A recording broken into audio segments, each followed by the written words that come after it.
Drifting in unconsciousness, he heard someone calling his name and slowly opened his eyes. But what he saw was unbelievable. He'd been reborn, back in his teenage years. Before this, Song Yoon was humanity's greatest warrior, the wielder of an astral general. For decades, he alone had carried the weight of all mankind, who were left cowering and struggling to survive within their citadels. But the inevitable happened. The scales of power tipped decisively in the enemy's favor. In the end, Song Yoon chose to take those vermin down with him in a final, mutual destruction. Back in the present, Song Yoon found himself in the uniform of the Mecha Arts Academy.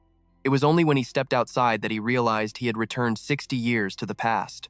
This was Yuanding City, a central city on the southern continent's border of the Tiandu Nation. At the Mecha Arts Academy's training grounds, two astral generals were locked in a fierce battle. As they clashed spectacularly, countless students packed the sides of the arena, cheering them on with wild enthusiasm. In a corner, a young man named Lu Yan watched the match, his face filled with awe and fascination. 18-year-old Lu Yan was a junior yellow-rank soulmaster from the Lu family village. As he watched the arena battle intently, he recognized one of them as an Uivian-type astral general. The one with the blue armor was a specialized model exclusive to the Mecha Arts Academy. This was the first time he had ever seen an astral general up close, and he couldn't help but feel a rush of excitement. In the arena, the two mechs continued to trade blows furiously. The blue astral general brought its sword down in a decisive arc, forcing the red one to stumble back and parry. Seeing its opponent on the defensive, the blue mech grew cocky and began posturing for its next move. Those cheering for the blue mech instantly recognized the finishing move it was preparing. It leaped high into the air, twisting into a vortex, then unleashed its skill, the great whirling wind slash, barreling straight for the red armor. But noticing something was off, while everyone else was roaring for the blue mech, Lu Yan shouted out, claiming the red armor was deliberately baiting its opponent into that attack. He insisted that the blue mech was about to be defeated. Hearing this, the people around him scowled. One student shot back, telling him he was spouting absolute nonsense. Noticing that Lu Yan wasn't wearing their academy's uniform, they became suspicious, thinking he might be a spy sent from a rival school. Just as the argument was about to turn into a brawl, a thunderous crash erupted from the arena. A massive explosion had gone off. A piece of one of the armors broke off and was sent flying. Everyone had assumed the blue mech was going to win. But the scene before them was the complete opposite. The red armor stood imposing, its sword pinning the blue mech to the ground. The outcome of the match left the crowd utterly dumbfounded. To think the red mech would turn the tables at the very last second. The people who had been cursing Lu Yan just moments before now blamed him, saying the blue mech only lost because his rambling had distracted them from the match. When they turned to take their anger out on Lu Yan, he had somehow vanished. He had already slipped away from the arena and was making his way around to the back of the academy. He sighed as he walked, knowing that if he'd stuck around, he would have become the mob's punching bag. Unfortunately for Lu Yan, he ran left and right, taking every possible turn, only to get lost and repeatedly run into dead ends. He couldn't find the large red gate that the old man he'd asked for directions had mentioned. After walking a little further, he hit yet another dead end. He was speechless.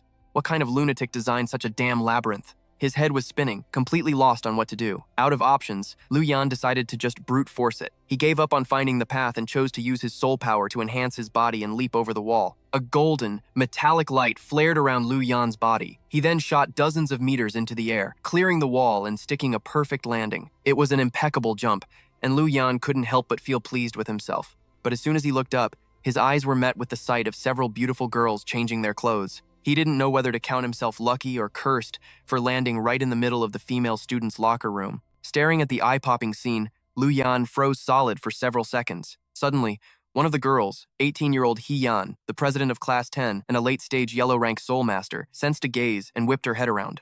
When she turned around, revealing her assets, Lu Yan's face went beet red and blood burst from his nose. Realizing he was gawking at her, He Yan trembled with fury and shouted for her friends to help her get him. As he fled, Lu Yan desperately tried to explain that it was all an accident, but as fate would have it, to his absolute horror, he ran straight into another dead end. In no time, He Yan and her friends cornered him, armed with whatever they could grab. They weren't interested in talking, they just wanted to give him a beating. All that could be heard after that were Lu Yan's pained yelps and his pathetic pleas. "Stop! Please! Stop hitting me!" A short time later, on the top floor of the administration building, Lu Yan was hauled into the director's office by He Yan and her gang. His face was swollen and bruised, looking like he'd been attacked by a swarm of bees from the merciless beatdown. There, he explained who he was, a new student from Lu family village on the southern continent border, who had passed the special entrance exam and had come to the Mecha Arts Academy to register today. He also made sure to explain that he hadn't been peeping on purpose and that the whole thing was just a terrible misunderstanding. Sitting across from him was Shijing, the acting director of the Mecha Arts Academy, and next to her was Xiao Yue. Her secretary began reading from Lu Yan's file. Lu Yan, age 18, a junior yellow rank soul master. Aptitude assessment, external second class. Previously attended the Soul Master Preparatory School, scoring 92 in academics and 97 in martial arts. Admitted via the Mecha Arts Academy's special examination. His father is a retired soldier from the Tiandu Nation military, a peak yellow rank master, with the former rank of sergeant and 1/3 class merit citation. Hearing the secretary mention his external second class aptitude, Shijing noted that such potential made him a promising candidate. If nothing unexpected happens, he should be able to break through to the profound realm before he turns 20, she thought. She decided to place Lu Yan in class 10, then told her secretary, process his enrollment papers. Seeing the mischievous glint in Shijing's eyes, Lu Yan had a bad feeling, wondering what she was planning. Then, Shijing ordered, untie him, causing He Yan to practically leap out of her skin in protest. She absolutely did not agree with Shijing letting him off so easily. But given Lu Yan's explanation, as dissatisfied as she was, He Yan had no choice but to bite her tongue. He Yan desperately wanted to give Lu Yan another thrashing, but since she was in the director's office, all she could do was fume. She puffed up her cheeks, steam practically blowing out of her ears, looking surprisingly adorable in her rage. Shijing then assigned Lu Yan to He Yan's class. Not only that, she put He Yan in charge of him, telling her to give him a tour of the school before handing him off to instructor Ao. First, take him to the logistics office to get his uniform, she added. He Yan was so angry she was physically trembling, but she didn't dare utter a single word of protest and reluctantly agreed. With that settled, Shijing had Xiao Yue give Lu Yan's file to He Yan. Xiao Yue took the paper file and compressed its data onto a card. She then handed it to Lu Yan, instructing him, this card contains all of your personal information. Please, keep it safe. He Yan shot Lu Yan a glare that could kill, as if she wanted to dispose of him on the spot.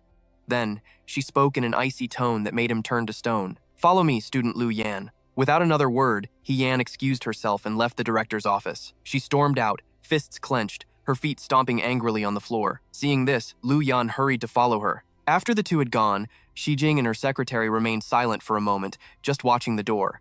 Then, Xiao Yue suddenly remembered something. Director. The secretary began.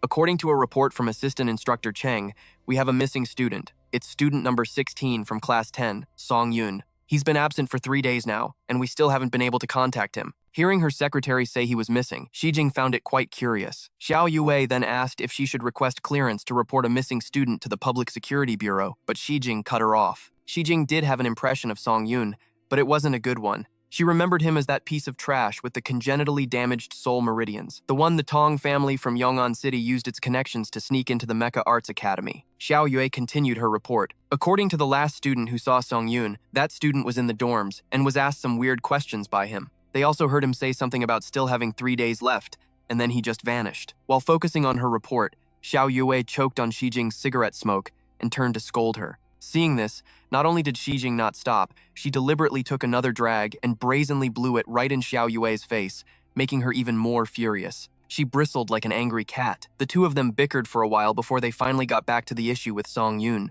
According to Shijing, his family situation is a bit complicated, so she'll contact his relatives first. At that moment, He Yan was giving Lu Yan a tour of the academy's different areas. Over there is the Jiwu staff housing. Past the staff housing are the dorms. The building on the left is the alchemy lab, and the path on the right leads through the lecture hall. She then reminded him that tomorrow he had Astral Soul General Configuration and Introductory Coded Language Formation Arrays classes. Both classes would be held in the tiered lecture hall of that building. Trailing behind, Lu Yan wondered where the two of them were going. In response, He Yan told him she was taking him to the arena, as this afternoon's class was Practical Astral Soul General Combat. She also remembered to remind Lu Yan to change into his new uniform in a bit, because their class instructor hates it when students dress casually. Noticing that he was still standing there dumbfounded instead of following her, He Yan turned back irritably to hurry him along. The moment she turned around, she saw Lu Yan staring blankly at something, leaving a giant question mark hanging over her head. Lu Yan's eyes were wide and sparkling. Turns out, he was completely in awe of the statue in front of them. Seeing this, He Yan introduced it to him. This is the frame of a legendary hero from 400 years ago, named the Astral Soul General Xiezi. With a proud and beaming expression, He Yan began to tell Lu Yan about the grand history of Jiwu Academy. The first headmaster was the hero, chosen by the Astral Soul General Xiezi. He piloted Xiezi to conquer Nanzhou for the Tiandu Nation and founded the Nanzhou Jiwu Academy 400 years ago. The headmaster's astral soul general then turned into a soul gem and was sealed within this statue to protect Jiwoo Academy and to await the appearance of the next hero. After hearing He Yan's story, Lu Yan's eyes blazed with light. He felt something, a powerful force, surging within him. As if his heart had been struck by a guiding light, he solemnly swore to become a hero, just like the first headmaster. His expression was more determined than ever. He would make the 8 generals of Tiandu his goal, resolving to become the strongest astral soul general pilot. Suddenly, just as he finished speaking, the statue of Xiezi began to tremble, creating a slight tremor. The soul gem within it reacted violently, erupting in a dazzling flash of blue light. Witnessing this, He Yan had a sudden thought.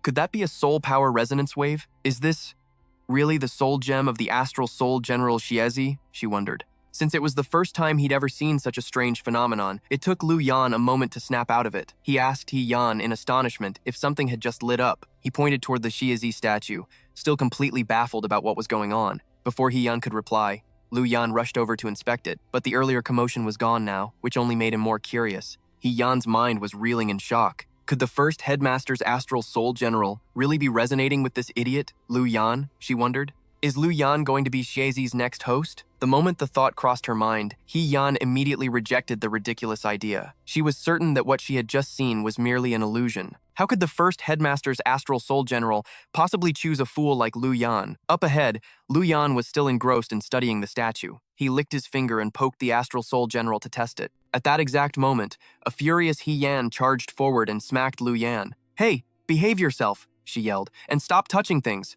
He Yan then dragged Lu Yan away like a puppy to go report to the instructor. Despite the massive lump on his head, Lu Yan couldn't shake the belief that the astral soul general had just reacted to him. From a floor above, Song Yun had witnessed everything that just happened. He was a bit surprised that people from the eastern continent, even after 16 years, still believed in the legend of immortals descending to the mortal realm. His preparations were now more or less complete. He was determined that this time, he wouldn't let them sacrifice themselves here for nothing.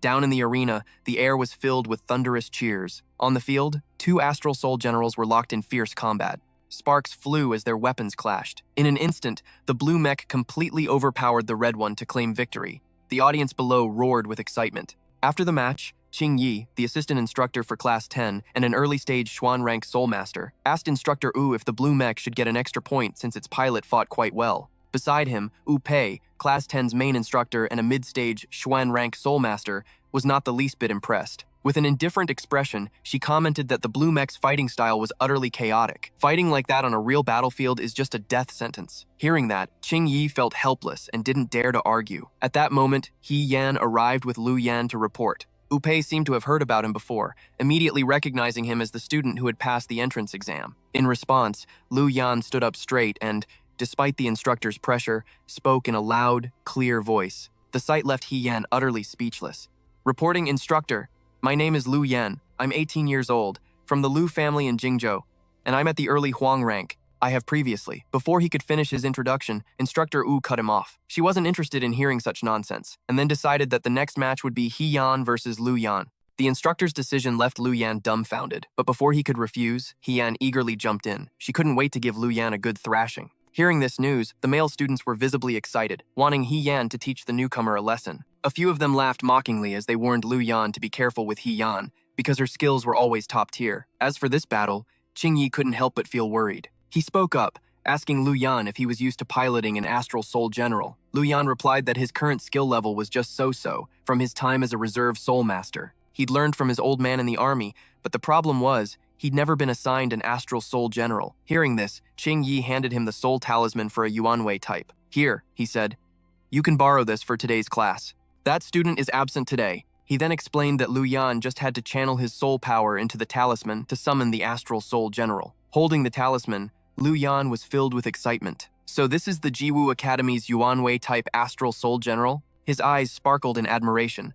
This design, these patterns.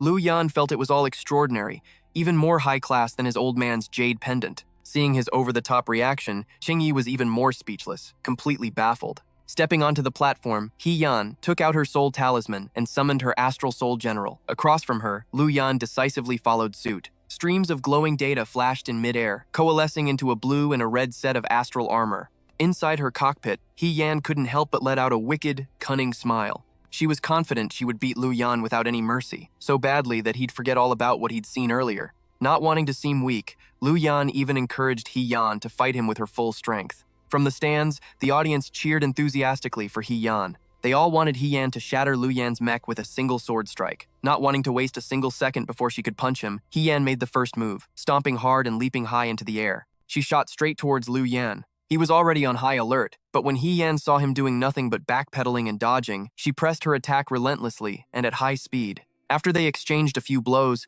Lu Yan started to retreat again. From behind, He Yan taunted him, "You seemed so fired up to fight a minute ago." Ignoring He Yan completely, he just kept dodging.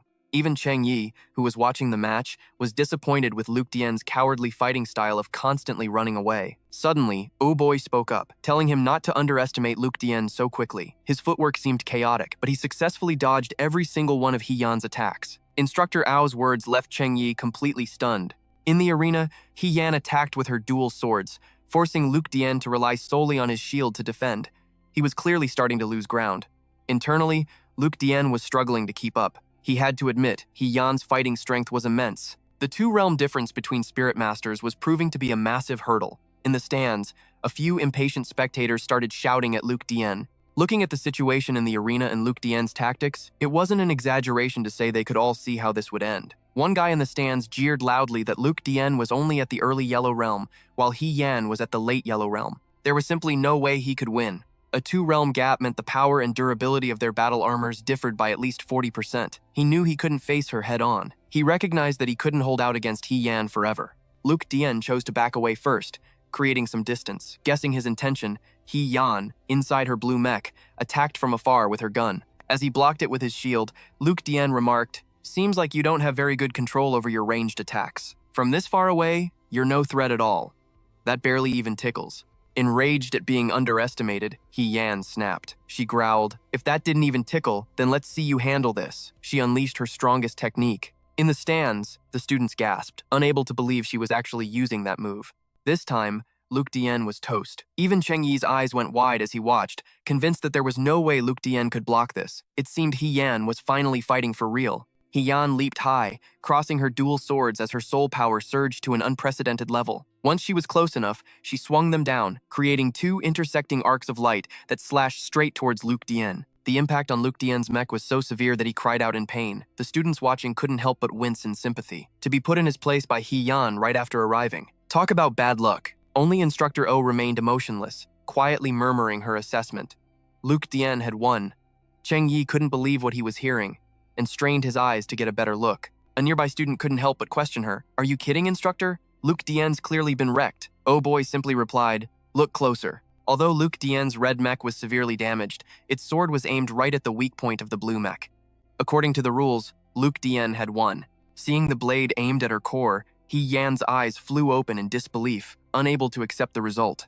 In contrast, despite his battered state, Luke Dian wore a victorious smirk. Inside her mech, He Yan seemed dazed, stammering the outcome of the match over and over. The student spectators were equally dumbfounded. No one would have thought a newcomer, two whole realms weaker, could defeat the renowned and elite He Yan. The usually stoic Instructor O actually let a faint smile show. She and Cheng Yi then went down and declared the match between He Yan and Luke Dian not bad. So, she asked Luke Dian to explain his fighting style. As if he'd been waiting for the chance, Luke Dian enthusiastically began his explanation. He himself felt his victory was pretty fantastic. He Yan's attacks were so aggressive, I basically didn't have a single opening to counterattack. Her precision, her mech's power, and her speed were all far superior. But as I watched her movements closely, I realized she rarely used her soul power for speed boosts. I figured either her soul power was lacking, or she had a habit of fighting more defensively. Hearing this, Instructor O's expression towards Luke Dian changed.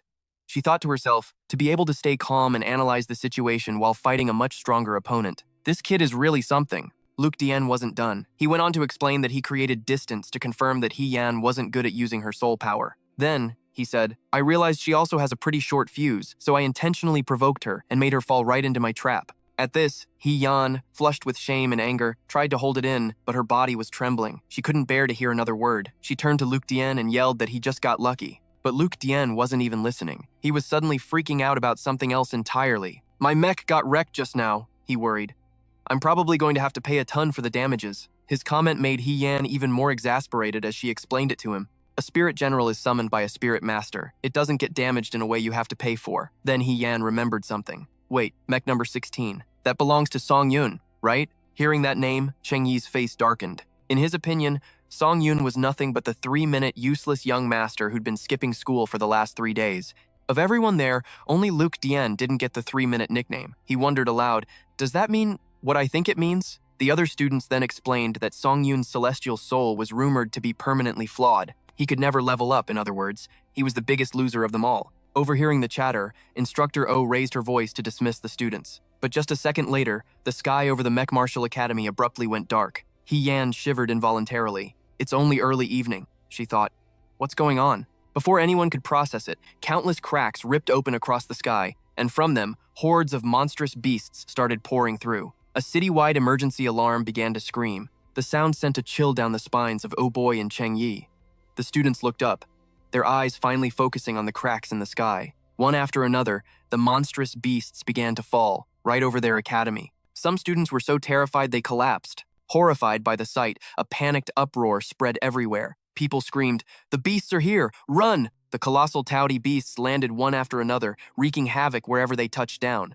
Lightning crackled around them. Like starving tigers that had found prey, they began hunting the people on the ground, plunging the entire city into chaos. One of the Tao Te opened its massive mouth, condensing a powerful orb of light. Those caught in its sights were plunged into despair, knowing they were done for.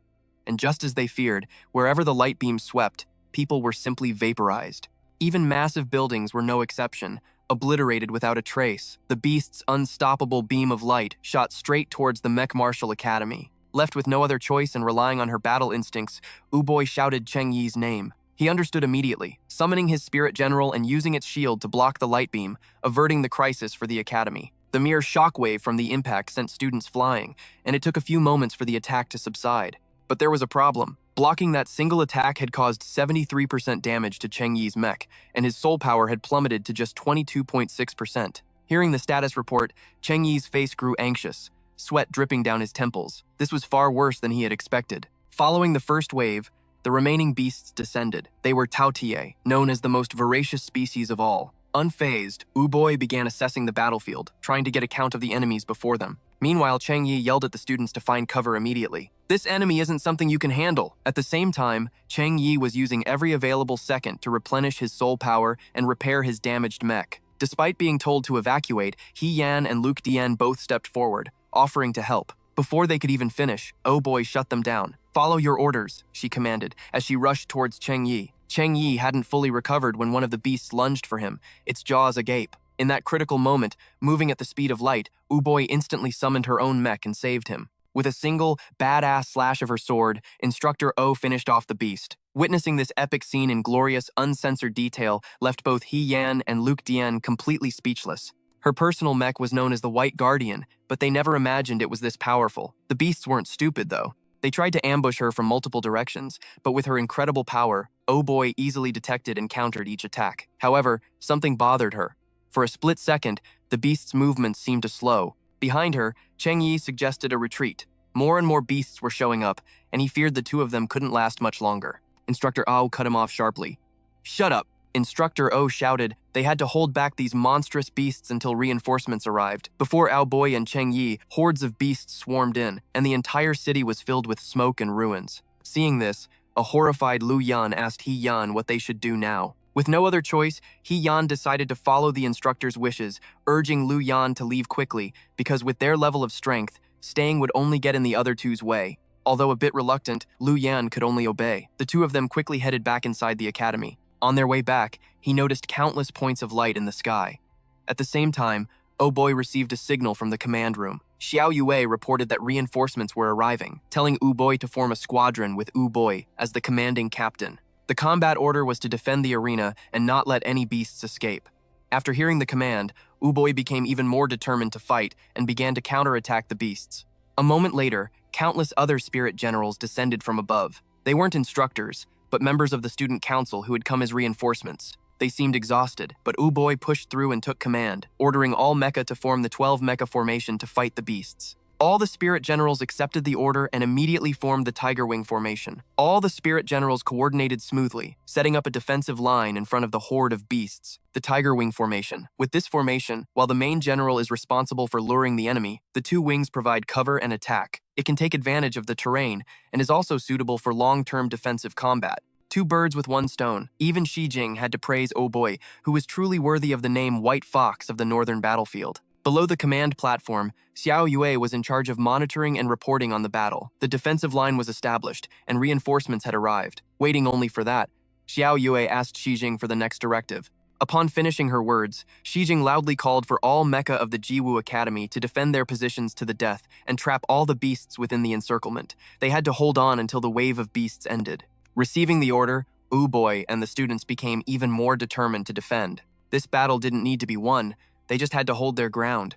One by one, the beasts charged forward, attacking the students and making them struggle to defend themselves. A weapon was snatched from a student's hand by a Taoti. The Taotis took advantage of their multiple arms to launch their attack. Claws crackling with lightning slashed down, directly sending one spirit general flying. Another explosion erupted in the middle of the academy, sending smoke, dust, and rubble into the air. A monstrous Taoti tore through the dust and smoke. Its body was several dozen meters tall. In front of it, He Yan and Lu Yan were desperately trying to run away. The appearance of the beast made things even more difficult for the two. Rocks and debris rained down behind them, threatening to crush them at any moment. If they kept running at this pace, the Taoti would catch them sooner or later. Left with no choice, He Yan said she would hold the beast back. She told Lu Yan to run towards underground entrance number 9, but disaster struck Lu Yan, who has a terrible sense of direction, had no idea where that was. He Yan stopped, summoned her mecha, and pointed the way for Lu Yan, telling him to run towards the statue of the spirit general, Zuo Si. The entrance was right behind the statue. In an instant, He Yan had summoned her spirit general to block the beast, buying time for Lu Yan to escape. As he ran, Lu Yan cursed under his breath, looking back to see He Yan being viciously attacked by the Taotie, which made him even more worried. Very quickly, He Yan was knocked down by the Taoti, but she still yelled for Lu Yan to run faster. As he was running, upon hearing He Yan's urging, he lowered his head, gritted his teeth, clenched his fists, and ran forward with all his might. As he ran, he blamed and tormented himself. Why was he so useless? Why did he only ever know how to run away? Why could he only stand by and watch others sacrifice themselves for him? Lu Yan wished he had power, that he had a spirit general. As soon as he thought this, a bolt of lightning seemed to flash through his brain. He remembered the statue of Zuo Si. Maybe it could help him change the situation.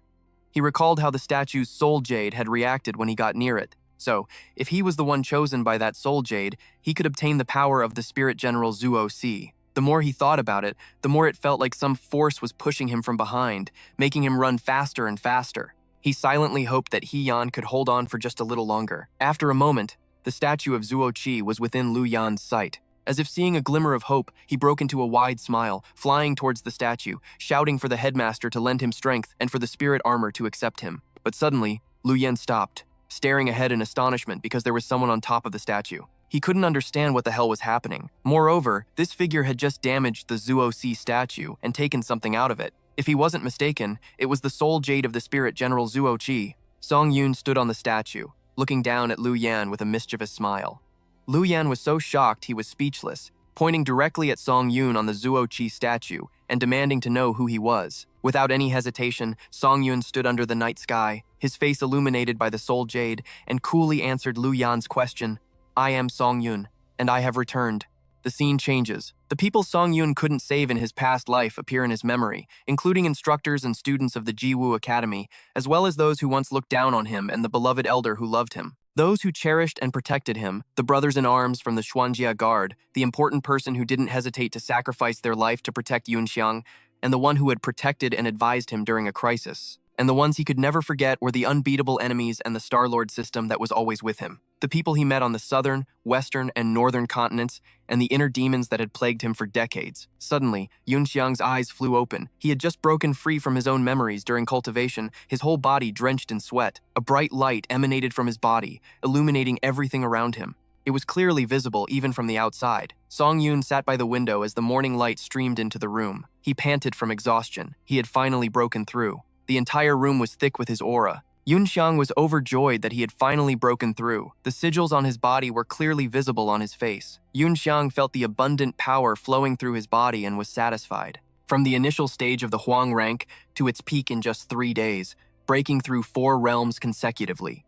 Yunxiang sat on the bed, exhausted, reminiscing. For a body still flawed in its celestial soul, this was a bit of an exaggeration, but it meant he was out of time. When faced with tens of thousands of unbeatable enemies, I chose to self-destruct and take them all down with me. I never expected to return 16 years in the past. The memories flowed back to him, of himself 16 years ago. Because of his flawed celestial soul, he was the useless trash abandoned by his family. His father, to protect him, sent him to this Nanzhou Jiwu Academy. Yunxiang looked at himself in the mirror, and an image of his older self from his past life appeared. He said to himself, "Back then, I didn't understand his intentions at all." The older and more experienced Yunxiang felt ashamed remembering his past. Relying on his status as a little marquis, he lived a wild and unrestrained life. Then, the Jiwu Academy was attacked by monstrous beasts.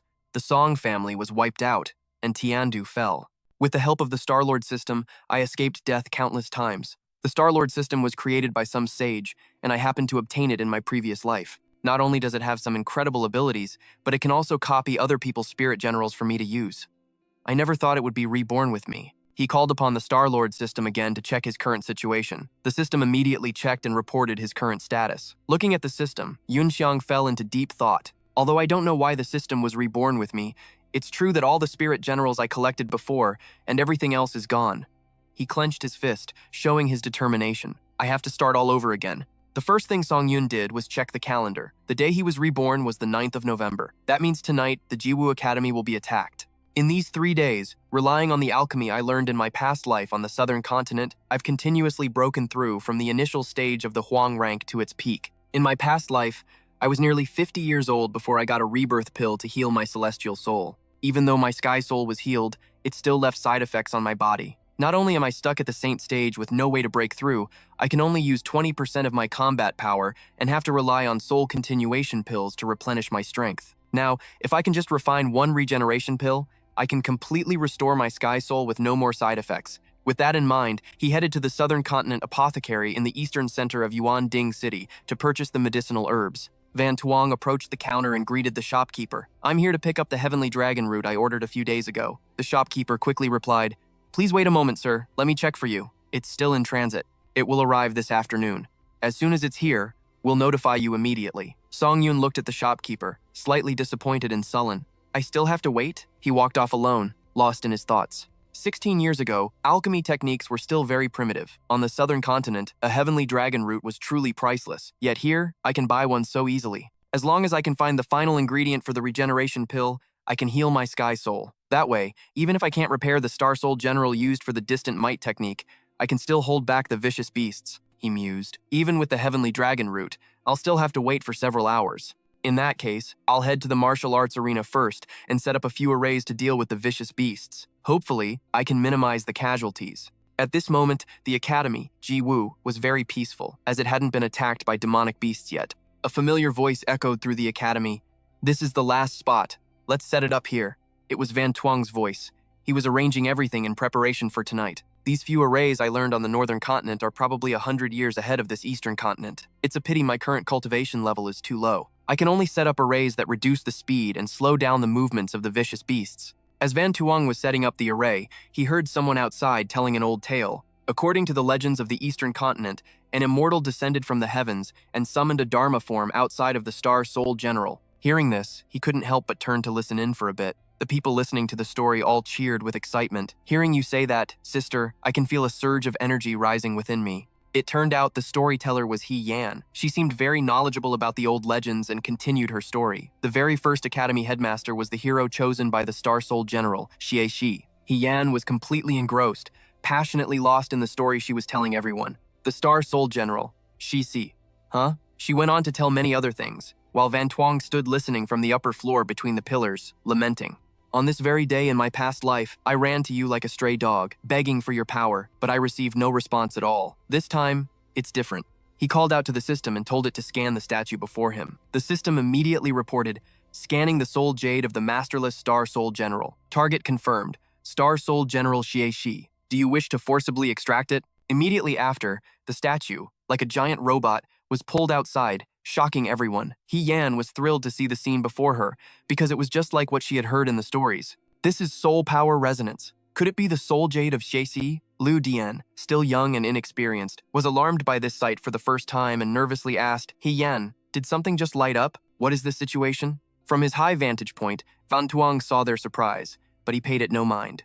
He spoke to the system. "Star-Lord system, have you copied the Star Soul General Ca Shi?" The system replied, "A masterless soul jade cannot be copied. It can be brought into the system space after it finds a host, at which point copying can proceed," he said with a calm expression. "If it's of no use right now, then to avoid causing chaos, we'll take it tonight, when the vicious beasts arrive." Just then, the system notified him of a new message. Van Tuong wondered with some surprise, "The heavenly dragon root is here already?" He then tried to get everything settled so he could go pick up his order. "Things over here are more or less ready. I'll go back to the apothecary to get my items first. I need to quickly refine the regeneration pill to restore my sky soul. This time, I won't let everyone's sacrifice be in vain." Returning to the market to head to the apothecary, Van Tuong walked slowly through the crowded street. But on that path, he suddenly brushed past someone who, in just a fleeting glance, caught his attention. His gaze was filled with suspicion. This person was both strange and familiar, leaving Van Tuong utterly bewildered. He then secretly asked the system to scan the mysterious person's information. Seeing how highly suspicious the person before him was, Van Tuong had the Star-Lord system scan them for him. After the system completed its scan, Song Yun confirmed that his guess was correct. Soul power is condensed in the dantian within the chest. This is a cultivation method unique to the Northern Kingdom, and he had an even bolder deduction. The person before him was from the Dilun Kingdom. The Dailun Kingdom and its neighbor border the northern frontier of the Tiandu Kingdom. They are one of the 3 nations that inherited the orthodox culture of the Eastern continent. In the memories of his past life, about 3 years from now, the warmongering Dailun Kingdom was the first to break the balance. They launched a full-scale war of invasion against the Tiandu Kingdom. The other nations were gradually drawn into the war. This eventually became the fuse that led to the destruction of the Eastern continent. Van Tuong couldn't help but wonder why someone from the Dilun Kingdom would appear here at this time, or if there was actually some secret behind it all that he didn't know. Van Tuong temporarily set the matter aside. He returned to the Southern Continent Grand Apothecary, the Yuanding City branch, to pick up the medicine he had ordered. From the main hall, Van Tuong was greeted warmly and was relentlessly pitched to. Right now, the golden light powder and the body-tempering elixir are on sale at a promotional price. We also just got a new shipment of star-gathering pills. These were personally refined by the second-rank alchemist from our Southern Continent headquarters. Faced with the constant sales pitches, he just gave a slight "uh-huh" and then stated his purpose. "I'm here to pick up the heavenly dragon root I ordered 3 days ago. My surname is Tong." Realizing she had been too pushy, the female employee guided him to the VIP area to wait. Van Tuong sat down on a chair, and another young woman approached to confirm. "Mr. Tong, the heavenly dragon root you ordered from our shop 3 days ago has now arrived. The original price is 130,000 yuan. Because you chose expedited shipping, after deducting the 20% you paid as a deposit, you still need to pay." Suddenly, Van Tuong waved his hand to stop the girl. He then reached into his pouch, but instead of taking out money, he slowly began to speak. "I don't have enough cash on me right now." As soon as she heard this, the girl, afraid she was dealing with a deadbeat customer, replied, "I'm sorry, sir, but our shop has a rule against installment payments. If you cannot pay the full amount, you won't be able to take the item." After fumbling in his pouch for a moment,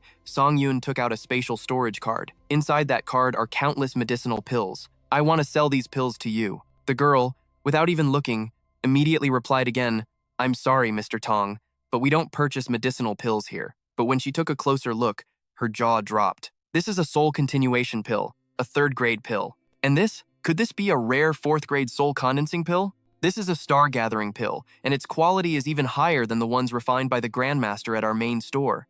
What is this one? I don't even recognize any of these. This time, the girl was utterly flustered. "Excuse me, sir. May I take these pills to ask for our head shopkeeper's opinion?" Seeing that they would buy his pills one way or another, Van Tuong calmly replied, "Go ahead and take them. I'll take the heavenly dragon root first.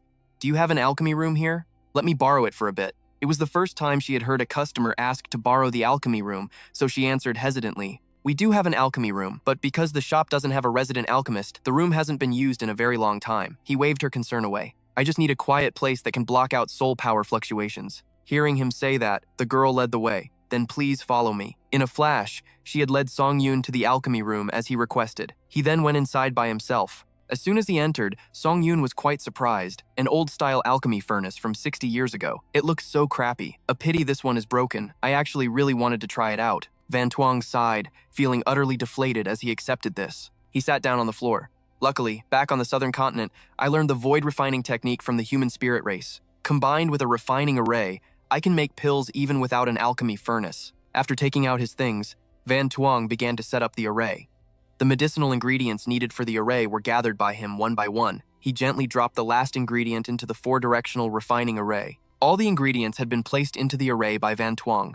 Everything was proceeding very smoothly. If anyone were to pass by the alchemy room, they would see a red light glowing from within. The young woman took the pills from Van Tuong and rushed to the manager's office. She explained to the head manager, "That customer wanted to use these pills as collateral, so he gave them to me. There's one pill in here that I don't recognize. Please, take a look, sir." He picked up each vial and nodded.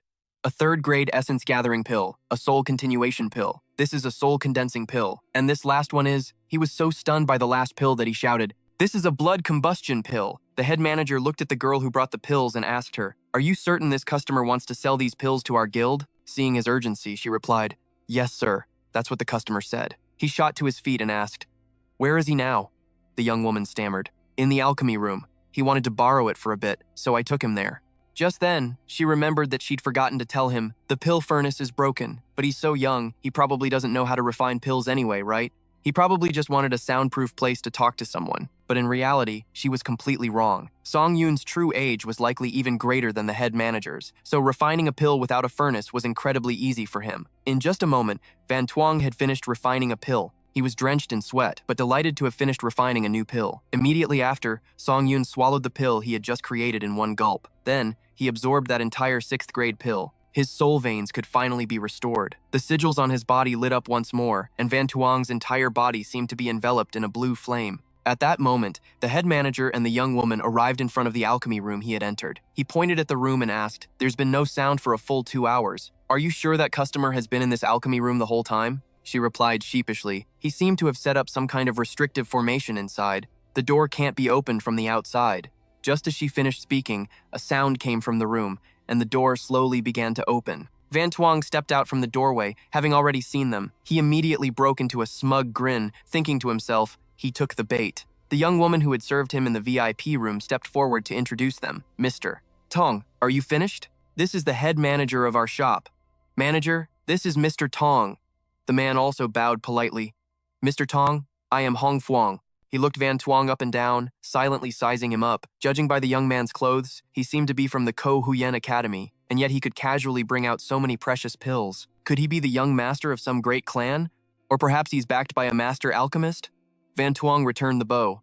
"I wonder if Manager Hong is satisfied with the pills I have provided?" Hearing this, Hong Fuang replied, "Satisfied is an understatement." Hong Fuang held up the vial and said, "This old man ventures to guess that the red pill in this vial is the legendary 5th grade blood combustion pill." Van Tuong was very pleased with this answer and replied, "As expected of the head manager overseeing an entire city.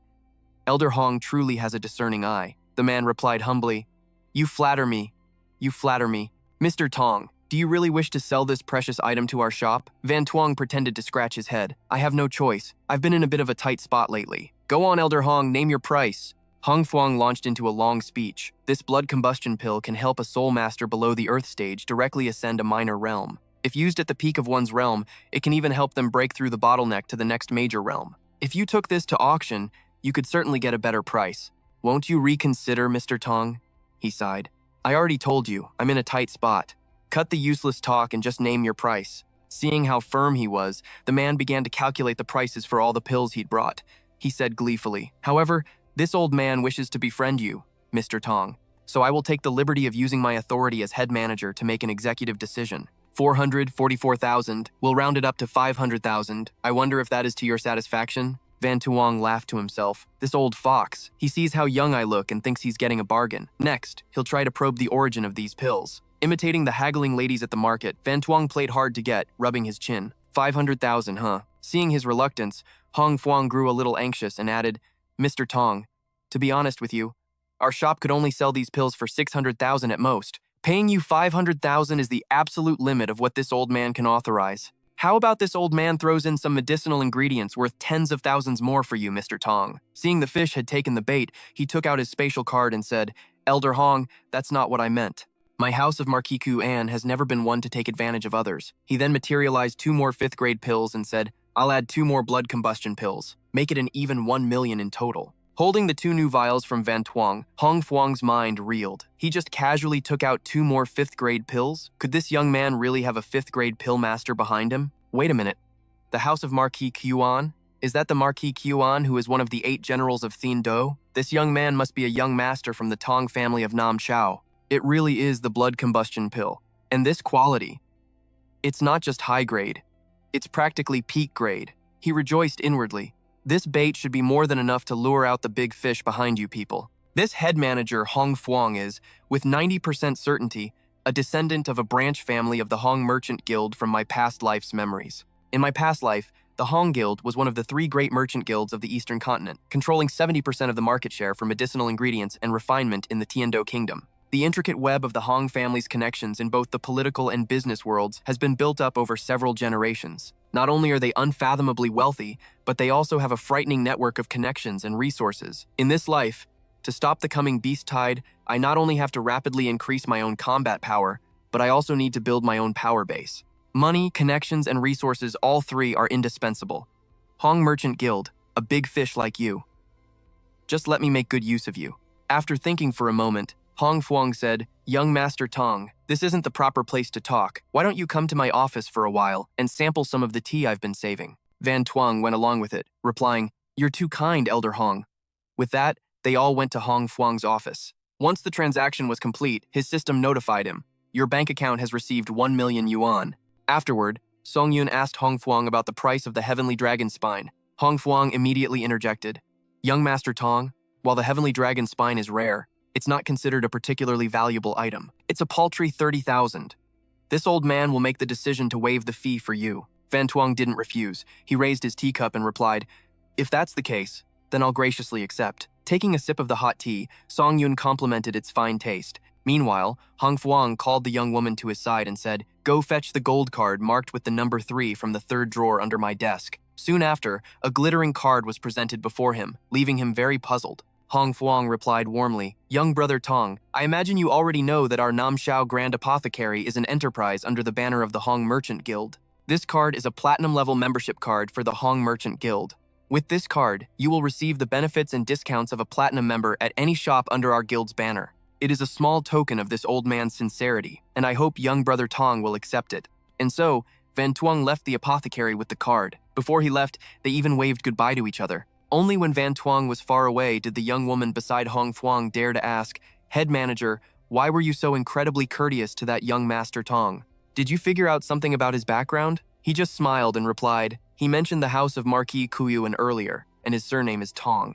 The Marquis of Kuyuan is one of the 8 generals of Thien Do, and his surname is also Tong. If I'm not mistaken, I fear he is one of the young masters of the Tong family from Nam Shao, the 8 generals of Thien Do, Saint Stage powerhouses. That is the absolute pinnacle of our Thien Do Kingdom's combat power. But even a Saint Stage powerhouse, of which there are few enough to be counted on one hand, is not as valuable as the 5th grade pill master behind this young Master Tong." After hearing his analysis, the young woman asked again, "Head manager, do you really think there could be a 5th grade pill master behind him? There are very few 5th grade pill masters in the entire Eastern continent. However, people do occasionally find 5th grade pills in ruins and ancient tombs." What she said made sense, but Hong Fuang immediately countered, "I just inspected those blood combustion pills. Their quality is peak grade, and they are brimming with soul power. They are, without a doubt, newly refined pills. Go inform the 4th miss. Tell her we have a lead on the 5th-level alchemist she was looking for." After receiving her orders, she acknowledged them and left. Back to Van Tuong, as he was looking at the card Hong Fuang gave him, he accidentally bumped into a red-haired girl. In that instant, Van Tuong froze, standing stock still in the middle of the crowd. Memories of that girl from his past life flooded his mind, leaving him speechless. Van Tuong immediately turned, grabbed her hand tightly, and called out loudly, "Atan!" Atan, startled at being pulled back, turned to look at him, her eyes filled with the surprise of a stranger. Song Yun looked at her, a mix of emotions swirling inside him as he hesitantly called her name. Just then, the system also made an announcement. "System has detected the host is in contact with a Spirit Soul General's keeper. Loading information. Load complete. Spirit Soul General Lu Bu commencing replication." Song Yun remembered the girl named Atan, whom he knew as a female assassin from the mysterious Taiyuan organization, the one who possessed Lu Bu's spirit soul in his past life. We weren't supposed to meet for another 3 years. By then, she was already a quasi-saint-level powerhouse. Relying on Lu Bu, she had unparalleled combat strength back then. Following Taiyuan's absurd beliefs, she forcefully intervened in the wars between nations, trying to prevent humanity from slaughtering itself. In my past life, I also met her on the battlefield. After several years of life and death situations together, we finally got together. The Van Tuong of that time, who had a large scar on his face, held a cigarette and asked A Tan, "Is Tan your real name, or is it just your code name in Taiyuan?" She sat up, gently explaining, "The great prophet of Taiyuan divined that a storm was coming, so he named me Tan, predicting that I was destined to be the one to shelter from the wind and block the rain." Van Tuong turned to A Tan and asked softly, "So it's your real name?" A Tan brushed her red hair aside, her face blushing as she looked at him and nodded. Then, they shared a series of passionate kisses. The room was filled with only their silhouettes, an intimate space brimming with sweetness and happiness. Back in the present. As Song Yun grabbed her hand, the system announced, "Spirit Soul General Lu Bu successfully copied." Van Tuong looked at the girl before him and thought to himself, "She looks so much more pure and innocent than the A Tan I remember from 3 years in the future." But in the current A Tan's memory, Van Tuong was just a stranger, someone she could eliminate the moment he got in her way. That's why A Tan had already drawn a knife. She shook Van Tuong's hand off, her eyes wary as she asked, "Who are you? How do you know my name?" Without a moment's hesitation, she pointed the knife and lunged at him. Van Tuong reacted instinctively, quickly grabbing A Tan's hand. He held her tightly and said, "Don't be so tense. I'm not a bad guy." Hearing him speak, she let out a small, surprised gasp. She asked in a low voice, "Who in the world are you? How do you know Taiyuan's assassination techniques?" At that moment, Van Tuong's sharp eyes spotted 3 men in black behind them. "So, you're being followed." Before he could finish his sentence, she landed a swift kick right in the family jewels. A Tan's panic and desperation to escape were immense. The color drained from Song Yun's face as he let out a piercing scream in the middle of the crowd. The 3 men in black also recognized that the person who had just kicked him was their target, and she was getting away. As the 3 were about to give chase, they ran past Van Tuong, who was trembling in pain. But to protect the girl who was so important to him, he grit his teeth through the pain and stuck his leg out, tripping one of the 3 men in black and sending him sprawling. His accomplices stopped to check on the situation. The one who fell was furious. He hadn't even wiped the blood from his nose before the blood rushed to his head. "You bastard, are you blind?" The leader of the group spoke up, stopping his subordinate. "Don't cause any more trouble." The subordinate was pissed, but he couldn't do anything to Van Tuong except glare at him resentfully. The 3 of them were about to leave when Van Tuong scrambled to his feet to stir up trouble and buy more time. "Hold on, you think you can just walk away after bumping into me?" The man who fell cursed back angrily. "Bump into you, my ass. It was clearly you." He pointed straight at his face and declared, "I get it now. You're with that red-haired thief." The leader once again stopped his subordinate from causing a scene. He moved closer to Song Yun and said in a low voice, "Tiandu's Secret Investigation Division is on a mission. Kiddo, I suspect you're an accomplice. You're coming with us." Little did he know, he had just run into an old fox. Van Tuong had already figured it out. They were definitely not from the Secret Investigation Division. And so, his plan changed. From foe to friend. Isn't this perfect? With that, Song Yun pulled a random piece of paper from his pocket and claimed it was the Yao Shahuang Erse. Hearing this, the men looked at each other, thinking, is that the identification code used between the different levels of Tiandu's Secret Investigation Division? The leader remained calm and replied, "Wanzuan Kuchen Hua, so you're one of us. My apologies." Seeing his opponent was still trying to play tough, Song Yun decided to put more pressure on him. "I'm a covert operative from the South Continent's Secret Investigation Division, number 54188. And who might you be?" The leader, thinking he'd met the real deal, gave a hand signal to his accomplices. "This is trouble. You guys go on ahead. I'll handle him." He continued the act, while also trying to probe Song Yun. "We're scouts directly under the Tiandu Secret Investigation Division headquarters. We just saw you make contact with our target. Care to explain?" But a man who had lived twice knew far more than others. "You mean the female assassin from Taiyuan just now? Our South Continent Secret Investigation Division has been tracking this target for a long time. If you guys hadn't shown up, I would have already caught her." This time, the man seemed to completely believe him, thinking to himself, he even knows she's an assassin from Taiyuan. It seems this kid really might be from the South Continent Secret Investigation Division. The intel didn't mention she was also being tailed by them. To avoid any more trouble, I'll lure this kid into our encirclement and then take care of him. He calmly made his offer. "In that case, brother, why don't you join us? We can talk on the way." Song Yun wanted to see what they were up to, so he nodded and said, "Let me just report to my superior." The man heard this and immediately panicked, stopping him. "Brother, you can't. We suspect there might be a mole from Taiyuan hidden within your South Continent division. That's why our operation wasn't announced to your side beforehand. Don't report it yet, or you'll ruin our plan to spring the trap." His words made Van Tuong realize something, so he asked, "You guys set up a trap?" The man quickly replied, "That's right.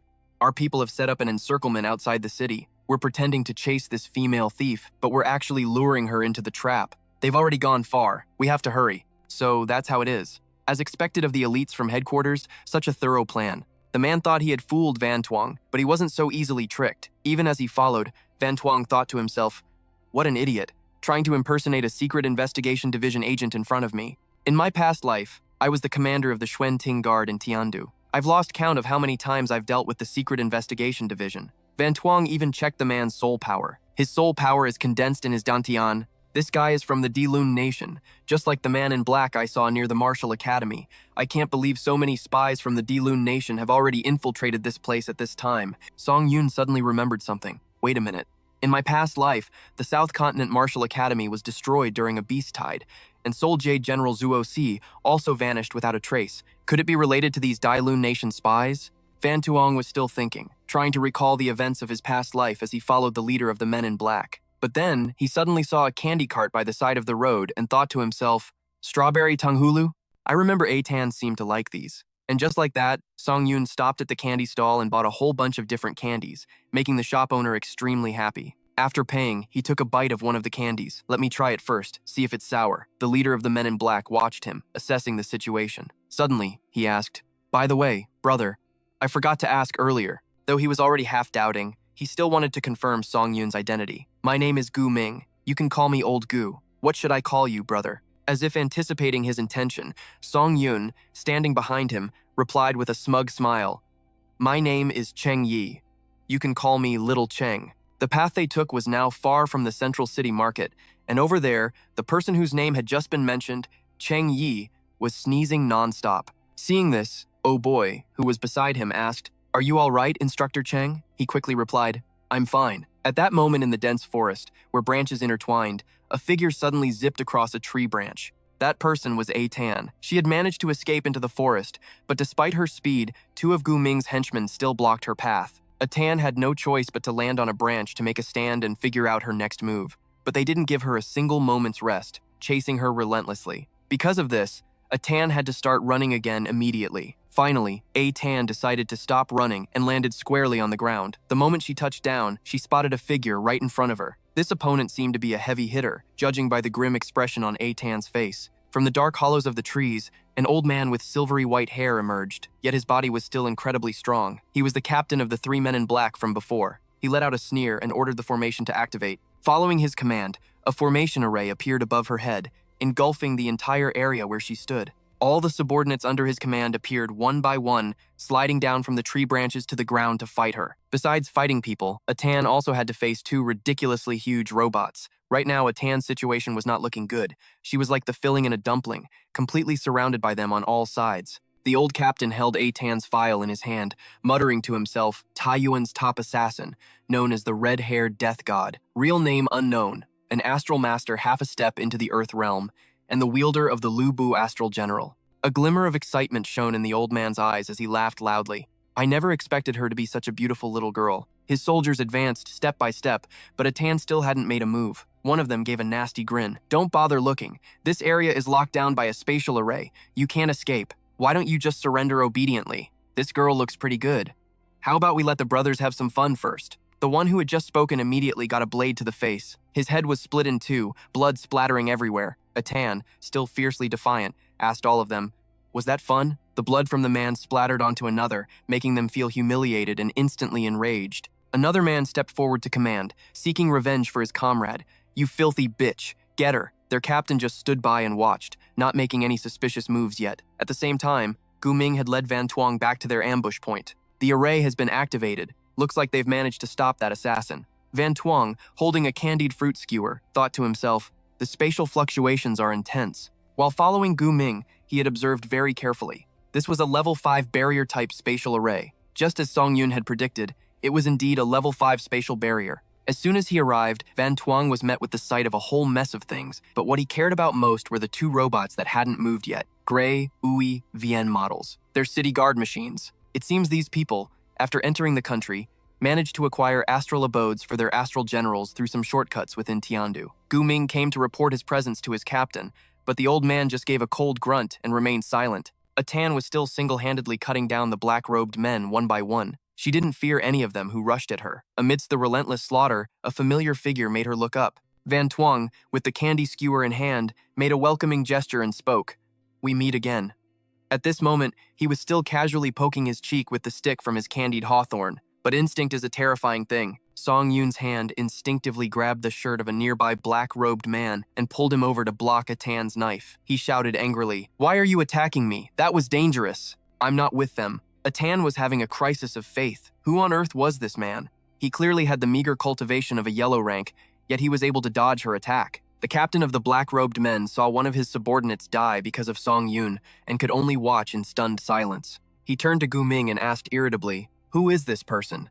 Gu Ming moved closer to the old man and explained the whole story. This kid claims to be an undercover agent from the South Continent's secret spy division. After listening, the old man instructed Gu Ming, "If he's just some small fry who wandered in, then it's his bad luck. Deal with the girl first.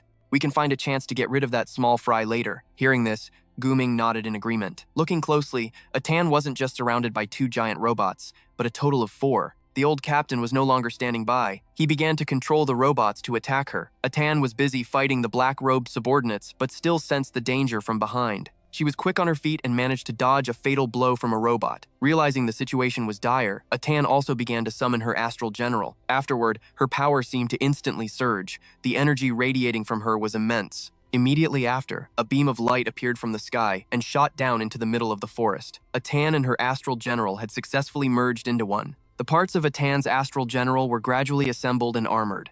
First was the robot's head, then its 2 arms slowly appeared, followed by its weapon, the halberd that Lu Bu often used. Atan's Lu Bu astral general was complete. Just by looking at it, you could tell its power was no joke. Atan controlled Lu Bu to spin the halberd in the air, showing off its might. With a single strike of her halberd, Atan took down one of the 4 giant robots. From a distance, another robot of the same kind witnessed it all. It charged forward in a rage, wanting to kill Atan to avenge its comrade. But its fate was no different from its allies. At that moment, the system inside Lu Bu announced an enemy sneak attack from behind. Having detected the attack, Atan swiftly dodged. The 2 robots, their plan exposed, were shocked by Atan's incredible spin. Because of that surprise, they had no time to react or counterattack. The result of their shock was being sent flying far, far away. With 2 robots being knocked away at the same time, it was only natural that their landing created a massive tremor. The men in black, seeing that things were not going well, swarmed forward. Not only that, but they began to summon more and more astral generals. So, just as she finished dealing with the robots, a number double the previous amount appeared and surrounded her. Atan was struggling hard against the robots when she suddenly saw something on her display screen. It turned out to be an image of Song Yoon down below. Atan was curious and had to stop and watch for a moment. Down there, he didn't disappoint her. He asked them, "You guys are causing such a huge commotion on the outskirts of Yuanding City. Aren't you afraid of being discovered by the city patrol?" Gu Ming replied confidently, "We've already set up a level 5 spatial barrier array here. Even if the fighting shakes the heavens and splits the earth, no one outside will notice a thing." Song Yoon calmly replied, "That makes sense." That's very reassuring. He was completely unaware that Gu Ming had already drawn a knife. Taking the opportunity when Song Yoon let his guard down, he lunged forward with several slashes, but he wouldn't let his plan succeed. Song Yoon dodged every move Gu Ming threw at him. Song Yoon raised the hand holding the skewer from the candied strawberry he had just eaten, spun in a flash, and stabbed Gu Ming's vital point. In the end, the one who had to meet his maker was Gu Ming. Blood gushed from his mouth, spraying everywhere. Van Tuong sneered, "Now I can wipe all of you out right here without any worries." With that, Song Yoon pulled out the blood-soaked skewer. Gu Ming's captain, just now realizing Gu Ming had been killed, repeatedly shouted for his men. He ordered his black-robed subordinates to kill him. 3 or 4 men in black immediately obeyed and rushed forward. Song Yoon took out a storage card, pulled a sword from it, and then, all by himself, he wreaked havoc in every direction with his blade. All the black-robed men who rushed towards him met their end. Song Yoon's eyes scanned the situation, checking for any changes after he had killed so many of them. Song Yoon sensed trouble and was about to run when the old captain roared again, "After him! Don't let that brat escape!" While fleeing, Song Yoon called out to his system, "Can you hack this spatial array?" The system replied instantly, "Affirmative." Beginning infiltration. I will now analyze the formation and report back to you. Atan's situation was looking grim. Her spear seemed to be out of commission, and she was still surrounded by a swarm of soul generals from the Diluan kingdom. Atan was already exhausted. With so much blood on her face, it was hard to see her target clearly. The old captain, who was busy directing the attack on Song Yoon, looked up at the noise coming from Lu Bu's direction.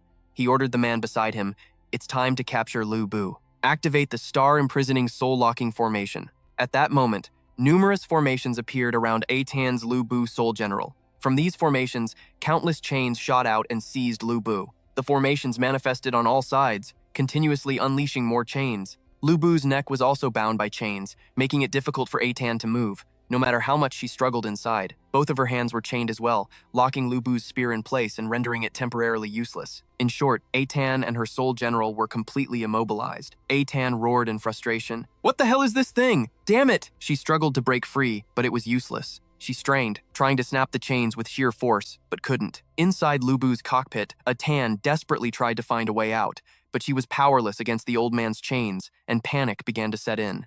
The old captain laughed, amused by her struggle. "It's useless. This star-imprisoning soul-locking formation is a specialized array we recovered from ancient ruins, designed specifically to capture soul generals. Trying to break free with a soul release is impossible." He gloated, ordering his subordinate, "Prepare to begin the forced extraction of the Lu Bu Soul General's soulstone data." 4 giant robots brought out what looked like a massive bullet and positioned it in front of Lu Bu. The bullet then blossomed open into 4 petals, revealing a cannon barrel in the center. This weapon didn't fire projectiles, but likely electromagnetic fields or sonic waves. The electromagnetic blast shot out, causing Atan to scream in agony inside Lu Bu. The robot, piloted by one of the men in black, cursed angrily. "You rotten bitch, you cost us so many of our brothers. Let's see you try and fight back now." Just then, a pillar of light shot down from the sky. It was some distance from the battle, sparking the robot's curiosity. From afar, it began to close in on them with silent speed. The stream of blue energy was like a knife, gliding effortlessly through all of the black-clad men's soul generals. The energy also casually sliced through all the chains binding Atan's Lu Bu. Not only that, but the bullet-shaped cannon that had been torturing Atan was also shattered by this blue energy. This left Atan utterly shocked, so surprised that she gasped aloud. Behind Atan now stood an identical Lu Bu soul general. The only difference was that its pilot was Song Yun. He couldn't help but feel a thrill fighting alongside her again, just like the old days. As much as he wanted to catch up, Song Yun was short on time, so he got straight to the point. "Should we speed this up a bit? I might only have 3 minutes." Atan was completely stunned to see another Lu Bu standing beside her, talking to her. Her jaw dropped as she screamed involuntarily. "How is this possible? Why is there another Lu Bu?" At that moment, Song Yun was piloting the Lu Bu soul general he had copied from her the day before. He charged forward, pointing his spear at her. This shocked Atan so much that her eyes widened, and she couldn't react in time. But Atan wasn't his real target. Song Yun was just trying to attack the soul general behind her. The tip of Song Yun's long spear struck the enemy soul general dead center, causing it to short-circuit instantly. Song Yun's spear not only short-circuited the enemy robot, but also directly killed the pilot inside in one swift motion. But Song Yun didn't stop there. He continued to apply pressure, twisting the spear to push it deeper into the pilot's chest. Then, he ruthlessly yanked the spear out without a hint of mercy. Blood dripped from the spear he withdrew, drop by drop. The man was dead as a doornail, but Song Yun still seemed unsatisfied. He exploded into a bloody mist. "Looks like I still need to be gentler." He tightened his grip on the spear before retracting it. Atan had been watching Song Yun's performance this whole time, and her patience had run out. "Who the hell are you, and what kind of soul general are you using? Why does it look exactly like my Lu Bu?" Song Yun raised a hand to calm her. "Relax. At the very least, I'm not your enemy. I'll explain everything in detail later." Song Yun scanned the area and said, "For now, let's team up and take care of this trash." Atan was a bit hesitant, but since what he said made sense, she temporarily accepted and held her questions. The two began to fight as a team. He took one, she took one. Although she had agreed to team up with Song Yun, Atan couldn't help but watch his fighting style as they battled. Every spear thrust Song Yun made was strangely precise. Even the way he wielded Lu Bu's spear was so masterful, it was as if this wasn't his first time piloting it. Every one of Song Yun's spear thrusts successfully claimed a life. As for Song Yun, he was thrilled to be piloting a soul general again after so long. This power, it feels just right. The two of them carved paths through different areas, mowing down every opponent that rushed toward them. Enemy generals were being killed one after another, making the battle much easier for the two of them. Just then, one of the enemies decided to charge in for a suicide attack on Lu Bu. He intended to split the giant Lu Bu in two with his small blade, but the result was no different from his comrades. He got skewered by Song Yun like a chicken kebab. The black-clad pilots were knocked out by the pair, one by one. The two sides were still fighting fiercely, with neither willing to surrender or give up. At that moment, Song Yun was still engaged with one of the soul generals from the black-clad group, but they used their numbers to their advantage, attempting a sneak attack while Song Yun was busy fighting someone else. Even in that situation, however, he was more than capable of handling two at once. For him, It was completely normal, almost effortless. Song Yun swung his spear in a wide circle, slicing both of them in half at the same time. Atan was also growing weary, panting heavily, but her eyes never left the Lu Bu controlled by Song Yun. Song Yun was completely unaware that he was still being watched by Atan, but thanks to that, he was subconsciously showing off his skills in a very natural way. After observing him, Atan began her analysis. That guy's cultivation is clearly only at the yellow rank, yet he can use the most basic thrust to accurately strike the enemy's core energy. He has precise control over his released soul power, a clear understanding of the enemy's soul general structure, and this whole series of fluid, decisive movements to eradicate them completely. It's really like watching a veteran with decades of combat experience, and in truth, it had taken Song Yun decades to gain that experience. It's just that the current herd didn't know that about him yet. After wiping out all the black-clad subordinates piloting soul generals, Song Yun addressed the last one remaining. Well, that just leaves you. With that, Song Yun turned his gaze to his opponent. This last one was none other than the one piloted by the old captain of the black-clad group. Inside his soul general, he was furious, veins bulging on his face. He couldn't believe his eyes. How is this possible? How can there be another Lu Bu? What kind of monster is this? My entire deployment, completely wiped out? Showing zero respect for his elder, Song Yun charged forward, shouting, "Hey, Baldy with the long hair, get over here and kneel!" The captain of the black-clad group seemed to have gone mad from his defeat. He screamed, "There can't be two Lu Bus." With that, he suddenly accelerated, charging forward. "I'll run you through." Song Yun quickly drew his spear, his grip on the weapon incredibly steady. In the next instant, his spear sliced off both arms of the robot the old man was piloting. The limbs of his soul general were sent flying in all directions, each landing in a different corner. Inside the cockpit, the old man wasn't dead yet, and he screamed in fury. But now, he had to face two massive Lu Bus all by himself. Only then did he truly grasp the terrifying threat looming over him. From within Lu Bu's iron shell, Song Yun's voice rang out, impersonating members of the Mijia division to sneak into the Tiandu kingdom, and you even got your hands on the Royal Guard's soul generals? Spit it out. What are you scum from the Diluan kingdom really planning? At that, even through her armor, the surprise in Atan's voice was audible. What? Dilun? Are they people from the northern nation in disguise? At this, Song Yun looked at her with a scornful gaze. You don't seriously think these losers are from the secret spy division of Tiandu, do you?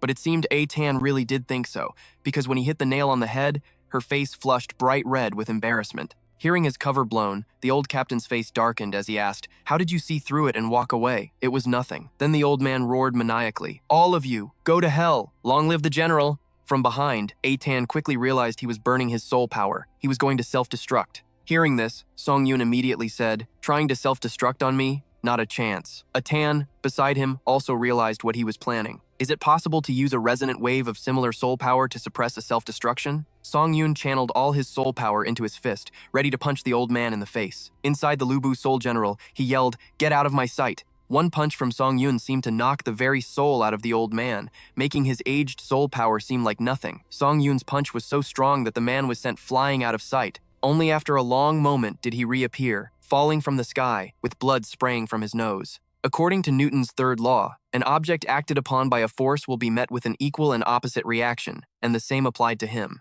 Because the punch was so powerful, the landing was just as hard. At that moment, Song Yun was still inside Lu Bu, but he decided to use soul release to finish the old man off. Finally, the man was beaten until he was sprawled out on the ground. He seemed to be completely unconscious, dead to the world. But Song Yun wasn't done with him yet. He moved closer and pried the old man's mouth open to examine it. He analyzed. Behind the second tooth on the left, there's a trace of potent poison used for suicide. If I'm not mistaken, you're actually a subordinate of Ye Wang. Despite being unconscious, hearing these words from Song Yun forced the old man to open his eyes and ask, "How? How do you know of General Ye Wang?" Atan was also shocked by the name Song Yun had just uttered. She exclaimed, "Could it be the king of mercenaries, commander of the 330,000 remnants of Taihe, the sword saint of the Taihe people who possesses the Ganjiang Soul General, Ye Wang?" The one who possesses the Ganjiang Soul General is the sword saint from the sunken island nation of Taihe. Based on what Song Yun knew from his past life, he had led the remnants of Taihe and joined the Chang Legion as a mercenary. In the years that followed, Ye Wang continuously wreaked havoc on the battlefield, invading the Tian nation. In his previous life, he had joined the Xuanjia Guards and fought him several times on the battlefield, but the Yunxiang of that life had flawed soul veins and was no match for Ye Wang. As the memory ended, he lowered his head, pressing his forehead and sighing. Now, thinking back on these things, The sword scar he left by his left eye began to ache. Hearing this, Atan immediately asked with confusion what Song Yun had just said. He just knelt silently on one knee, saying it was nothing. Then, Yunxiang stood up and pointed at the captain lying on the ground. "I'm leaving this one to you. Take him back to Taiyuan for interrogation." Her face instantly darkened, her eyebrows knitting together as she stared daggers at him. In a flash, Atan had drawn a dagger and thrust it straight towards Song Yun, demanding an answer. "Who in the world are you? Not only can you see through the Dilun Nation's plot, but you also know about Taiyuan. What are you scheming?" Yunxiang just smirked slightly, grabbing her wrist tightly. Taiyuan is a secret organization that promotes peace and prevents civil war among the human factions. Relax, I'm not an enemy to you or to Taiyuan. In a way, my goal and yours are the same. Song Yun's words left Atan stunned. To unite all the human forces and stand against the true enemy, he smiled gently. She still had her brows furrowed, but her expression was no longer grim. Instead, her cheeks were slightly flushed as she pouted at Yunxiang. He seized the opportunity and snatched the dagger from Atan's hand. A second later, the dagger was gone, replaced by a strawberry tanghulu skewer and a storage card. Song Yun smiled and offered the candy to her as she stared in astonishment, and at the same time, he introduced himself. Atan shyly raised her hand to take the skewer. Then, completely confused, she watched his figure as he silently turned his back to walk away. "I'm sorry, Atan. There are some things I'll tell you when the time is right." She blushed and held up the skewer, wondering how Song Yun knew she liked to eat this. Atan glanced at his retreating figure again and concluded, "What an enigmatic man." Over on the other side, Yunxiang silently sat down next to the pile of bodies and started rummaging through them for something. Only then did she notice the storage card in her hand, wondering what it was. Looking over, she saw him pull out several storage cards, examine them for a moment, and then complain in frustration. "Why are these guys so broke? There's nothing valuable in these storage cards." At that moment, Atan seemed to realize something and pointed angrily at Song Yun, shouting, "So that's what you were doing just now?" Then she suddenly blushed and touched her forehead. "And to think I was just starting to think well of him. I can't believe he only did all that to get a chance to loot the spoils of war." As if reading her mind, Yunxiang frowned slightly. "You're not thinking something rude about me, are you?" She was immediately flustered and guiltily turned her head away with a huff. "Money grubber." Hearing that, Song Yun slowly stood up and replied with a single word, "No." He shook his head slightly, tucking the storage cards he had found into his pocket. "You're still young. You probably don't understand how harsh this world is. Do you know what the two most important words are for making your way in this world?" For some reason, Yunxiang's retreating figure looked a little lonely and desolate. Atan's curiosity was immediately piqued, and she asked him what they were. He pulled his coat open slightly with a wicked grin and answered, "It's money." The answer, not surprisingly, caused countless question marks to appear in her head. Song Yun explained, "First, you need money to be a hero for justice without expecting a reward. Second, there's a saying, wealth, companions, method, and location. As long as you have money, there are 100 ways to quickly raise your cultivation level." She gasped, her eyes wide, wanting to say something but not knowing what. He, on the other hand, was looking extremely pleased with himself. On a small scale, it's the individual. On a large scale, it's the nation. With enough resources and benefits, you can create any problem. And you can also solve any problem. There are no permanent enemies, only permanent interests. As long as we can offer enough benefits, even if they were once our enemies, there are ways to make them work for us. After that, the atmosphere suddenly became awkward. Atan rubbed her chin and nodded. "What you're saying seems to make a lot of sense, even though I don't understand what you're talking about." Hearing that, Song Yun angrily scolded her for such a half-assed answer. Suddenly, a few strange streaks of purple lightning appeared in the distant sky. The sky abruptly darkened, and countless gales began to howl fiercely. He was instantly on high alert.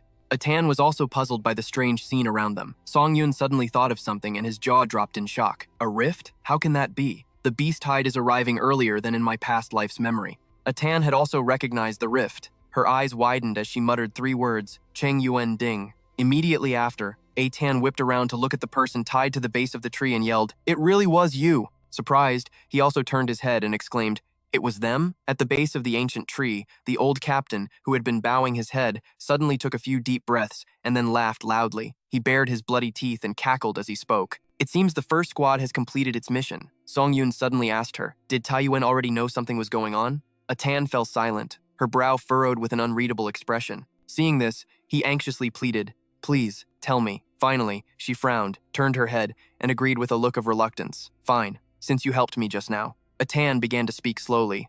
According to Taiyuan's intelligence, the Dilun nation seems to have found the technology to artificially create rifts during a previous secret realm exploration. They plan to apply this technology for military purposes. I came to Nanzhou this time to investigate this matter. At this point, she lowered her head grimly. Atan's brow was furrowed in frustration, but I didn't expect to walk right into their ambush. Song Yun also lowered his head, his voice deep. So that's how it is. So it was all a scheme by the Dilun Nation. That makes perfect sense. At that moment, the old captain's eyes suddenly bulged as he roared insanely, "You two figured it out too late. You're all gonna die. You're both going to die here." In an instant, his face darkened as he shot his hand out and clamped it over the old man's mouth. Song Yun lifted the old man into the air, ignoring his violent struggles. "What do you think you're doing?" A second later, the old man was convulsing like a landed fish, letting out a horrified scream as lightning from Yunxiang's arm coursed through him. Atan panicked and rushed to intervene. "I've already completely destroyed all of his soul meridians. Keeping him alive will be more valuable." With that said, Song Yun released his grip, throwing the man to the ground. The old man rolled several times before coming to a stop at her feet. He walked over and shoved a pill into the old man's gaping mouth, ensuring he wouldn't die. Then, Yunxiang held out a storage card. "This is a thank you gift for the intel you shared earlier. It contains elixirs you'll need. I have to get back to Yuanding City immediately. Are you coming with me?" Atan hurriedly received it with both hands, showing her respect.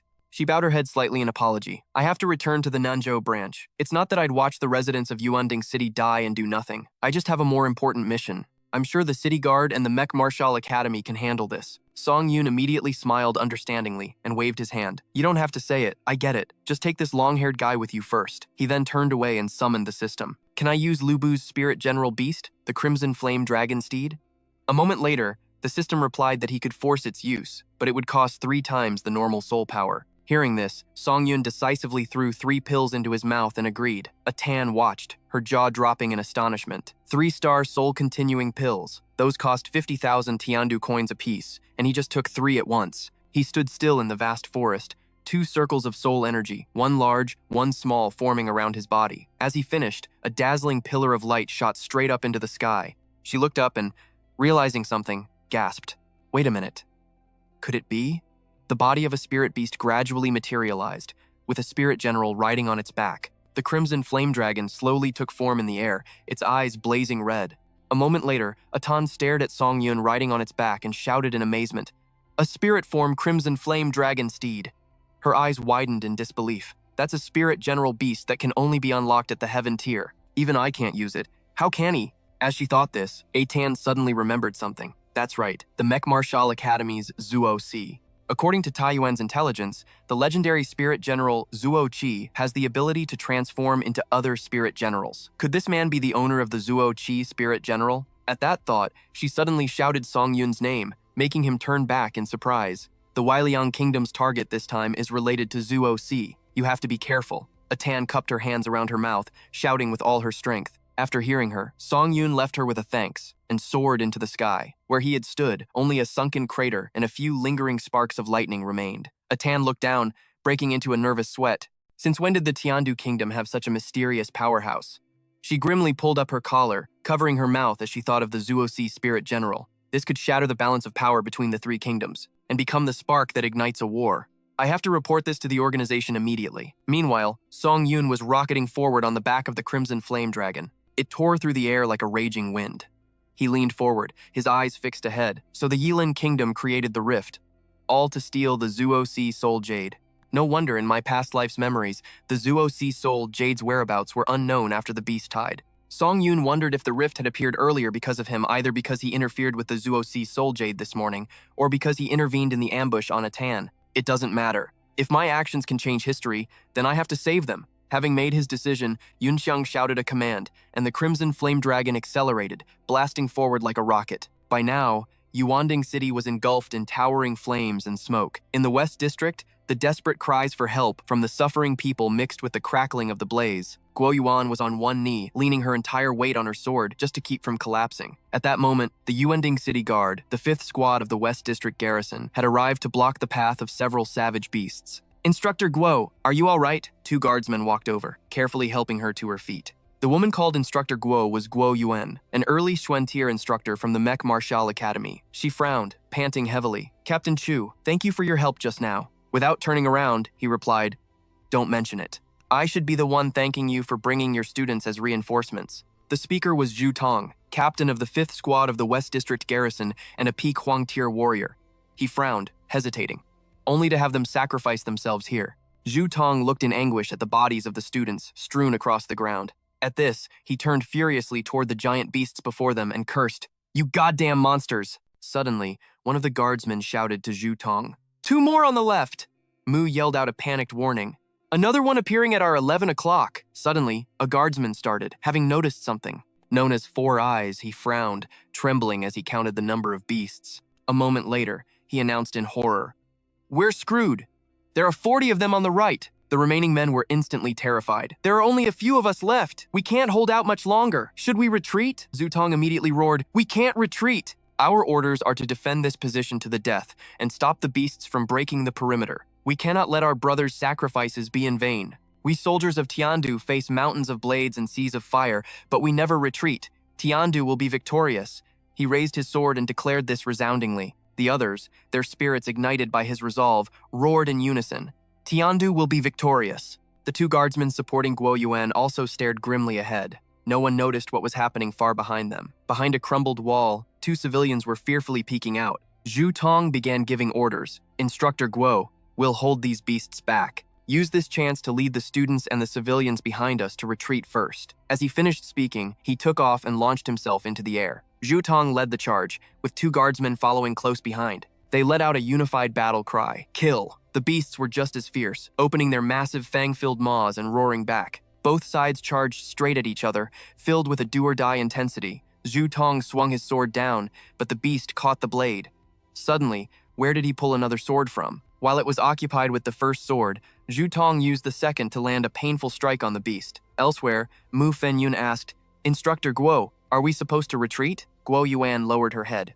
"I just sent a request for reinforcements to headquarters. Hold on a little longer. They should be here soon." Hearing that, he immediately raised his sword and charged forward to help the others fighting. Mu had barely charged in when a beast sent him flying, knocking his sword from his hand. Instantly, another beast pinned his head down with its claws before Mu even had a chance to defend himself. Then, it opened its blood-red, bottomless maw, intending to swallow him whole, despite Mu's desperate struggles. Just like that, one of his arms was bitten clean off. Mu broke out in a cold sweat, screaming in agony.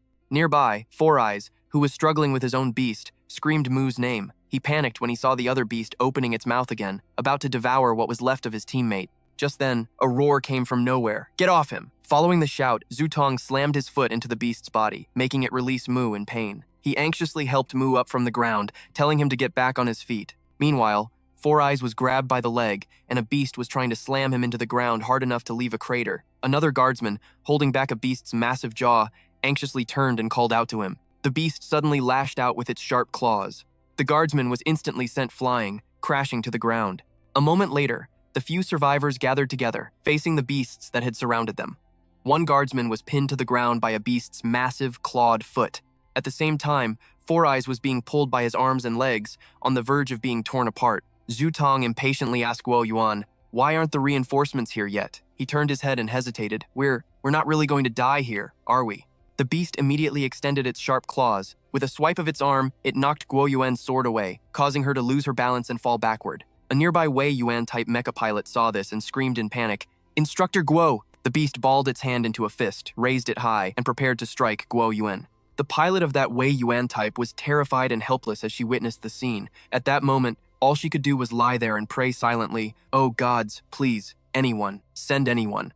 Inside the robot's body, Guo Yuan struggled, hoping someone would come and save them. The people hiding behind the ruined wall also watched the situation with bated breath. Right now, all they could do was silently pray for help. Seeing the dangerous situation, Chu Dong shouted frantically, "Why isn't the Wei Yuan-type mecha moving?" The beast quickly decided to strike, its fist immediately coming down. Guo Yuan couldn't dodge. She could only lower her head and accept the blow. Inside, the pilot also turned her head away, not daring to look directly at the beast. Just as she was awaiting death, a blue light suddenly flashed. The beam of light pierced through the beast right in front of Guo Yuan. Chu Dong was utterly stunned by what he had just seen. The other robots were all startled by this sudden turn of events. The group hiding behind the wall was also bewildered, wondering what that was. The thing landed with such force that it kicked up a thick cloud of dust. After the dust settled a bit, they could clearly see it was a spear. The pack of beasts was completely confused by this sight. From behind the dust cloud, a large figure slowly approached. Every one of his footsteps carried an intimidating power. He stretched out his hand to control his power, and a blue light emanated from his palm. The nearby spear sensed the power and began to dematerialize. Before everyone's eyes, the spear dissolved into floating specks of blue light. These specks flew towards Song Yun's hand and gradually coalesced. A complete spear quickly appeared in his grasp. He raised the spear and twirled it a few times in the air. Then, Song Yun spurred the red flame fire dragon to charge straight ahead. The beasts gathered together, growling as they observed the situation. Then they too ferociously charged at him. Song Yun was like a rushing blue flame. As he drew near, he gripped the spear with both hands and unleashed a powerful swing towards the beasts. A huge explosion immediately erupted in front of him, sending beast carcasses flying into the air. He seized the opportunity to strike again. Everywhere he struck, things exploded. The beasts were killed before they could even attack. Chu Dong's eyes went wide with shock and alarm as he watched. Everyone observing from the sidelines was terrified by the sight. Someone stammered and asked the instructor, Is this the backup you called for? But Guo Yuan was just as baffled, having no idea what was happening. Chu Dong couldn't help but wonder, what kind of spirit soul general is this? It's too strong. After clearing out the beasts, Song Yun rode majestically through the smoke and shouted, Spirit release! The Lubu spirit soul general and the red flame fire dragon instantly vanished. Everything disappeared, leaving only him floating in a sphere in midair. Song Yun slowly descended to the ground, and the sphere vanished as he did. Everyone nervously watched from behind the wall. As he walked over, he explained, Everyone, no need to be tense. I'm just a passerby. When he reached a flag bearer lying motionless on the ground, Song Yun bent down and said, The flag of the Tianshang kingdom should not be on the ground. He immediately took the flag from the man's hand and planted it firmly in the ground. Holding the flag high, Song Yun shouted proudly, Tianshang will be victorious. Everyone else roared along with him, Tianshang will be victorious. Then, all the Wei Yuan-type mechas stood up, shouting in unison. Seeing this, the people hiding behind the wall cheered excitedly. This is great! We're saved! Inside her robot, Guo Yuan stared intently at Song Yun's every move. She muttered suspiciously, That's the uniform of the Jiwu Academy. How can there be an expert of this caliber in the academy? Just then, he suddenly noticed something. It turned out he'd spotted Shen Ruowei lying unconscious nearby. Song Yun immediately walked over and said, This one's not dead yet. It's her lucky day she ran into me. He reached over, picked up the amulet next to her, and said, Consider this the price for saving you. I'm taking your marriage agreement. Then, Song Yun took out a medicinal pill and placed it in Shen Ruowei's mouth before gently picking her up and carrying her towards the others. Chu Dong bowed his head gratefully and said, Thank you, senior, for your help. He introduced himself.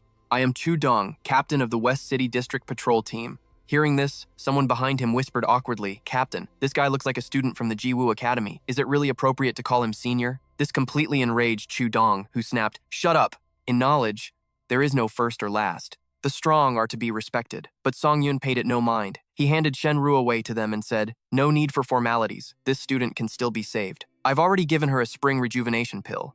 I'll leave her to you now. After handing her over, he immediately turned to leave under Guo Yuan's probing gaze. In the end, she couldn't help but ask, Are you a student at our Jiwu Academy? What class are you in? Song Yun didn't stop, but suddenly threw something behind him. Chu Dong easily caught it. It looked like a box of medicinal pills. Before leaving, he explained, My name is Song Yun. I was just passing by coincidentally. You all continue defending this area. I'm going to check on other places. See you again someday. Then, he immediately summoned his spirit soul general. Song Yun mounted the red flame fire dragon and quickly departed in front of everyone. Watching him leave, Guo Yuan wondered to herself, his aura only feels like it's at the peak yellow rank. Why is he so strong? Could he be hiding his true level? Then she turned back and asked, What did he throw to you just now? Chu Dong looked at the box in his hand with a puzzled expression. After a moment, he shouted in disbelief, This is a soul continuation pill. Someone who didn't know what that was immediately asked him what it was. Someone in the group knew and quickly explained, I heard it's a 3-star pill that can replenish soul power. They're extremely rare.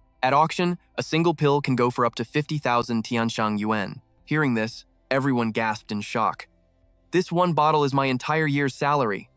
This senior is so generous. Ignoring their huddled discussion, Guo Yuan stared in the direction he had left, wondering, Song Yun, who in the world are you? Just then, Shen Ruowei, who was in her arms, suddenly let out a soft groan. She slowly opened her eyes, and the name Song Yun escaped her lips. Song Yun moved swiftly towards the Cheng Yuan cauldron, relentlessly swinging his spear, flashing beams of blue light. Riding atop the red flame fire dragon, Song Yun held his spear proudly and charged forward. He swung his spear with wind-splitting speed, taking down the beast before it could even attack. And so, everywhere Song Yun went, the ground was littered with the corpses of beasts. Suddenly, someone appeared right where he had just passed. Xu Hemming stood leisurely atop the head of a giant beast. He stared intently at Song Yun's retreating back. Then, Xu Hemming let out an amused chuckle and said, He's clearly just some brat at the peak yellow rank. Meanwhile, at the Jiwoo Academy's main headquarters, the Qing Tower stood as majestic as ever. In the command room, the large screen was displaying scenes of the beasts being dealt with. Shi Jing seriously monitored all the activity on the screen. Xiao Yue sat before the screen, reporting on the situation and stating that reinforcements were needed. Shi Jing pushed up her glasses with one hand and asked, "What's the situation like inside the Jiwoo Academy?" She turned back and said, "According to the defense squad's report, it seems someone has set up a formation within the academy grounds to slow down the beasts. Although 2 squads are in a tough fight, there haven't been any casualties yet." Xiao Yue looked at the screen, about to add something else. She monitored the situation and then said hesitantly, "Guo Yuan's team has sent a report. They received support from some mysterious spirit soul general. The beasts in their area have all been eliminated." Shi Jing asked suspiciously, "A mysterious spirit soul general?" Xiao Yue suddenly exclaimed. The squad at position number 4 also witnessed the mysterious horse-riding spirit soul general and has sent over images. The screen immediately zoomed in on the image of Song Yun controlling the Lu Bu spirit soul general. The moment she saw it, she recognized it and cried out, "Wait a minute, that's the Sky Piercer halberd." Shi Jing asked in alarm, "Could this be the Lu Bu spirit soul general?" Hearing that, Xiao Yue asked curiously, "Headmaster, you know of this spirit soul general?" She explained, "Among men, Lu Bu, among horses, red hair." According to the classified documents in the secret archives of the Tiandu nation, Lu Bu was a fierce general of unparalleled martial might. The Sky Piercer halberd was his signature weapon. To use that name, one would probably need to have terrifying combat power to match. After running the calculations, Xiao Yue urgently reported that she had figured out its movement trajectory. The destination of this Soul General is the Mech Arts Academy. Shi Jing pondered deeply. Why would the Soul General Lu Bu appear now? Is its target the Mech Arts Academy? Are you friend or foe? At that moment, countless sparks flickered and floated outside the Mech Arts Academy. Song Yun stopped in front of the Mech Arts Academy. He assessed the situation. The 12-position Tiger Wing formation. As expected of Instructor Wu. It looks like there are no casualties over at the training grounds. From inside his mech, he said with relief, "Looks like the deceleration formation we set up earlier is working. Instructor Ao's group should be able to hold out a little longer. Since that's the case, I'll use this chaos to go get CACA's Soul Jade." Then, Song Yun immediately commanded in a loud voice, "Crimson Flame, Dragon Steed, this way." It immediately stomped its feet hard on the ground to build momentum, and they both easily leaped over the high wall. Once that was done, he shouted, "Crimson Flame, Dragon Steed, dematerialize." It quickly vanished. Song Yun controlled the Soul General Lu Bu and jumped up. He found the exact location of the Soul General CAC statue and landed heavily behind it. From inside the mech, he sized up the statue for a moment. Then Song Yun ordered the cockpit to open. The Soul General Lu Bu immediately began to fade away. A diamond-shaped symbol appeared on the mech's chest. The symbol gradually expanded, revealing his figure inside. In just a moment, the symbol opened completely, and Song Yun stepped out. He gently landed one foot after the other on the dusty ground. Wasting no time, Song Yun commanded, "Star-Lord system, scan the Xie statue for me." After his command, the mechanical scanning sound of the system rang out. A few minutes later, it announced that it had locked onto the location of Xiexi's Soul Jade. Just as Song Yun predicted, the Soul Jade was indeed in the head. He took a running leap onto the Soul General Lu Bu, and from there, jumped again onto the statue of Soul General CAC. Song Yun focused his power and commanded, "Star-Lord system, forcibly extract Xieqi's Soul Jade for me." Instantly, the continuous sound of cracking rang out. The statue's head began to split open. He channeled power into his arm and said confidently, "Get over here." The Soul Jade of CSE quickly appeared from behind the broken statue fragments, and Song Yun immediately pulled it towards himself. Just then, someone suddenly approached the statue. Lu Yan stopped in his tracks, observing the situation with confusion. He panted and mumbled, "There's someone on the statue." "What's going on?" "The Xie statue. It's been damaged?"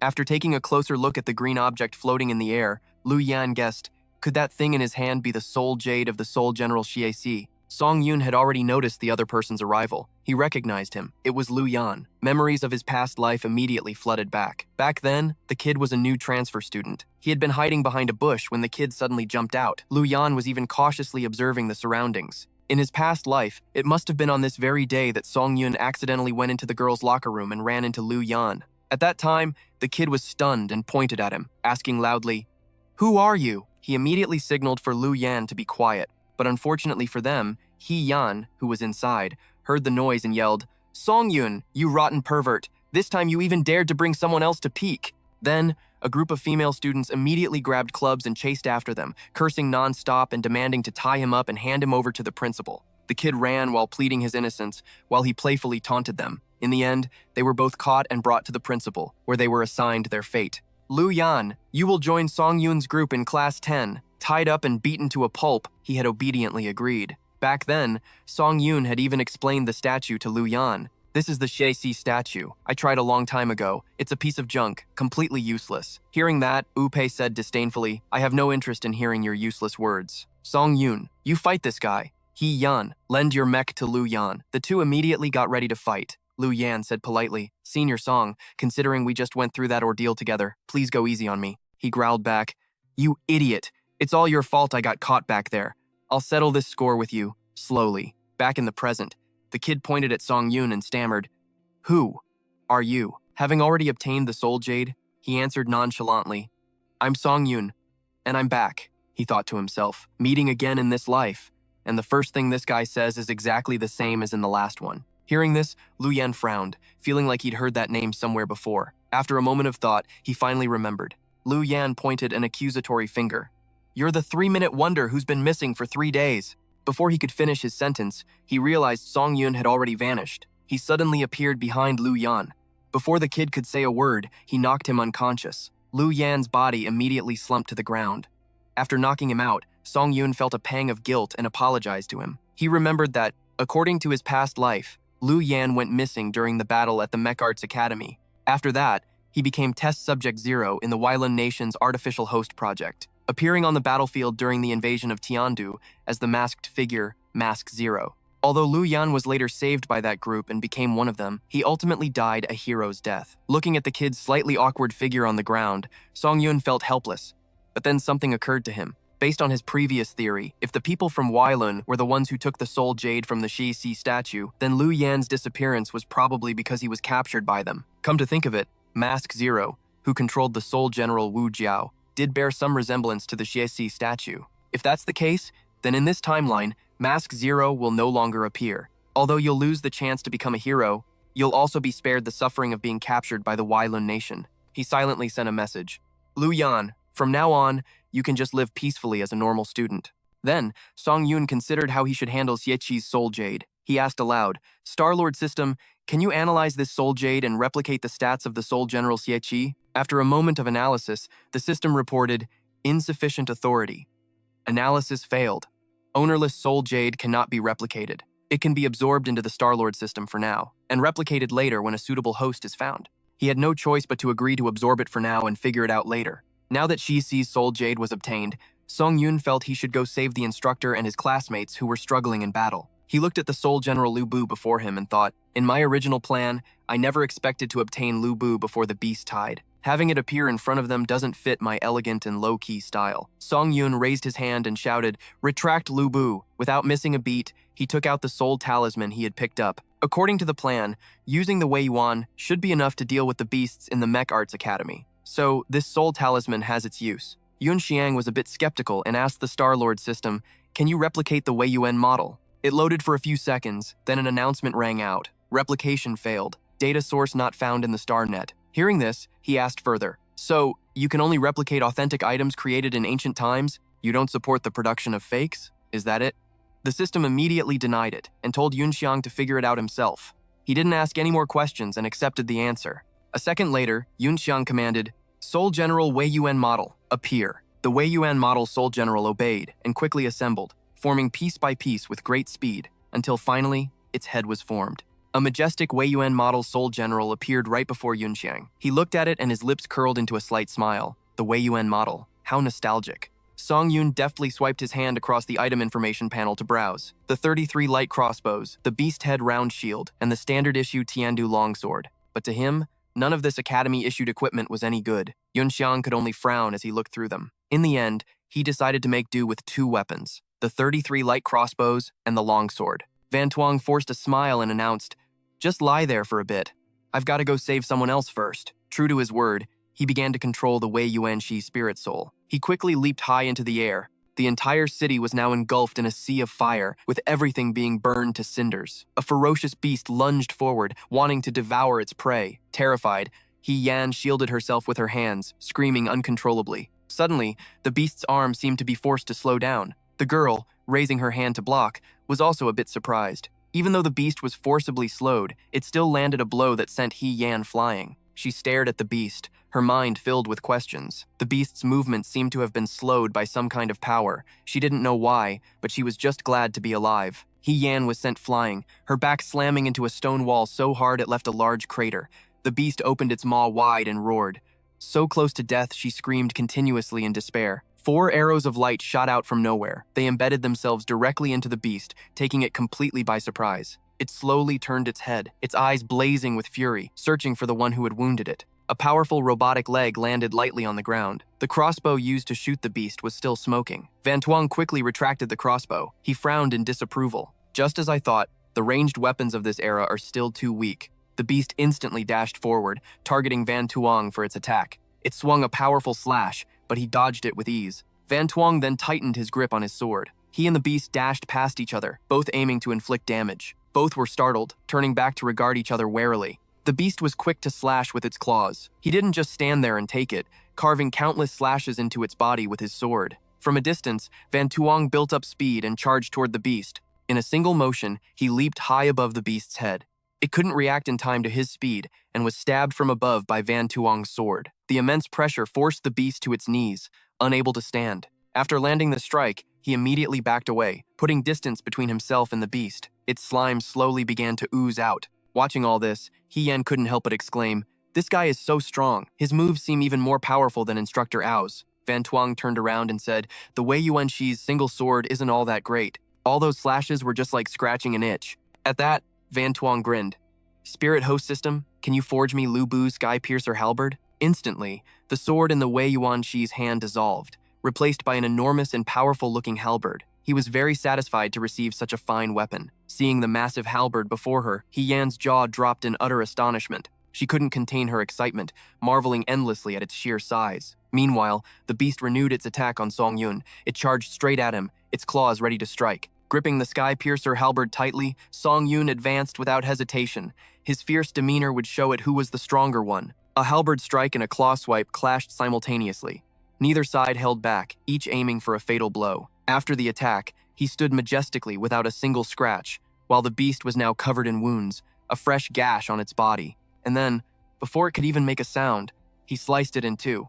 The beast was dead. Its corpse lay on the ground as smoke began to rise from it. He Yan witnessed this, unable to believe her eyes. All she could do was cry out, "A one-hit kill! How is he so strong?" Van Tuong walked over to He Yan and asked, "Are you okay?" The class president's eyes were now filled with admiration and fascination. She replied shyly, "I'm fine, thank you for saving me." Without waiting for He Yan to ask anything else, he turned his back on her, signaling that the matter was over. He said, "Don't mention it." With that, he flew straight up into the sky, leaving a stunned He Yan to realize she hadn't even had a chance to ask her savior's name. Sitting there, gazing at the sky, she thought to herself, "That guy's voice sounds so familiar." Then she suddenly remembered something she'd missed. He had called her class president, which made her wonder. The Mecha Martial Institute's dormitory area had suffered heavy losses from the attacks, with thick smoke billowing from multiple places. The martial guards were holding a turtle shell formation, waiting for a chance to counterattack as the horde of beasts advanced relentlessly. Realizing that waiting was not an option, Thuong Quan Gam charged forward to carve a bloody path, leaving Quach Vien to shout after her, "Don't rush ahead, get back to the turtle shell formation." Thuong Quan moved with incredible speed, her twin swords slicing the beasts in half in an instant. She dashed in front of one and excitedly unleashed a flurry of slashes on it. She was so thrilled, she let out a delighted laugh. Someone inside the formation sighed, "It's useless. That senior instructor goes berserk whenever she fights. Do we need to provide backup for our senior?" Thuong Quan continued to frantically hack the beasts to pieces, her excitement at its peak. She struck decisively. It seemed these monsters were no match for a peak Huang rank fighter like her. Suddenly, a beast lunged up from behind Thuong Quan. Seeing this, the person in the formation worriedly shouted a warning, "Watch out!" She had already shot up into the sky, calling back, "It won't hit me." Unexpectedly, the beast also leaped up behind her, its eyes cold and filled with killing intent. Sensing something was wrong, Thuong Quan turned her head, but it was too late. The monster threw a powerful punch at her. The blow sent her crashing to the ground with a powerful aftershock. She coughed up blood from the internal damage. Thuong Quan was furious. She was so enraged, she cursed at it. However, the beast was quick to dive down, pinning her to the ground with its two legs. The scene descended into chaos. Thuong Quan was immobilized, unable to move, as beasts closed in on her. Inside the formation, the remaining martial guards were in an uproar. one of them said worriedly. Our senior is surrounded. What do we do, instructor? The beast opened its mouth wide, its sharp teeth ready to tear her apart. Thuong Quan cried out in terror. In stark contrast to her earlier battle frenzy, she was now completely panicked. Reinforcements had arrived. Song Yun was descending from the sky with his sky-piercer halberd. Quick as a flash, he swung the powerful halberd, slicing the beast, pinning Thuong Quan in two as he landed in an incredibly cool one-knee pose. She could only stare, dumbfounded and speechless at his power. It turned out that Van Tuong's single strike had killed all the beasts in the area. The tip of the halberd whistled through the wind, its blade looking like it could split the very air in two. Song Yun spun the halberd in his hand with incredible skill, then rested it on his shoulder in a majestic pose. He couldn't look any cooler. Inside her battle armor, Thuong Quan blushed and murmured shyly, "This guy is way too cool." Her heart was racing. Inside the formation, the others looked on and wondered, "Our senior is saved, but who is that guy?" Witnessing this scene, they couldn't help but be amazed. That power. It must be 100 times greater than our instructors. Realizing his slip of the tongue, he immediately apologized but continued to praise him. But still, he's just too strong, slicing through beasts like they're fruit. Since when did our martial academy have someone this powerful? As he was posing, a system notification sounded, warning that his spirit power was insufficient. The system informed Van Tuong that his spirit power was at 5% and would be deactivated in 40 seconds. Hearing this, he could only manage a wry smile. The burden of the sky-piercer halberd was still a bit too heavy for the Wei Yuanxi. After the initial shock wore off, Thuong Quan suddenly felt a wave of pain. She cried out, but still tried to crawl to her feet, not wanting to look pathetic in front of her hero. Seeing this, he went over to help her up and asked if she was injured. Thuong Quan's face flushed red with embarrassment. He asked her, "Can you still fight?" But she was still flustered from being so close to her idol. After a moment, she managed to stammer out, I still can." The adoring look on her face never faded as she gazed at him. Seeing this strange sight, her juniors inside the formation were puzzled. Why did her voice suddenly become so gentle? It was like she'd turned into a different person. A drill instructor's voice cut through the romantic scene. He yelled at Yun Xiang to go provide support instead of just standing there dazed. The halberd on his shoulder flew towards them, landing right in the middle of the savage beasts, making it seem like he was completely surrounded. But he wasn't. A look of contempt crossed his face, and with a cold snort just as before, he swung his halberd with devastating power, slicing the nearest beasts in half and moving like the wind. Wherever he went, the beasts were torn to shreds. Finally, the beast attacking the instructor, who was defending with a shield, was also taken care of with ease by Yun Xiang. The man quickly bowed his head in gratitude. The instructor then raised his sword high and ordered a counterattack, turning the tide of the battle. Hu Qing battle formation, 10 assault mechs on the field. The entire squad's morale was soaring. They fell into line, following the command of their classmate wielding that ultimate weapon. A unified shout rang out as the formation was set. This formation excelled at taking down targets quickly. Shangguan was busy counting the units, wondering if there was an extra robot. After the whole squad charged forward shouting, "Kill!" she was still flustered, not understanding what was happening. A moment later it dawned on her and she blurted out, "What? Am I the extra robot?" She stood there flustered, wondering what she should do. Shangguan quickly said to the person in front of her, "You, come with me. We'll provide support from the rear." The guy was startled by the unfamiliar voice behind him and jumped when he realized it was Shangguan. She rushed forward, her voice soft as she said, "Let's go. Be careful." The guy was still bewildered. He was more scared than surprised. Why was Shangguan's voice so gentle? This wasn't the senior he knew. Leading the formation, Yun Xiang began the sweep. He flew up and swung his halberd, unleashing an incredibly powerful wave of energy. It shot forward like a razor-sharp blade, cutting through everything in its path. On the other side, the instructor gave a command. "Right wing, 5 mechs, prepare." They immediately formed an attack line. Swinging her sword to attack, she yelled to surround and kill the last remaining beast. The 5 mechs struck as one, landing multiple blows on the creature. Seeing this, Yun Xiang was a bit surprised, but then he just scoffed, thinking that 5 Uivian Tuk-grade mechs were barely stronger than a single evil-class beast. The system's warning sounded again. Soul power, insufficient, 2% remaining. Form will deactivate in 16 seconds. But he was still pleased, feeling that his soul meridian had begun to recover. Theoretically, he could maintain the Uivian Tuk's armament for over 10 minutes. Yun Xiang still faced a few problems. Lu Bu was strong, but the power consumption was too high for his current level. He would need a soul-continuing pill to replenish his soul power, and using one on these demon fish would be a waste. He continued to ponder.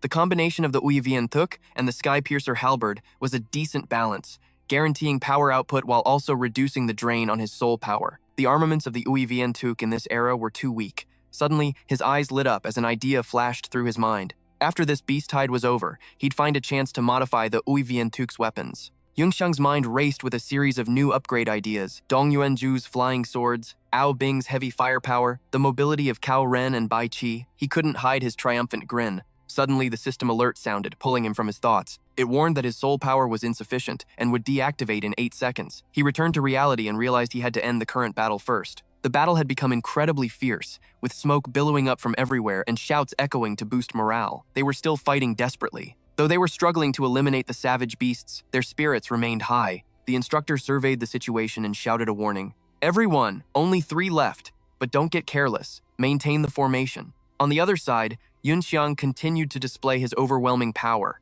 The savage beasts were all dealt with easily by him. He was enthusiastically swinging his halberd when the system displayed a notification. Soul power below 1% will deactivate in 6 seconds. The notification updated, reducing the deactivation time from 6 seconds to 4 seconds. Yunxiang glanced at the situation and noticed there was only 1 beast left, a thoughtful expression on his face. Along with the notification that he would deactivate in 3 seconds, he gripped his Sky Piercer halberd in a throwing stance. The halberd shot forward, its power amplified by the energy enveloping it. The halberd pinned the beast straight through, the surprise attack, leaving it no time to react. From above, Yunxiang descended. He landed on the halberd, creating a small shockwave that instantly killed the beast. His posture couldn't have been more heroic. The system announced that it would deactivate in 1 second. The remaining martial artists, after fighting with all their might to defeat the monsters, looked towards him and gasped in awe. This guy is way too strong. The system's voice sounded again, informing him that his soul power was depleted and was now deactivating. Accordingly, the battle armor began to slowly fade away. As if witnessing something extraordinary, the remaining fighters all looked on in utter shock. The person revealed from under the armor was none other than Song Yun. He slowly descended as the armor vanished, landing gently, but with an aura that was in no way diminished. One of them was so shocked he blurted out, "How can that be him?" Another turned and asked, "You know this guy?" The atmosphere suddenly became somewhat tense. That same guy pointed his sword at him and scoffed. "He's the famous piece of trash from the first year, Song Yun. They call him the 3-minute man." The instructor turned to look at the guy in surprise, repeating Yunxiang's name with a heart full of doubt. Meanwhile, Shangguan was repeating Yunxiang's name as if trying to memorize the name of her beloved. Her face had turned bright red at some point. He was still panting heavily. The excessive consumption of soul power was leaving him exhausted. In the observation room, Shi Jing, who had witnessed the entire battle, was speechless with surprise. Shi and Xiao Yue, who was below, exclaimed his name in unison. Their faces were a mask of shocked disbelief, as if they couldn't trust what they had just seen. She frowned, unable to shake her doubts. The person who saved them was actually Song Yun? Xiao Yue turned back to report to Shi Jing that all the monsters in the 8 o'clock direction had been completely wiped out. His Ui Vientuk had scored 23 kills and assisted in 9. Shi Jing's face was rigid. She couldn't believe that Yunxiang could become so powerful. She recalled that he was just a piece of trash with a crippled soul meridian and concluded that he had hidden his abilities very, very well. Suddenly, she questioned herself. If the Sky Piercer halberd appeared, does that mean Lu Bu was him? But she still couldn't believe that theory. Then, as if realizing something, she frowned, her eyes thoughtful as she murmured, "Xie, the Star Soul General." According to her, the Star Soul General Xie could change its appearance at will, using different illusions to deceive the world. Shi Jing pondered further.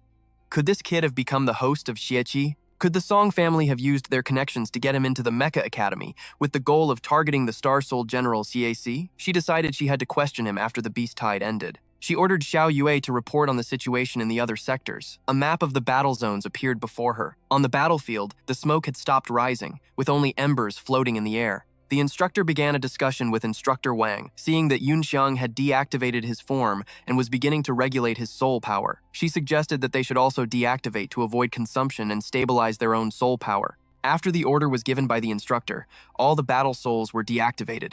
They landed on the ground, every one of them looking utterly exhausted and drained of all strength. Instructor Wang looked at Yunxiang, who had already started regulating his soul power, and ordered everyone to do the same, to avoid being caught with insufficient power if the beasts attacked again. In Yunxiang's hand were 4 cards, enveloped in his soul power. He gave a satisfied smile and declared, "Done."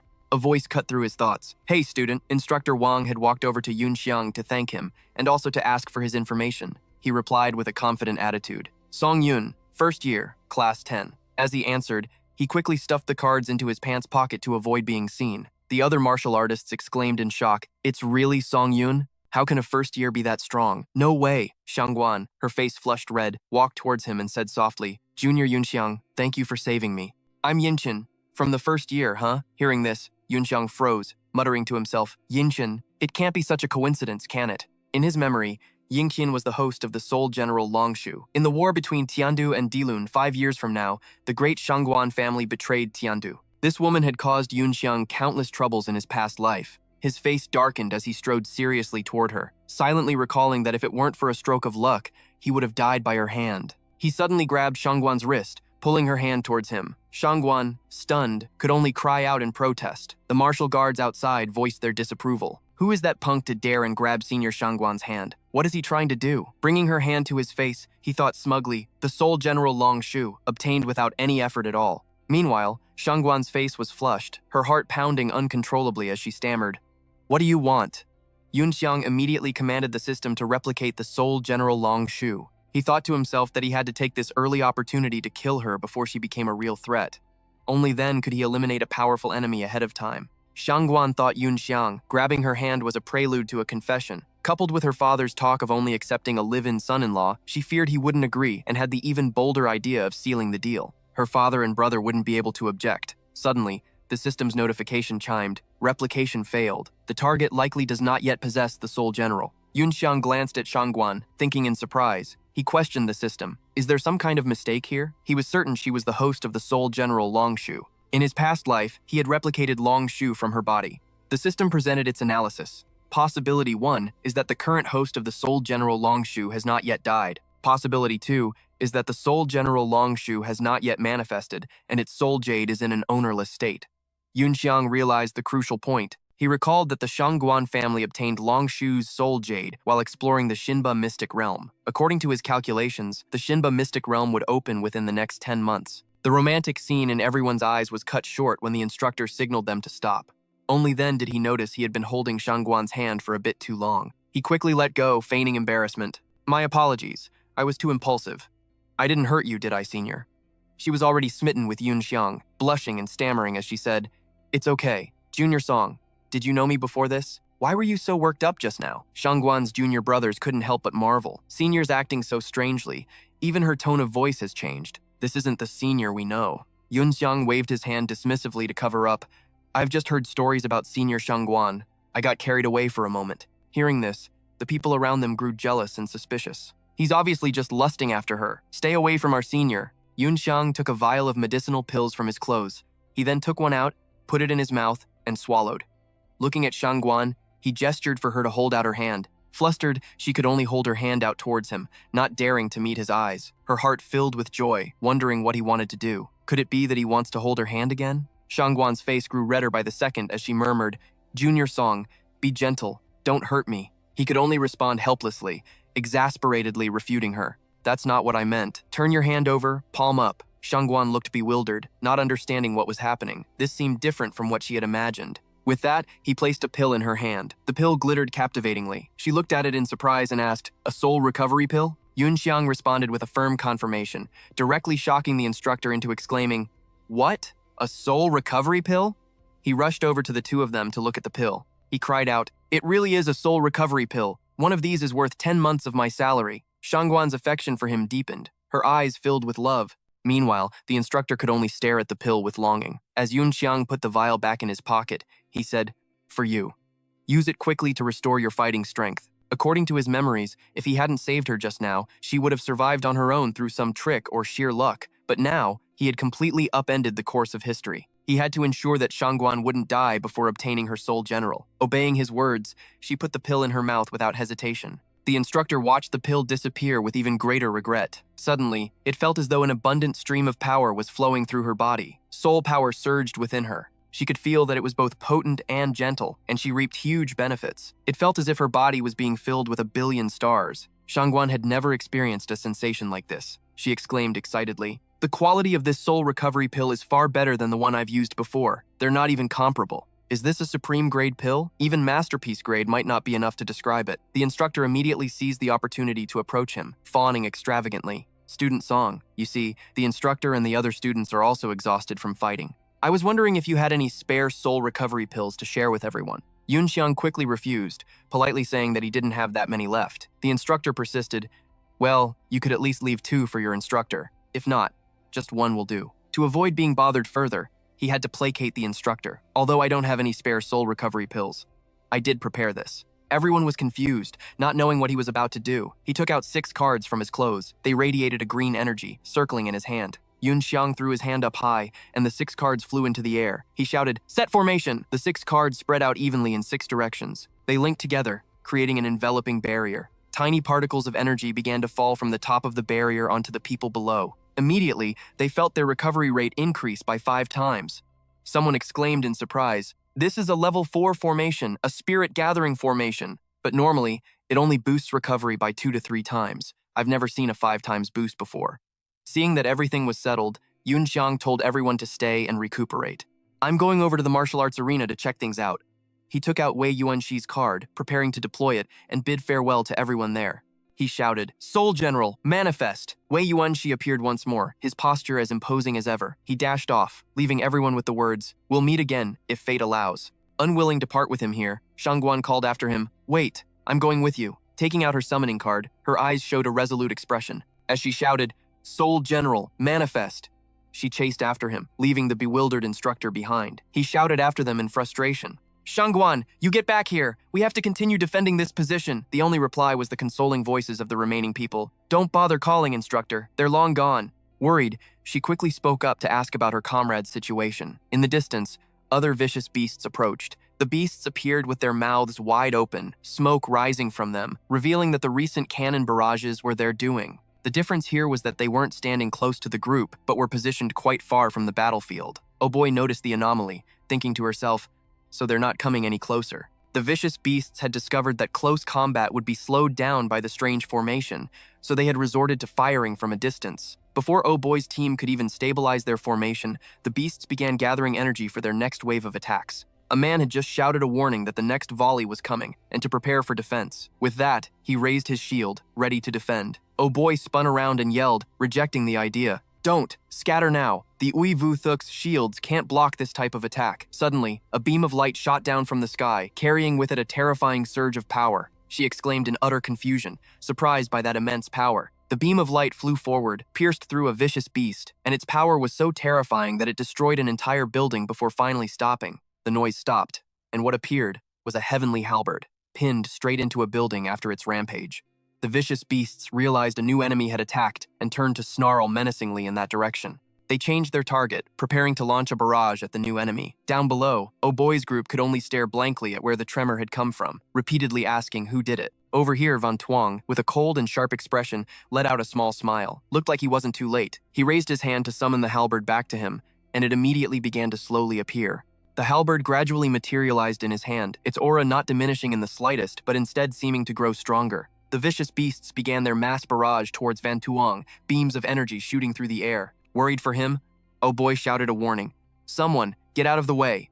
Van Tuong gathered soul power at his feet to aid his movement, accumulating just enough to avoid any waste. He used it to glide lightly across the ground. He slid across the ground with incredible grace, dodging the cannonades. Those attacks couldn't even touch him. Gliding towards them, he swung his halberd at a vicious beast, instantly slicing it in two. A flurry of strikes rained down, and the vicious beasts couldn't fight back against such terrifying power. Oh Boy witnessed this in stunned admiration. That person used that tiny bit of soul power at his feet to launch himself, using incredible footwork to slide out of position in a near-floating state. I can't believe such a high-level skill exists. And that massive halberd too. I've never heard of the Uivu Thuk having a weapon like that. Van Tuong continued his performance. The more powerfully he swung his halberd, the more Ah Boy wondered, who exactly is this person attacking the vicious beasts? The martial guards below could only marvel. The mech this person is using. Isn't that one of our academy mechs? An academy mech can do that? Even Cheng Yi spoke up, unconvinced. Who is this guy? He's unbelievably strong. Oh Boy turned and said decisively, this expert's combat power is at least equivalent to 30 Cheng Yi's. He, on the other hand, had no idea why she was looking at him. The vicious beasts continued their assault on Van Tuong, relentlessly firing at him. These beams didn't trouble him in the slightest. Van Tuong easily dodged them. Realizing single shots couldn't hurt him, they switched to firing in clusters. Countless beams were fired, yet he still dodged them with ease. He weaved through the falling rain of energy flawlessly. Oh Boy couldn't help but exclaim in shock, that movement technique. That's the 7-star steps of the Mystic Armor Guard. Van Tuong leaped high into the air, swinging his halberd down in a powerful slash. The blade's energy shot forward with immense force. The beast that was hit could only roar in agony before being split in two. Oh boy was still in a daze. She couldn't understand how the ultimate technique of the martial saint of the 8 generals, the falling moon slash, could be executed so smoothly by a piddling academy mech. As Van Tuong dodged, he counted the remaining vicious beasts. After a quick scan, there were only 4 left. As he swung his halberd toward them, he counted down from 4, and instantly, 1 was taken down. Next, the count of 3 was heard, and another unlucky beast met the same fate. He was mercilessly wiping them out. The second to last one was also eliminated. A bold thought flashed through Cheng Yi's mind. This guy took out a dozen vicious beasts in a moment. If I were that strong, forget Instructor Ao. I might even have to beg the dean's secretary to be my master. Oh boy heard his whisper and threatened angrily. Do you dare repeat what you just said? He could only stammer that he was just joking to liven things up, inspired by the master's imposing aura. The last remaining vicious beast refused to give up. It fired a cluster of beams at Van Tuong, but he still dodged. He held his halberd tightly, ready for the counterattack. An extremely powerful strike was unleashed with a loud roar. The final scene was the last vicious beast being helplessly cleaved in 2. He stood there in a majestic pose and spoke with satisfaction. All taken care of. The system also announced, soul power insufficient. Forcible deactivation will commence immediately. Oh boy could only marvel. He's too strong, killing over a dozen in just a few short seconds. At this rate, even 50 Cheng Yis wouldn't be his match. In the distance, Shangguan was running towards them, panting heavily. As she ran, she called out, Song Yun, wait for me. Her eyes were filled with an inseparable infatuation. Oh boy was bewildered. She uttered, what? Song Yun? The name sent an ultimate shock through her. It was the same for Cheng Yi. He too was stunned to hear the name Song Yun. The students broke into a commotion, whispering amongst themselves. Who is Song Yun? Is that the master's name? Oh boy gripped her twin swords and walked step by step towards him. Seeing this, Shangguan was extremely surprised by her actions. Pointing her sword straight at him, Oh boy questioned, who on earth are you?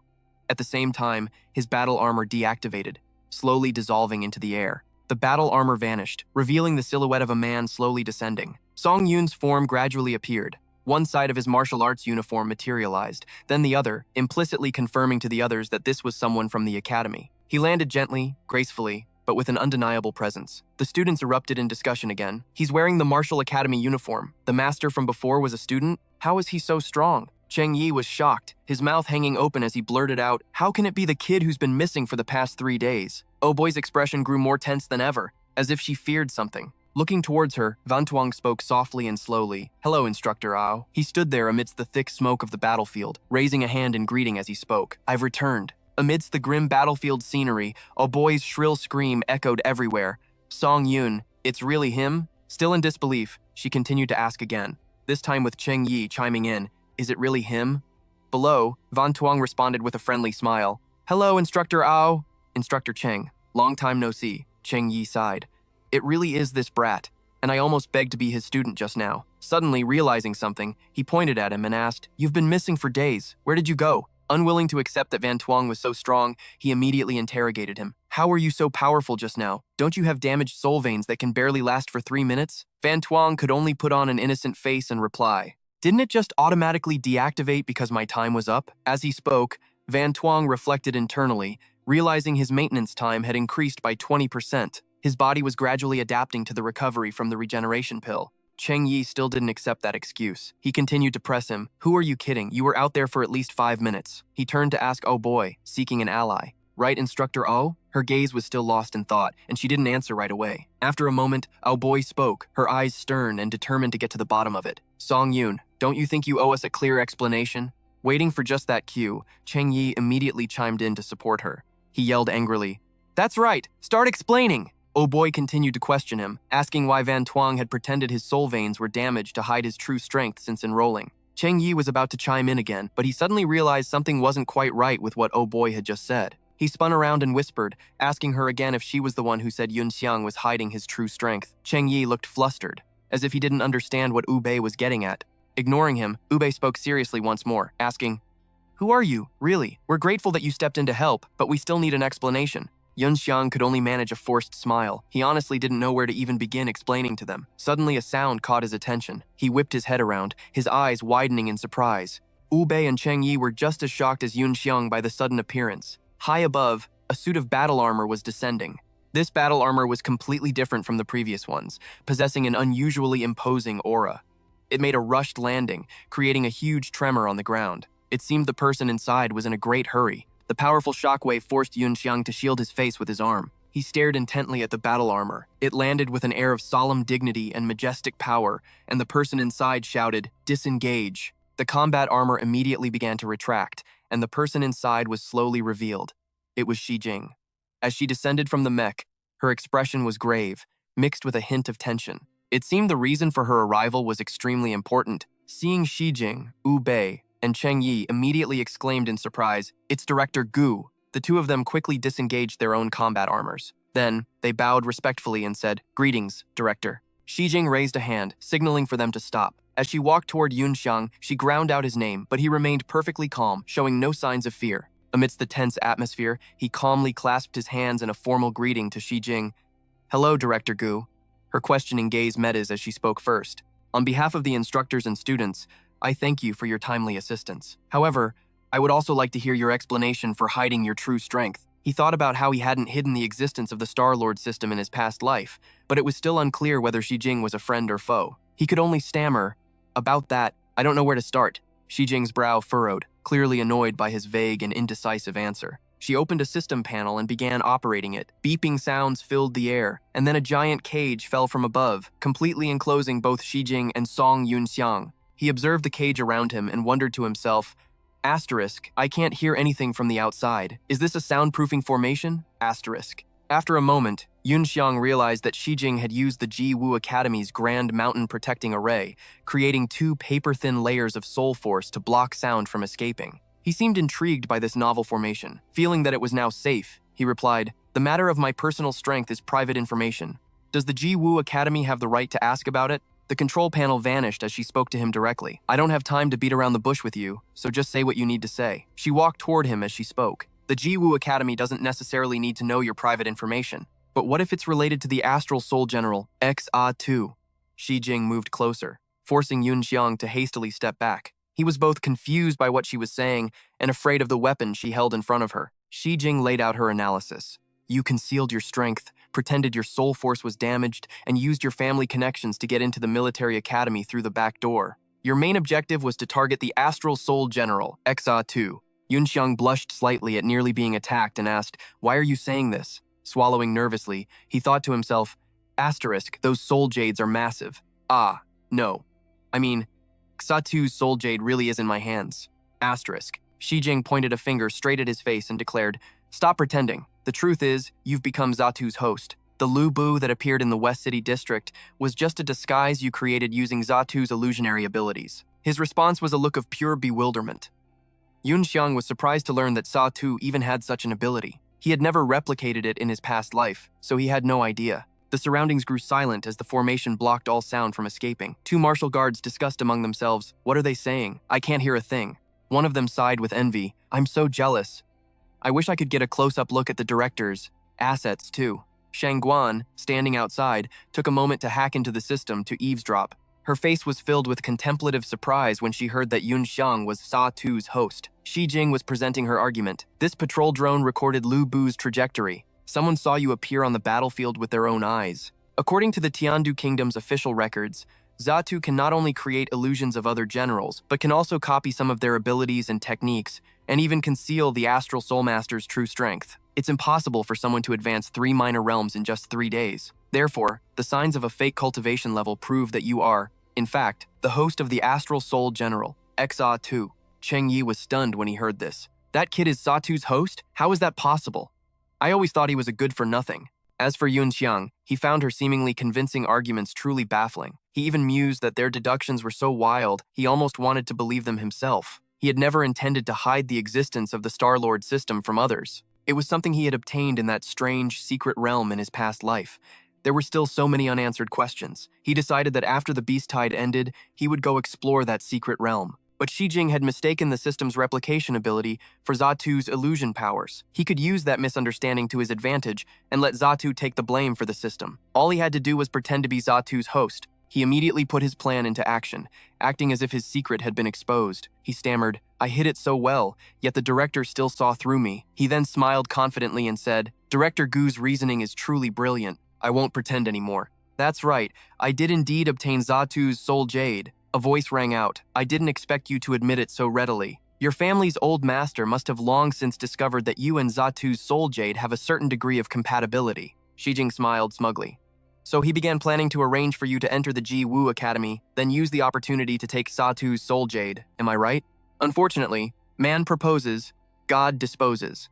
Because of this sudden beast tide, Song Yunxiang was forced to reveal his strength to save people. Otherwise, even after 3 years and a smooth graduation, no one would have discovered that you had obtained Exatu. At that point, the Astral Soul General Exatu would have become the foundation for the Song family's resurgence. Hearing this, Cheng Yi was a little moved. He felt that Song Yunxiang was truly a loyal and righteous person. Song Yunxiang wiped the sweat from his forehead and forced a smile. Asterisk. Even I want to believe this convoluted theory. Asterisk. Shijing continued. Original Astral Soul Generals are different from other mechs. Every inheritance of a soul jade containing an original Astral Soul General is recorded. Your Song family, by acting on your own, has seriously violated the regulations. This can be a big deal or a small one. If we make it a big deal, a verdict of treason isn't out of the question. Song Yunxiang awkwardly scratched his head. It's not that serious, is it? Director Gu, for better or worse, the old man of my family is still a... Before he could finish, Shijing cut him off. Enough with the nonsense. Song Yunxiang, how about we make a deal? He furrowed his brow, not quite understanding what she meant, and questioned her. Shijing believed that this beast tide was likely instigated by someone. She had already discovered 3 key locations suspected of having induction devices installed. Shijing pointed to a key location on the map of the East City District and said she had invited a Heaven-tier master to suppress it. As for the location in the South City District near the Ji Wu Academy, she would personally lead an elite team to control the area. Hearing this, Song Yunxiang understood what she was getting at and smirked. So, what do you want me to do, Director? As expected, Shijing needed Song Yunxiang to go to the key location in the North City District. She didn't need him to suppress this core fissure, but simply to rescue one person. At this, Song Yunxiang grew serious. Rescue someone? I imagine the person you want me to save has quite an important identity, right? Shijing confirmed. That's right. The person I need you to save is a member of the imperial family, the second prince of the Tiandu Kingdom, Tian Zihai. He knew of this person and was immediately suspicious. The second prince, Tian Zihai, represented the pro-war faction within the imperial family. Song Yunxiang had heard he was a war maniac who had launched military actions against the Yilun several times before even reporting it. Rumor has it that in his past life, he died during the beast tide at Yuanding City. The cause of death was assassination. Song Yun reasoned that Asan was also wanted by the Tiandu nation because of this. In his past life, Asan wasn't saved by him, so he must have used his trump card to escape. But no matter what, Asan wasn't the one who assassinated the second prince. Reaching this conclusion, he felt a sudden, shocking realization: the Dilun nation. Could it be that the people of Dilun were behind this? Seeing Song Yun hadn't replied, Shijing continued, "Help me save His Highness the Second Prince, and I, on behalf of the Ji Wu Academy, will request that the Stargazer Directorate allow you to use the Astral General Zuo Si.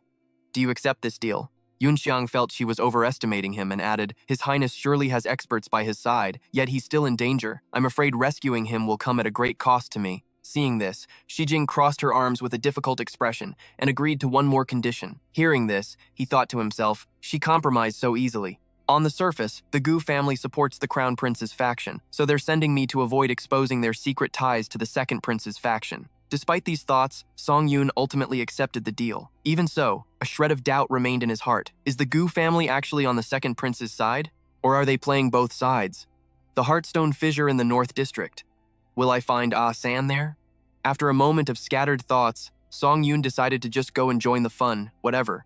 He then took out a bottle of medicinal pills and poured a few into his hand. As he put them in his mouth and swallowed, he thought, Astral Master System, investigate the Crimson Flame Fire Dragon Dog for me. A powerful beam of blue light shone down, and Yunxiang's entire body levitated and was pulled upwards.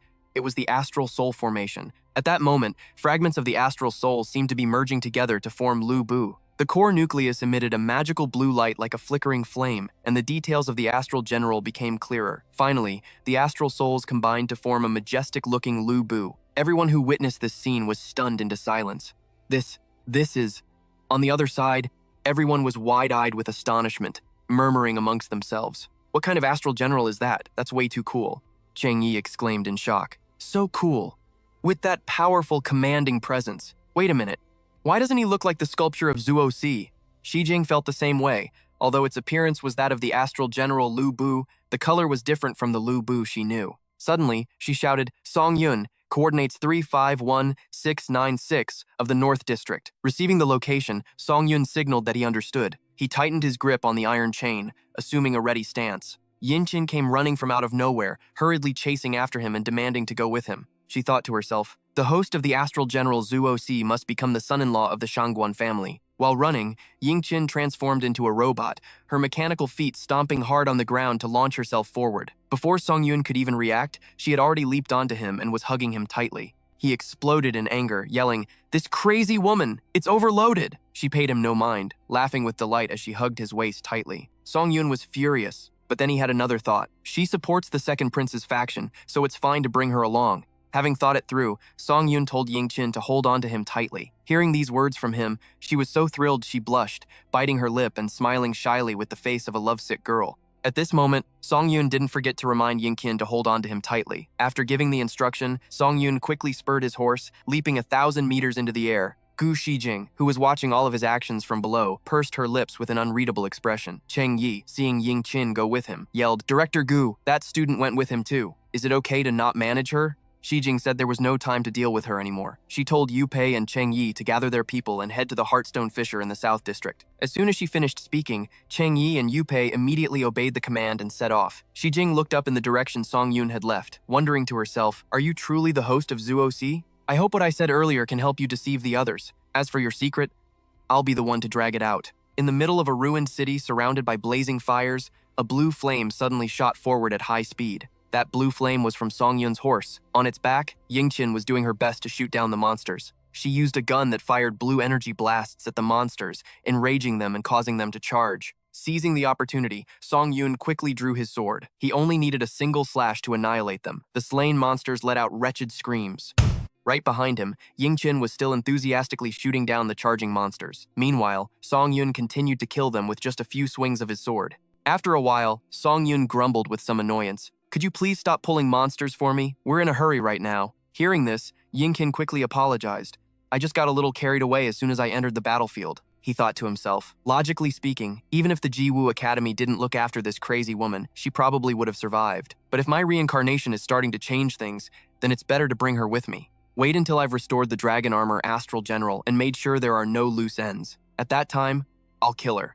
For now, though, he could use her as a human-shaped tool. He then asked her to help him with something. Yingqin quickly agreed after hearing him out, even telling Songyun he could do whatever he wanted with her. Speechless, he told her to be serious and then said he would teach her a few things later. Meanwhile, at the Heartstone Fissure in the North District, smoke and dust billowed up. This place was just as desolate and ruined, surrounded by small, blazing red fires. Rows of armored robots were lined up, protecting the people inside. These golden armored robots were Wei Yuan type, the model used by the Royal Guard. On their hands stood 3 people, who had clearly been through a fierce battle.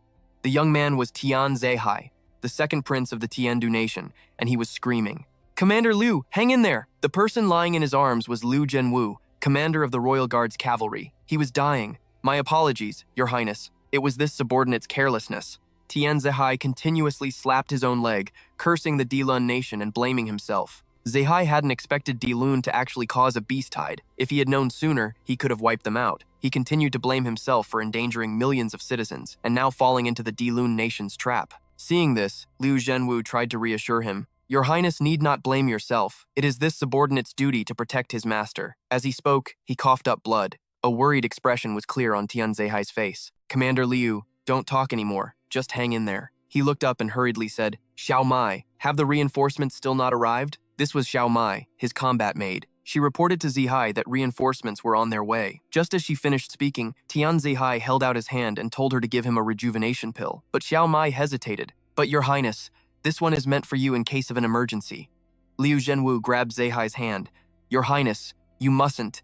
My injuries are already too severe. Don't waste another precious rejuvenation pill." Ignoring their words, Zehai shook off his hand and snatched the rejuvenation pill from Xiao Mai. Tian Zehai took out the last precious rejuvenation pill and put it in Liu Zhenwu's mouth. Right at that moment, a member of the Royal Guard rushed in to report that the beasts were coming again. Tian Zehai quickly ordered Xiao Mai to go command them to hold off the enemy. Receiving the order, Xiao Mai promptly initiated her astral soul formation, materializing her astral soul to join the battle.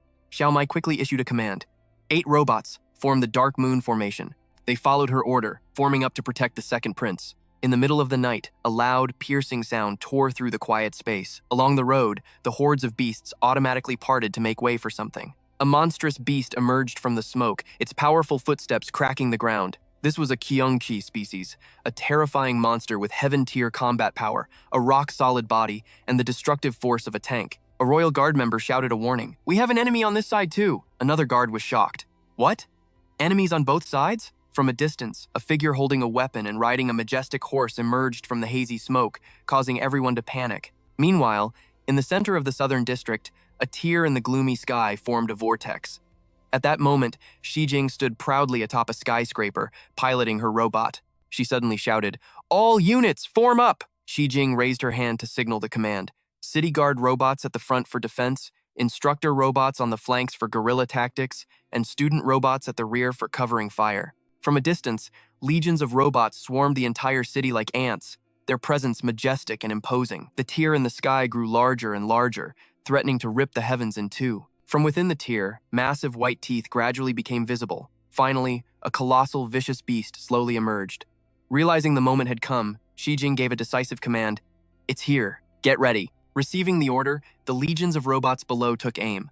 Immediately after, a barrage of glowing arrows was fired by the robots, filling the sky like a rainstorm. At the same time, in the Eastern District, right at the core of the rift, an equally massive robot army was assembled. It seemed they too were waiting for an enormous, vicious beast. Amidst the ruins, a huge and terrifying, vicious beast appeared. The robot army was positioned all around, ready to destroy it. Among the robot legions perched on the surrounding rooftops, a lone figure stood in the center, lost in thought. Shu Hemming stood calmly, showing no fear before the dreadful beast. Suddenly, the beast let out a deafening roar, creating a powerful gust of wind as a show of force. The wind blew with the force of a hurricane, forcing the robots to shield their faces. In contrast, Shu Hemming remained standing majestically, completely unmoved as if he felt nothing at all. He then reached into his pocket and pulled out an old card. "Old friend, let's fight side by side one more time."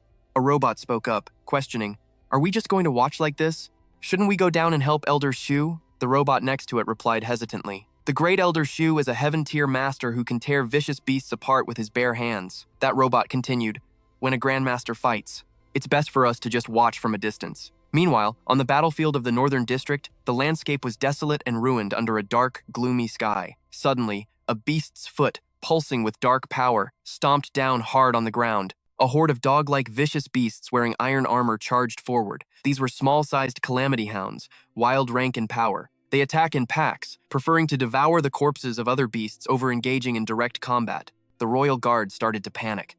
"We're screwed. There are huge beasts on both sides. We're no match for this kind of enemy." A member of the Royal Guard turned and said, "Young Miss, Xiao Mai will hold the enemy here. Please protect His Highness and get him out of this place." Hearing this, Xiao Mai hesitated, turning to look at Tian Zihai for his opinion. Just then, Liu Zhenyu coughed violently, spitting up blood. His voice was weak. "My injuries are beyond saving, but if I burn all my soul power, I can probably buy His Highness 20 seconds. Before Liu Zhenyu could finish, Tian Zihai raised a hand, signaling for him to say no more. His eyes were thoughtful. "That isn't the aura of a vicious beast. The one approaching is probably not an enemy." Xiao Mai made her own assessment. "If it's not an enemy, could it be reinforcements?" The beast emerging from the fog was trying to form something from the tentacles on its arm. Finally, the giant beast transformed its arm into something sharp, like a blade. Then, it suddenly let out a massive roar. The shriek created a terrifying force that overwhelmed everything, making even the Royal Guard stagger. Debris flew everywhere. Tian Zihai used his own body to shield Liu Zhenyu. The Royal Guard suddenly realized the beast was roaring at the dark figure. It was ignoring them because it considered the enemy over there the real threat. From the direction of the dark figure, a blinding stream of blue light shot straight towards the beast. Witnessing this, the beast seemed confused, not understanding what was happening. The blue light struck powerfully, crashing into the ground and knocking the beast off its feet. The horde of beasts was startled by the power coming from that dark figure. The sound of clopping hooves approached. Cool. Blue flames enveloped the horse's ankles.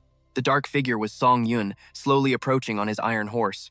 The Royal Guard was shocked. A Star Soul General? Are those reinforcements from the Mecha Arts Academy? Tian Zihai thought to himself, "I've never seen a Star Soul General like this before, and he's even riding a Star General beast mount." Song Yun turned back and said to Ying Qin, "While I'm keeping this big guy suppressed, Senior, you go and search the corpses of the beasts I just killed." She looked a bit confused, her face blank as she asked back, "Huh?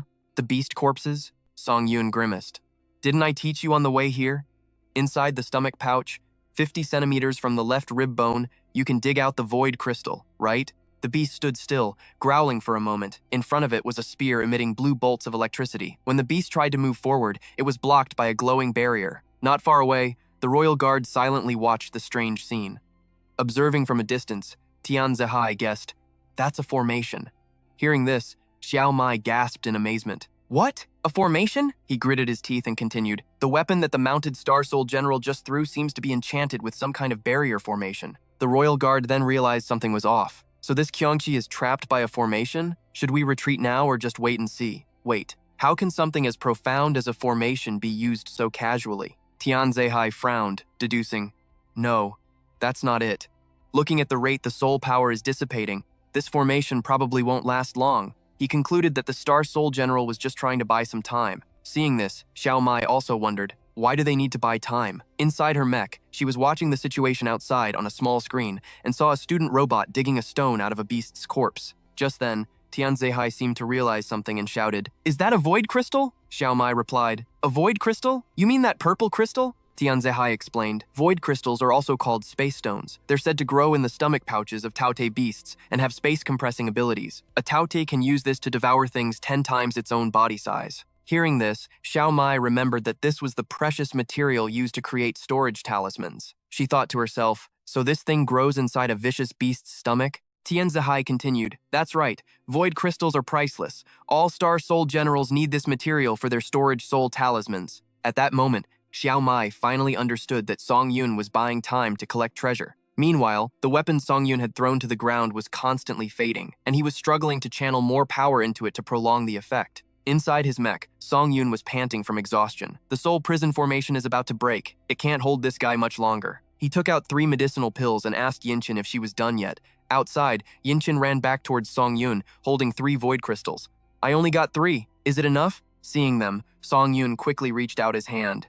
3 will have to be enough. As soon as he finished speaking, he used his power to pull the 3 void crystals towards him. Yinchin was inwardly amazed. He can control things from a distance with his soul power like that. Suddenly, Song Yun charged his horse towards the beast, bringing the 3 void crystals with him. The startled royal guard scrambled to get out of his way as he charged past. The horse's hooves dented the ground. The guards just stood there, staring blankly after his retreating figure. Witnessing the scene, Tian Zihai was just as astonished. Inside, Song Yun glanced at him through a small screen. Outside, Song Yun's Star Soul General continued its silent, high-speed charge on horseback. Tian Zihai's jaw dropped in shock.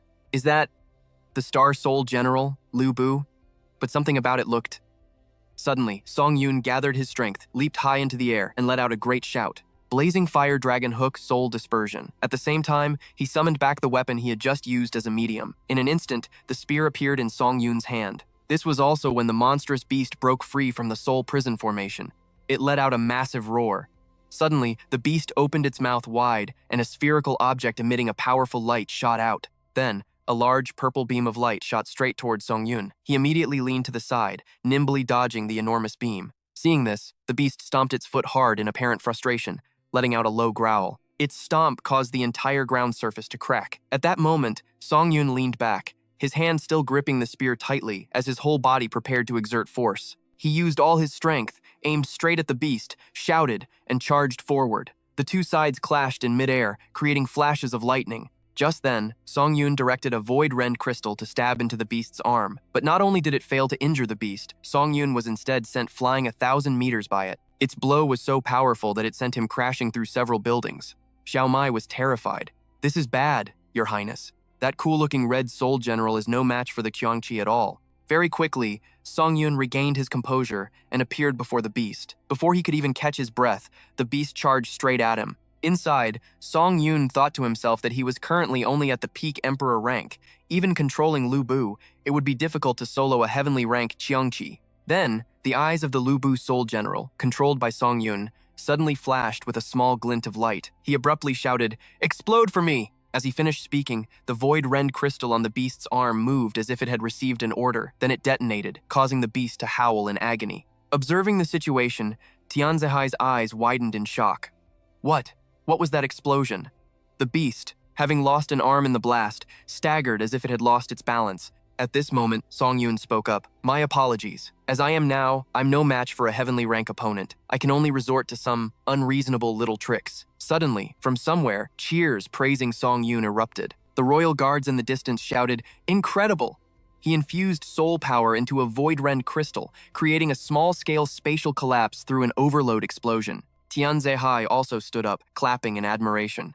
I never thought I'd get to witness such a VIP-level maneuver. The Jiwu Academy in Nanzhou is truly full of hidden talents. Hearing this, Xiao Mai turned around in surprise. Your Highness, are you saying that person detonated a priceless void-rend crystal? Zehai's face was beaded with sweat. To heavily injure a heavenly rank beast with an emperor rank cultivation. So what if a few measly void-rend crystals are wasted? He thought to himself, the process of extracting and refining void-rend crystals has a 1,000-year history. Tiandu Kingdom's records have never documented an explosion. This person must possess some special detonation technique with potential military applications. Xiao Mai's voice became panicked. Your Highness, are you saying the host controlling that Soul General only has an emperor rank cultivation? Tianzehai replied, that's right. During the fight, I could sense the soul power radiating from him. I'm sure it's only at the peak of the emperor rank. Xiao Mai couldn't believe her ears, thinking that a mere peak emperor rank could cross 3 major realms to heavily injure a heavenly rank beast. Just then, the Qiongqi beast along with a swarm of calamity spawn charged forward, one of them with razor-sharp teeth lunging forward like a flash. Understanding the situation, Song Yun assumed a defensive stance, dropping to one knee. He gripped his weapon tightly, spun around, and decisively eliminated the frenzied swarm of calamity spawn. The monsters were sliced apart, their body parts severed by Song Yun's weapon. Another calamity spawn continued its charge straight towards Song Yun. He quickly slashed with his weapon, cutting the creature in half. At this point, Song Yun seemed to be losing strength, so he took another 3 pills. After that explosion, is it sending these puppies out to try and wear me down? As for the Qiongqi beast, it was again opening its mouth wide, forming a purple ball of light, and another powerful purple beam shot straight towards Song Yun. Once again, he reacted in time, swiftly dodging the attack. Witnessing the scene, Tianzehai was inwardly horrified. That movement, that's the footwork of the Black Armor Guard. Seeing Song Yun dodge, the beast looked at him and roared in anger. He showed no fear, gripped his weapon tightly, and then let out a soft snort. Song Yun charged straight at the beast and delivered a decisive slash. His sharp weapon shattered into pieces after the attack. Inside, Song Yun thought, as expected, at my current realm, the durability this form can maintain is nowhere near tough enough to handle a heavenly rank opponent. But, as long as I can create a small hole in its tough hide for a void-rend crystal, that'll be enough. After a moment's thought, Song Yun followed his plan. Creation green finger, chi divides against will, explode. As he finished speaking, a huge explosion occurred on the beast's body. Behind Song Yun, the beast was engulfed in billowing black smoke. At that moment, several other beasts seemed to go berserk, flying straight at him to avenge their companion. Sensing the tremor behind him, Song Yun took a step back. A beast's mouth gaped open, and he leaped high into the air to avoid its bite. Song Yun then landed safely, but he had lost an arm. Inside the control space, he was completely exhausted, but still forced himself to launch another attack. This one's for you! Creation green finger, chi divides against will. At that moment, the entire beast was enveloped in purple lightning. Song Yun shouted, explode for me! After the earth-shaking explosion, the beast vanished completely, leaving only wisps of smoke lingering in the air. The Lu Bu Soul General also began to disperse, its blue crystals slowly scattering into the air. At this time, Song Yun landed gently on the ground, the swirling smoke creating an ethereal sight. He dusted off his clothes and sighed. What a pity. That precious core crystal was destroyed along with it. Xiao Mai seemed to recognize that the uniform Song Yun was wearing belonged to the Jiwu Academy. Just then, Song Yun looked around, seeming to realize something. Surrounding him now were members of the Imperial Royal Guard. They stood solemnly at attention. Tianzehai, who had been standing, lowered his hands, clasped them together, and smiled cheerfully. Thank you for your assistance, sir. Seeing this, Song Yun also gave a polite greeting. Second Prince, there's no need to be so courteous. Is everyone all right? Hearing this, both Tianzehai and Xiao Mai became a little wary. You know my identity. Song Yun looked awkward. There's no need to be on your guard. I was personally asked by Director Shi Jing of the Jiwu Academy to come provide support. Seeing this, Tianzehai felt reassured. So that's how it is. My apologies for the abruptness. I am Tianzehai, the second prince of the Tiandu Kingdom. Thank you again for your assistance. May I ask how to address you, sir? He clasped his hands and introduced himself. Tianzehai was surprised to see his surname was Song, and that he knew the footwork of the Black Armor Guard. He suspected that Song Yun was related to the Song family of Marquise Juan. He felt like Yunxiang was joking when he claimed to be just a student. Tian Zihai recalled a spy report from last year that mentioned the old marquis of the Song family had pulled strings to arrange for a descendant to enter the Jiwu Academy. He figured Shijing must know about this, so he would ask her once it was safe. He was also curious about the Red Soul General. Moreover, an expert of this caliber would be a great asset. Tian Zihai continued, "With your strength, I'm afraid no instructor at the Jiwu Academy is your match." Song Yun replied bashfully, "Your Highness flatters me. My strength is merely at the peak of the Emperor rank. It was all just luck." As they were talking, they were interrupted by Liu Zhenwu's coughing. Tian Zihai turned back, concerned. "Commander Liu, Xiao Mai, how much longer until the doctors arrive?"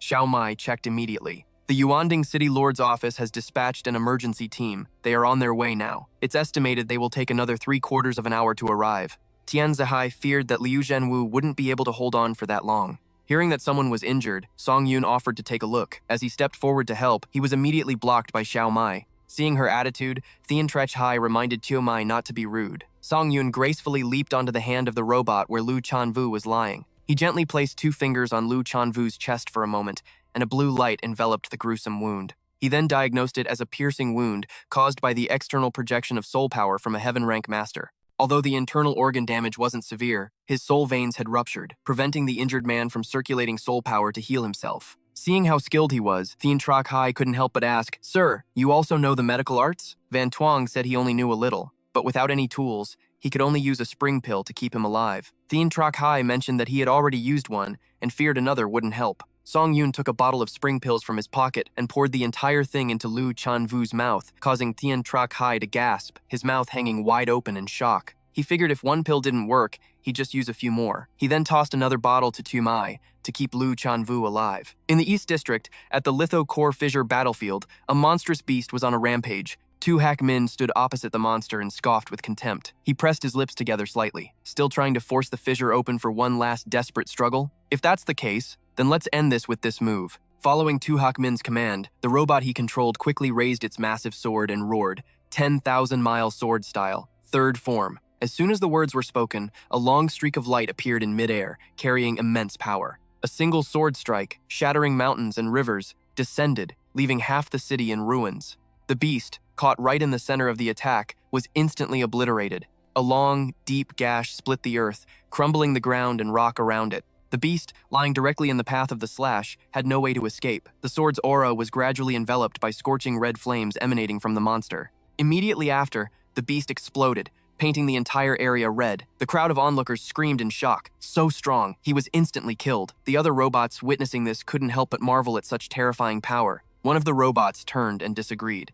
"No, Elder 2 isn't your average heaven rank. I fear he's the closest person to saint rank among all the star soul masters in the southern continent." Another robot nearby heard this and was utterly stunned. As they looked down together, they were startled to find that Tu Hak Min was gone. They looked left and right. They couldn't hide the panic on their faces. After searching for a while and finding nothing, they shouted, "Where is Elder 2? Elsewhere in the city, on a tall building, a group of people surrounded a device that was emitting flashes of black lightning. One of them frowned and gave an order. The mission failed. Retreat immediately." As the young man left, he kept looking back, regretful about the equipment they were leaving behind. The leader pulled his cloak up to cover his face and replied, "Forget about this stuff. Get out of here and rendezvous with the other squads." Tu Hak Min suddenly appeared opposite them, his voice ringing out, "Trying to leave? Did you ask this old man Slippers for permission?" Seeing him, they panicked and demanded to know who he was. One of them, sweating profusely, pointed and stammered, "Captain, that's the guy who killed the beast of the same rank with a single sword strike." Hearing this, the other members were all startled. The captain quickly screamed an order for everyone to transform and kill Tu Hak Min, but before he could even finish shouting, a divine flip-flop came flying at him. It landed squarely on the man, causing him to scream in pain and fall backward. The surrounding members were stunned. The captain was sent flying several meters before finally getting plastered against a distant wall. He foamed at the mouth, his nose bleeding profusely, and fell into a coma. Seeing their captain taken down, the other members were furious on his behalf. They started cursing, claiming he used a despicable sneak attack on their man. Before he could finish his sentence, a foot slammed viciously into his jaw. In an instant, all of them were taken down, lying scattered on the ground like dried fish. Tu Hak Min pressed his foot on the man's head and grumbled, "Are you an idiot? If you're going to attack, then attack. Who's going to wait for you to finish your damn speech?" With that, he slowly walked over to where the unconscious captain was lying. Tu Hak Min gently grabbed the man by the ear, lifted him up, and leaped to a higher position.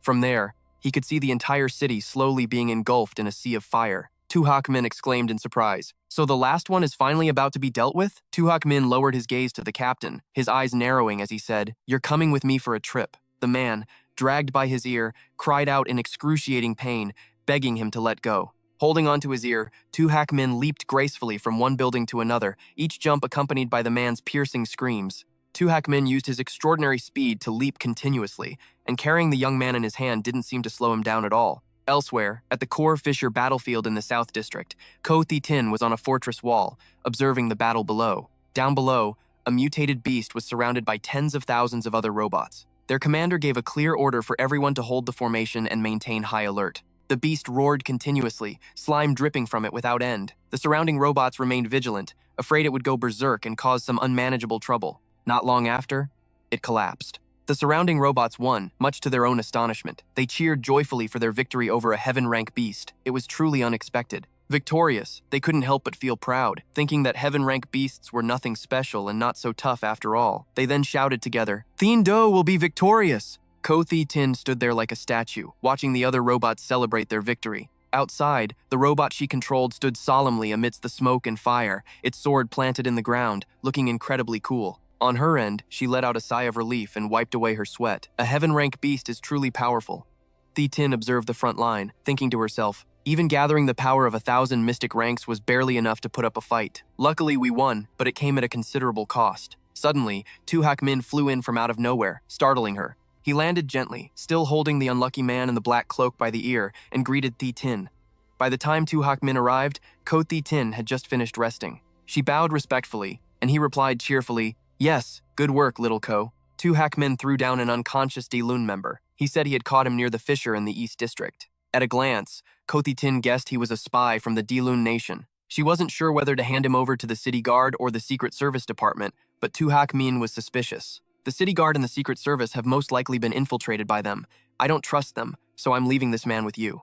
Suddenly, in the distance, a strange light flashed on the roof of a building. The image of the two of them discussing was captured in a sniper's scope. Tu-Hak Min had already noticed the red dot aimed right at his head, but he didn't seem bothered in the slightest. On the contrary, the attackers began to panic when they realized they'd been exposed. He was using a Vu Fu La, a mass-produced Star Soul general from the early days of the Di-Lun nation. Tu-Hak Min calmly made an offer. "Need me to help you take care of those little brats?" To Ko Thi-Tin, this was no big deal because she had already made arrangements. The attackers grew increasingly frantic. They immediately ordered, "Quick, open fire and kill them!" The moment the words were spoken, the Vu Fu La was pierced through the heart by a sword, unable to move another inch. The attacker was shocked that Ko Thi-Tin's side had acted so quickly. At that moment, a large net fell from the sky, giving him no time to react. The attacker was completely trapped by the net. He could only struggle and yell, "A soul construct? What is this?" Looking behind him, he realized it was the work of an UEVN scout model. This special model was responsible for carrying out secret missions like sabotaging the enemy's rear or carrying out assassinations. The UEVN scout model advised him quite cordially,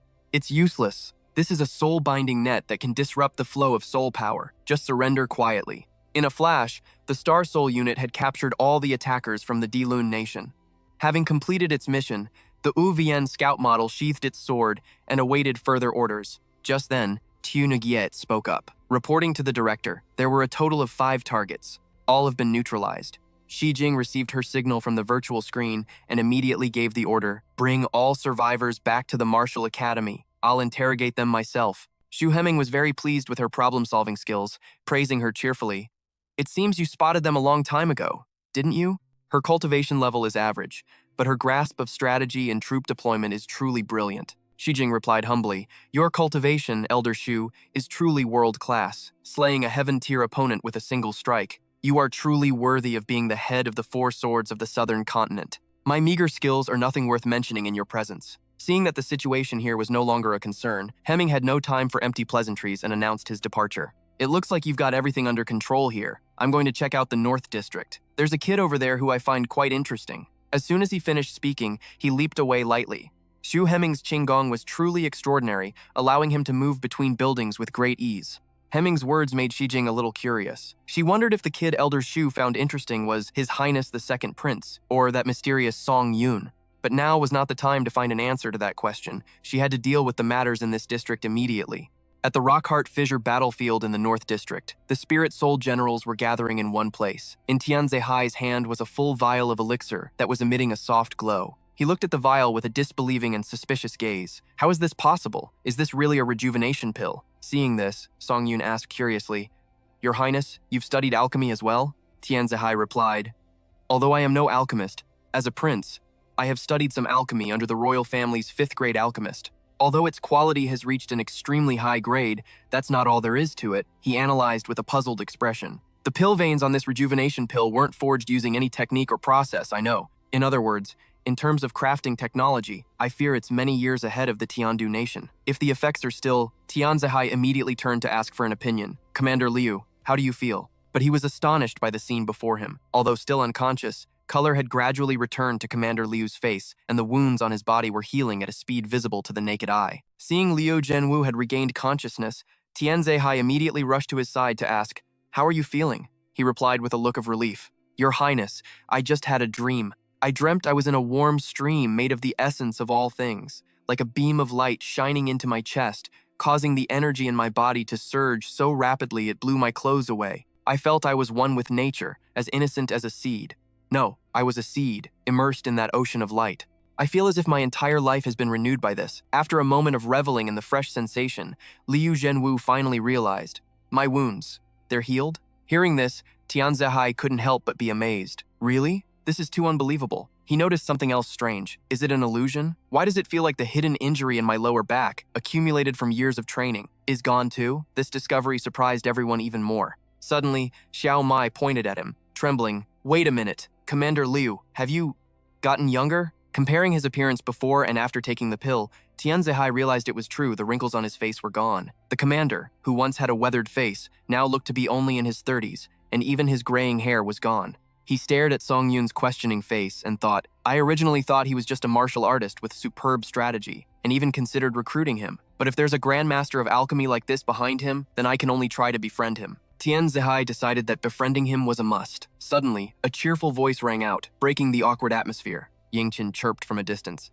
"I've searched through the corpses of the carnivorous beasts around here. Look how many crystals I dug out." A robot carrying a pile of spirit stones ran over at her call. Looking at the number of crystals, Tianzehai stammered in disbelief. "So many. Void crystals?" His hand trembled so much that he accidentally dropped the vial of medicine. This action left everyone speechless and exasperated. Fortunately, a hand shot out and caught the vial. Xiao Mai gritted her teeth and yelled angrily, "Hey, Your Highness, be careful!" The close call made Liu Zhenwu break out in a cold sweat. "Phew, it's all right. Luckily, I was quick-handed." Tianzehai heard something and told everyone to be quiet. The robot controlled by Yingqin was carefully counting the spirit stones she brought back. Yingqin happily announced a total of 9 pieces. A figure leaped down from above and approached. She was very proud of the spoils she had obtained and eagerly awaited everyone's praise. This time, Song Yun had to admit that her technique for extracting crystals was quite impressive, achieving a high success rate. So he had to praise her. Top quality, perfectly extracted. "I didn't expect you to be so skilled with your hands, Miss Shangguan."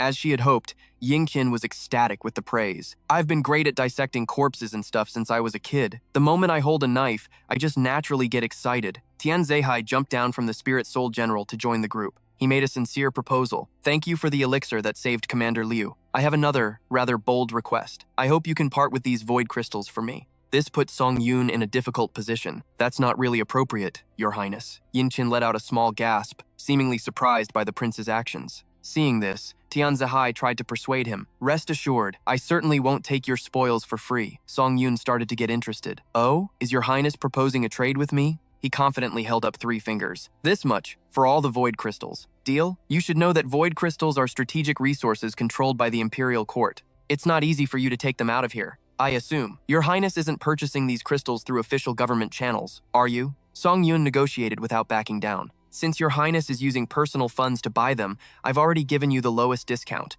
No one will know, and we can have a long-term partnership in the future." While the two were still negotiating, Yingqin had already begun to dispel her spirit. She watched the two of them intently. The light from the spirit soul was slowly dissipating. Yingqin landed lightly and then gracefully knelt down. She showed great reverence, bowing her head with her eyes closed in a serious expression. Then, Yingqin solemnly clasped her hands. "The Shangguan family greets Your Highness, the second prince." Her name sounded familiar, so Tianzehai asked, "Yingqin, are you Shangguan Hongshen's daughter?" She replied demurely, "Yes, that's right. My father is Shangguan Hongshen, and my second older brother is Shangguan Lengshu, who currently serves under you, your highness. Seeing that she was one of his own people, he welcomed her warmly, his smile much more genuine than before. Then Tianzihai boldly held up 5 fingers and said generously, out of respect for the Shangguan family, this much. But Song Yunxiang wouldn't yield. Your highness, that price is very difficult for me to work with. It has to be at least this much. Suddenly, Tianzihai turned to Ying Qin and announced, when I return,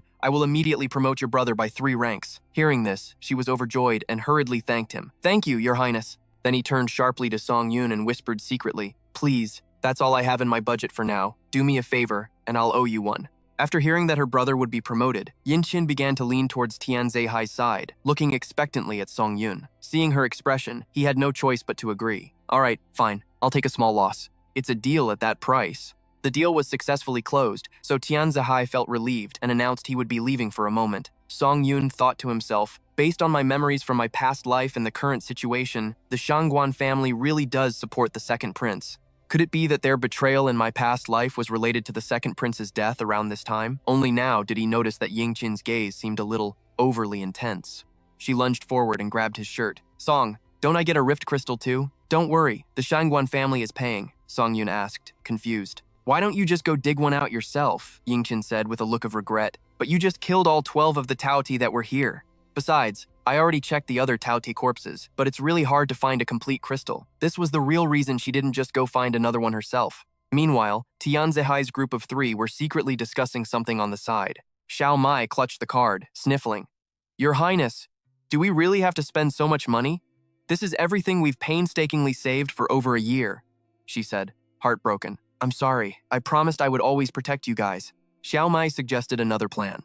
That young lady from the Shangguan family knows how to extract them. She's on our side, so can't we just order her to dig out a few more for us? Liu Zhenyu immediately explained. No, Xiao Mai, you're thinking too simply. Taote aren't rare among beasts, but rift crystals are. I'm afraid the difficulty isn't in how to extract them, but how to kill them. Tianzihai added, that's right. In the past, rift crystals were only ever obtained by pure luck and at a low rate. Every single one of those dozen or so crystals is of perfect quality or higher. I'm afraid Song Yun must have some special way of killing them. Hearing this, Xiao Mai had no choice but to hand over her treasure, even if it made her cry. Goodbye, money. This made him chuckle. Hey, you're being a little dramatic, Tianzihai thought deeply. The Song family of the Marquis of Juan's estate, once one of the 4 great families. The previous family head was even one of the 8 heavenly capital generals, and 20 years ago, they produced a young genius who dominated an entire generation. Unfortunately, rumor has it that because of some woman, not only was the entire family implicated, but their saint-rank ancestor was also gravely injured and died. They were eventually exiled to a small city on the southeastern border, responsible for guarding the southern wasteland's Great Wall. He thought to himself, if my guess is right and this Song Yun is really from the Song family, I'm afraid the Songs are about to make a powerful comeback. They might even rise completely because of him. At the base, robots stood facing each other one by one, while a group of people conducted some kind of transaction in the middle. Tianzihai presented a storage card, neat and decisive. He held it out in front of Yunxiang and said with a smile, it's all in this storage talisman, 500 million in cash, though it's in Yishui currency. He held the storage card in his hand, absolutely shocked by what he just heard. Zihai crossed his arms and smirked. Surprised? Actually, you're making a profit. Right now, the exchange rate for Yishui to Tiandu currency will get you 5% more. Yunxiang took it and thought to himself, because the Tiandu and Dilun nations are constantly at war, the Yishui nation has always remained neutral, so its economy is indeed more stable. With that thought, he smirked, took the storage card, and replied, Your Highness the Second Prince is far more cautious than I expected. He chuckled and replied, Can't be helped. Too many eyes are watching me. Aren't you going to check such a large amount? Yunxiang quickly answered, It's fine. I trust the title Second Prince. Tianzihai turned slightly and replied, Thanks. So, should I have my soldiers come transport the rift crystals? Suddenly, Yunxiang pulled a few strange cards from his pocket, as if preparing to do something. He chuckled and spoke, No need. Since your highness has been so generous, I'll throw in a packaging service for you. Hearing the word packaging, Zihai was completely baffled. To his surprise, Yunxiang quickly shouted, Open formation! Seeing the formation array, Liu Zhenyu couldn't hide the look of horror on his face. Is this a spatial formation array? Hearing this, Xiao Mai was puzzled. He frowned and explained, Rift crystals have spatial properties, which means they can't be put into storage talismans, but he's actually using a spatial formation to compress them. I've not only never heard of such a technique, I couldn't even imagine it. Yun Xiang handed it to Tian Zihai. Transporting rift crystals is inconvenient, and using a spirit soul general would attract too much attention. This spatial talisman is single use. The release code is 6 6s. Remember to find a wide open space. After being instructed, he awkwardly accepted it and said thank you. I never expected Brother Song to have such strange tricks up his sleeve. He turned to leave, waving goodbye to Tian Zihai. No need to be so formal. Since your highness is safe, we'll head back to report first. He clasped his hands towards Song Yun, sincerely thanking him for this favor and promising to aid him in the future. Yun Xiang also smiled as he accepted Tian Zihai's gratitude, secretly looking forward to their next meeting. The second prince's entire group stood there for a moment, watching the direction he went. He watched Yun Xiang's retreating figure and thought to himself, I absolutely have to get in more contact with this Song Yun. Even if I can't pull him into my camp, I hope I don't have to become his enemy. Yun Xiang walked for a while, lost in thought. Looks like this beast-tide incident is over. I can't sense Ah San's aura here either. If things are wrapped up, I guess it's time to go home. Last time, both the Jiwu Institute and Yuanding City were destroyed in the beast-tide. It took me over 20 days to escape back to the Song family with a group of refugees, crossing the desert of death. Then, less than a month later, the southern wasteland's border defense line was swallowed by the beast tide. The Song family's soldiers and the guards of Yong'an City were almost completely wiped out. And back then, I was powerless to stop any of it. I escaped on my own once again, and then I met the black armored guards who rushed to the rescue, and was saved by that female master. As he thought this, he clenched his fist. Yun Xiang felt that it hadn't even been 2 months yet. There was still time. Suddenly, he sensed something, and quickly spun around. Yun Xiang intended to take down his opponent with a single kick, so he struck out quickly. A cloud of dust billowed everywhere. Ying Qin also turned her head to look. A pair of scrawny legs and familiar slippers appeared through the dust. A low voice rang out. You're an interesting brat. Indeed, the newcomer had caught Song Yun's leg with just one hand. Tian Zihai and the others heard the loud noise and quickly approached, their faces tense. At that moment, he sensed an aura even more powerful than a heaven ranks. Liu Zhenyu raised his guard and said, This aura is nearly at the saint rank. Could this be a half-saint? Xu Hemming slowly let go of Yun Xiang's leg and chuckled. To think a mere peak Huang rank could detect this old man. You've hidden yourself quite well at the Jiwu Institute for the past year. Upon hearing the voice and seeing his face, he was completely stunned. This man was the old gatekeeper from the Jiwu Institute. He stood still, composed himself, and then burst out laughing. Right back at you. You've hidden yourself pretty well too. Who would have thought a heaven-rank grandmaster would be hiding out at the Jiwu Institute as a gatekeeper? Hearing this, Yinchen was also shocked to realize he was that gatekeeper. Yun Xiang faced Xu Hemming and continued. Among the 7 rumors of the Jiwu Institute, one of them is Flowing Water Headmaster, Iron Gatekeeper. I suppose that's talking about you. After hearing him, he rubbed his chin and chuckled dismissively. Not at all. This old man is Xu Hemming, Chief Gatekeeper of the Jiwu Institute's Security Department. Yun Xiang smirked and clasped his hands together. Song Yun pays his respects to Elder Z. In his heart, he now vaguely guessed that this old man was the person the headmaster had mentioned. When Liu Zhenyu heard the name Xu Hemming, he couldn't help but be startled. Seeing his reaction, Xiao Mai, who was beside him, asked curiously, You know him? Liu Zhenyu frowned and revealed to her, This is a legendary half-saint. The 10,000 Li sword, Xu Hemming. He entered the heaven rank at 30, dominated the eastern continent with his signature technique, one sword to shatter mountains and rivers, and launched a solo raid just because of a promise. He rushed to a battlefield for reinforcements, felling 3 sky-suppressing ships with a single strike. 20 years ago, he had already reached the peak great perfection of the heaven rank, and countless other glorious rumors. Yun Xiang stared at Xu Hemming, feeling that something wasn't right. If Elder Z is the backup plan that woman could command, then if I hadn't shown up, she would have definitely arranged for Elder Xu to rescue the prince first. As a half-saint expert, he should logically be invincible. So why did the second prince die last time? Host, you are the chosen one among the primordial spirit soul generals created by the 188 gods. I've heard that once a host awakens, as long as their cultivation is sufficient, they can reach the saint rank. But normal soul masters who control artificial soul generals are bound by the laws of heaven and earth. Not only is their cultivation growth slower, but they are also suppressed by the realm barrier. For thousands of years, not a single mortal soul master has ever been able to break the chains of the saint rank. Liu Zhenyu explained with his head lowered, The heaven rank is the limit for mortals. The peak great perfection of the heaven rank is the closest a being can get to the saint rank. That is the limit a mortal can achieve through sheer effort and hard work. Half-step saint rank is also known as half-saint. Everyone listened to his explanation in silence. He lowered his head and clasped his hands. Commander of the Piaoqi Battalion of the Tiandu City Imperial Guard, Liu Zhenyu, pays his respects to half-saint Xu. Following his words, Jai Hai and Xiao Mai also bowed respectfully. Seeing this, Xu Hemming chuckled. There's no need for such formalities.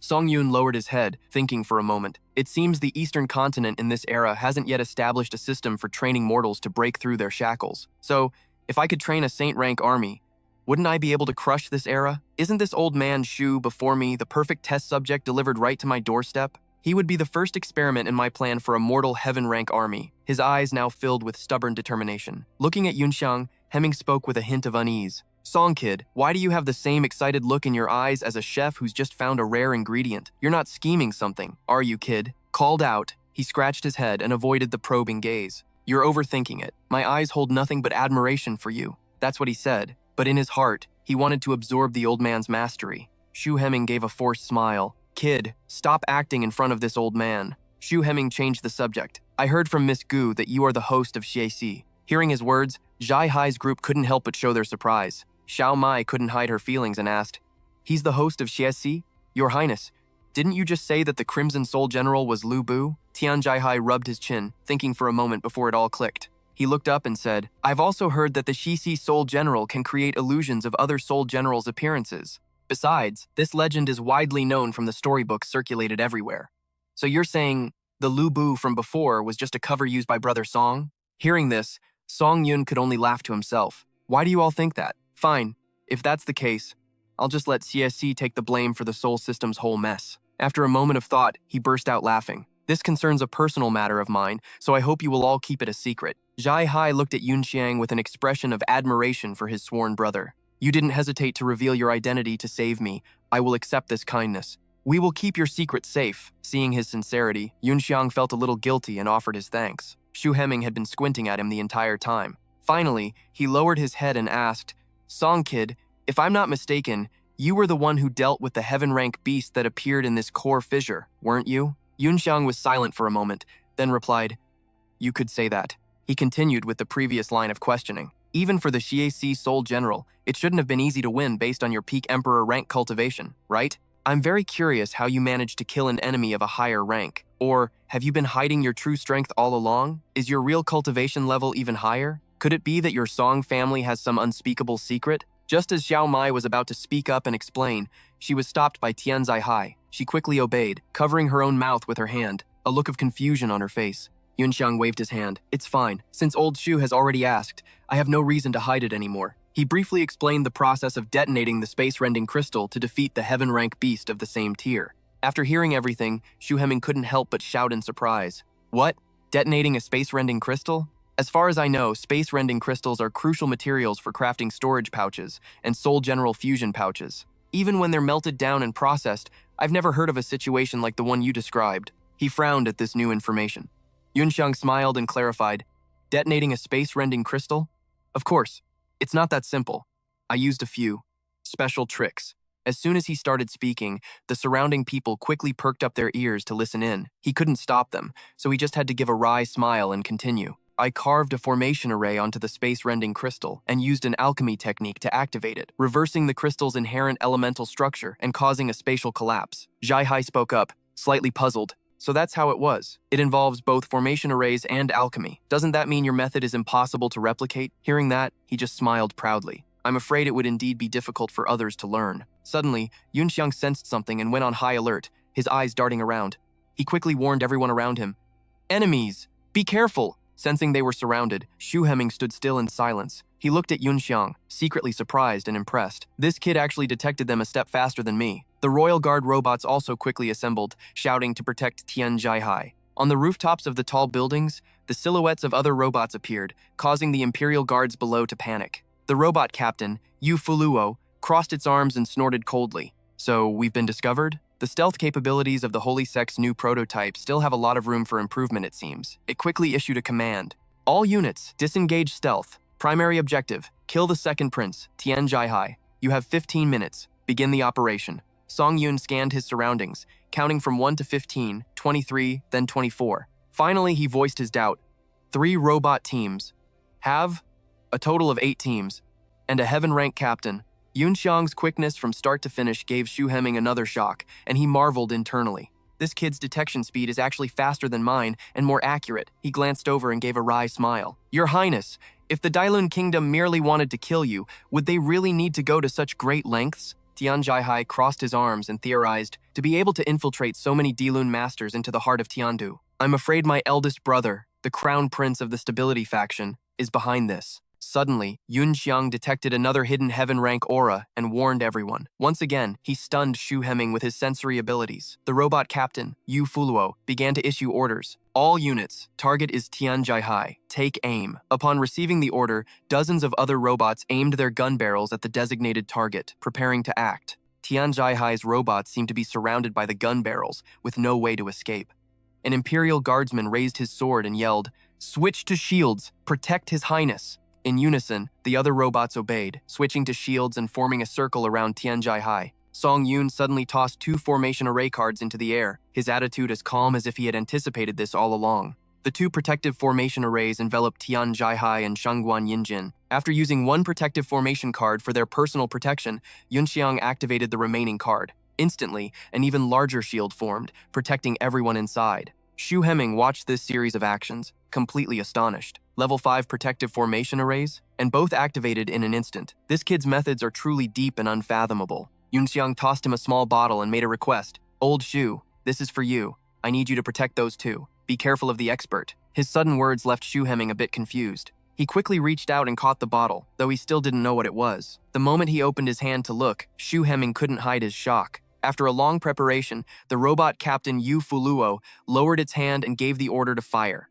Instantly, gun barrels flashed continuously, and bullets whizzed through the air. From every direction where there were Dilun Kingdom robots, they all opened fire. All the projectiles were aimed in one direction, right where Tian Jihai was standing. A thick cloud of dust and smoke blanketed the area, preventing the Imperial guards from seeing their surroundings. Xiao Mai quickly turned back and anxiously asked about Tian Jihai's condition. He looked at the sturdy protective barrier and spoke. "This formation can actually absorb the soul power beams the enemy fires. Damn, that's impressive." Just then, Fan Tuang had quietly broken away and leaped high into the air, preparing to do something. He jumped up, using Tumai's Uivien as a springboard to launch himself, which took her by surprise. Immediately after, Tumai, furious, turned towards Van Tuang, ready to unleash a hail of fire. As he leaped away, he didn't forget to turn back and shout, "Elder Shu, you protect those 2. I'm going to take care of the small fry. Commander Liu, the TNGI rank captain is all yours." Following his directive, Liu Zhenyu quickly turned to Thien Troc Hai to request permission to engage. He approved immediately, without hesitation. After all, they had the half-saint Shu here, on top of the protective barrier. "Go on, Commander Liu. Don't worry about us." With approval granted, Liu Zhenyu swiftly left the protective barrier to join the fray. He leaped up and kicked Tumai's Uivien right on the head. She was absolutely livid and demanded, "Commander Liu, why did you kick me too?" But he paid her no mind and immediately gave the order to summon his spirit soul form. A few seconds later, Liu Zhenyu's Uivien, a captain of the robot Imperial Guard type, materialized. The robot captain, Vu Fula, let out a cold snort. "Just a heavily injured TNGI rank, that's all. I'll take your life in a single blow." True to its word, it quickly drew a gear-like round shield, aiming to end the fight quickly. Vu Fula forcefully threw the round shield at an extremely high speed. Liu Zhenyu quickly judged its trajectory and leaned to the side to dodge, but the round shield curved its path and flew back towards him. Tumai saw this and shouted a loud warning to him. Liu Zhenyu sensed it and immediately brought out his spear, swinging it hard. A powerful force knocked the shield off its return trajectory, sending it flying back, chipped. The Vu Fula robot then summoned a flashy golden spear, covered in trivial, overwrought decorations and redundant structures with no practical value. Tiandu Nation, your culture's love for such gaudy things is precisely why you've all become so corrupt. The moment it finished speaking, it leaped down from the skyscraper's roof. The Dui Luan robot swung its spear hard at Liu Zhenyu, with the malicious intent of killing him in one strike. The 2 weapons collided, creating a shower of sparks. He struggled to parry the blow, and a surge of anger made Liu Zhenyu want to curse. "Screw you! You abandoned the ancient Central Plains. What the hell would a bunch of savages like you know about culture? You're the gaudy one, looking like a damn red and green crab shell." At that moment, in a dark corner, another robot was hiding and observing the chaotic battle. After watching for a moment, it wondered. There was another machine that jumped out just now. Where did it go? Suddenly, Song Yun appeared right behind it, ready to launch a surprise attack. A sword pierced through the robot's body. It hadn't sensed a thing and panicked, dropping the gun in its hand. Song Yun gave a smug, taunting smile. "I'm right behind you." The other robots were stunned to see the spirit general Lu Bu, controlled by Song Yun, suddenly ambush them from the rear. The robots reacted quickly, raising their guns to counterattack. But Song Yun was too fast and too dangerous, soaring high into the air and causing the robots to shoot their own comrades. One of the Du Luan robots spotted him and immediately alerted its comrades. "He's here. Switch to melee weapons, now." But by the time they got close to him, Van Tuong was already a step ahead, leaving the robots utterly bewildered. "He's too fast."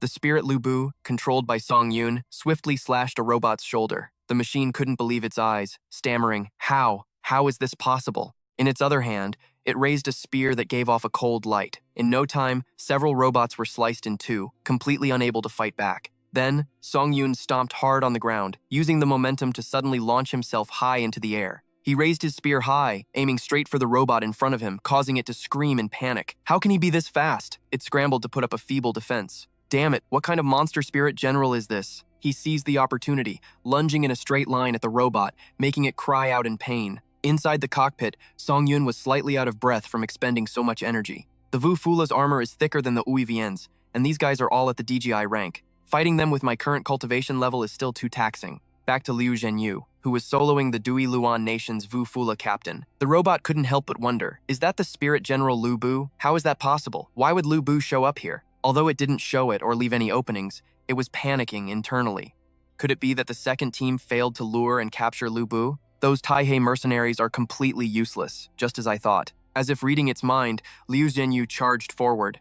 "You have time to get distracted in the middle of a fight? Eat this." He unleashed an attack.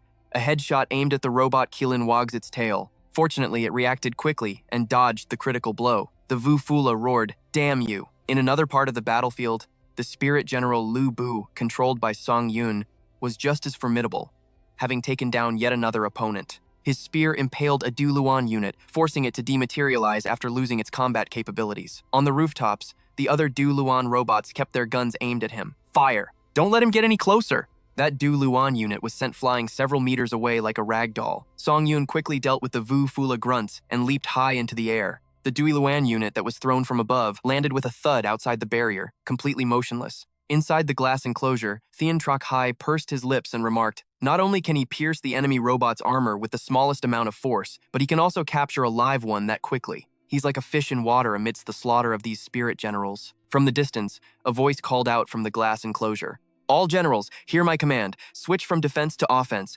Provide full covering fire for Song Yun." Tu Mai immediately acknowledged the order, switching to her high-speed stance and holding 2 crossbows. She declared, "All units, switch to archer formation and cover Song Yun." The other Royal Imperial Guard units immediately began their counterattack, providing covering fire for him. The Dui Luan Nation's Vu Fula robots were soon on the back foot, forced to find cover and wait for a chance to counterattack. But it seemed fate wasn't smiling on them, and the whole group immediately fell into chaos. "This is bad. He circled around behind us." It turned out Song Yun had swiftly dodged the dense barrage of projectiles and was now charging at them with his spear, ready to settle the score. Thien Troc Hai was stunned, as if he'd discovered a whole new world. That movement technique.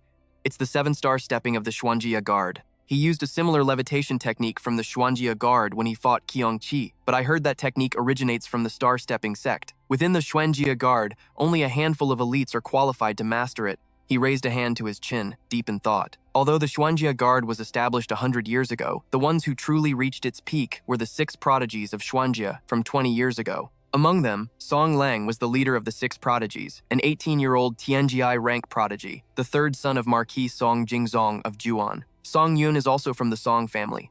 He might be connected to him.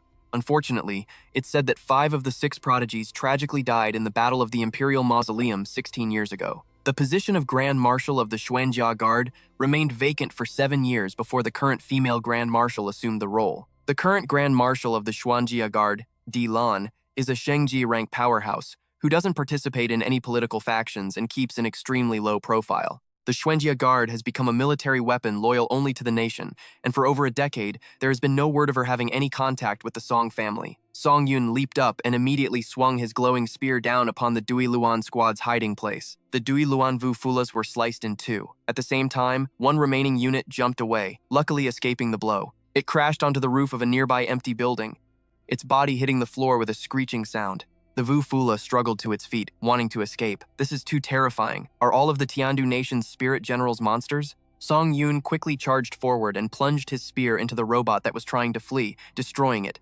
Hai observed this, silently suspecting the move he just used was the Fallen Moon Slash. He wondered how Song Yun knew Marshal D's signature technique and guessed that his forces were far greater than he had initially thought.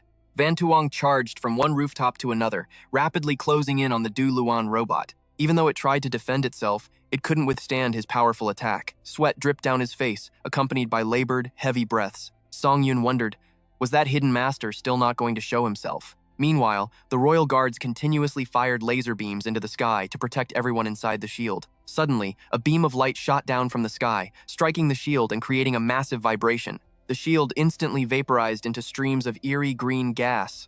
Xu Heming turned to look and praised Song Yun's defensive formation. Suddenly, other Wu Fula mechs rushed forward, exclaiming, "There's an opening! Ranged weapons are useless against that defensive barrier." Seeing this, Xiao Mai's robot anxiously turned back and shouted a warning. At that moment, Song Yun's spear plunged down with a sharp glint of light. It stabbed straight through the Wu Fula robot that was charging from behind.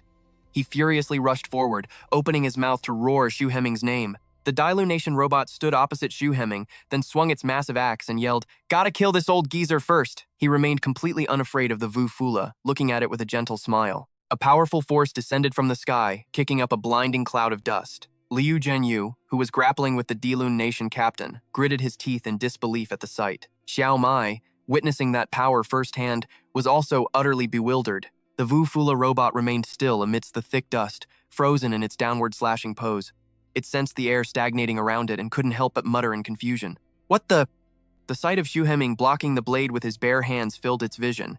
He caught the blade's edge and, with a calm blink, spoke. "Morals have really gone down the drain these days. A mighty Earth-rank master, controlling a spirit-soul general to attack an unarmed old man." The voice, filled with disbelief, echoed in the quiet space. "He blocked a blade with his bare hands?" The Wu Fula robot cried out in alarm. "How is that possible? How can anyone block a spirit-soul general's attack with their bare hands?" A green aura slowly began to emanate from Xu Heming's entire body, his expression hidden. His eyes immediately glowed red, while strange wisps of green smoke poured from his body. The Dailun Nation robot instantly recognized the danger and exclaimed, "This is bad. That's the aura of a peak heaven rank." "No, it's a half-step to Saint rank." Xu Heming then lightly leaped high into the air, leveling himself with the giant robot that was still frozen stiff. He quickly descended, landing a powerful kick on the Wu Fula's arm joint. Its arm slammed violently onto the ground. As Xu Heming leaped up again, he extended his arm and channeled his power into it.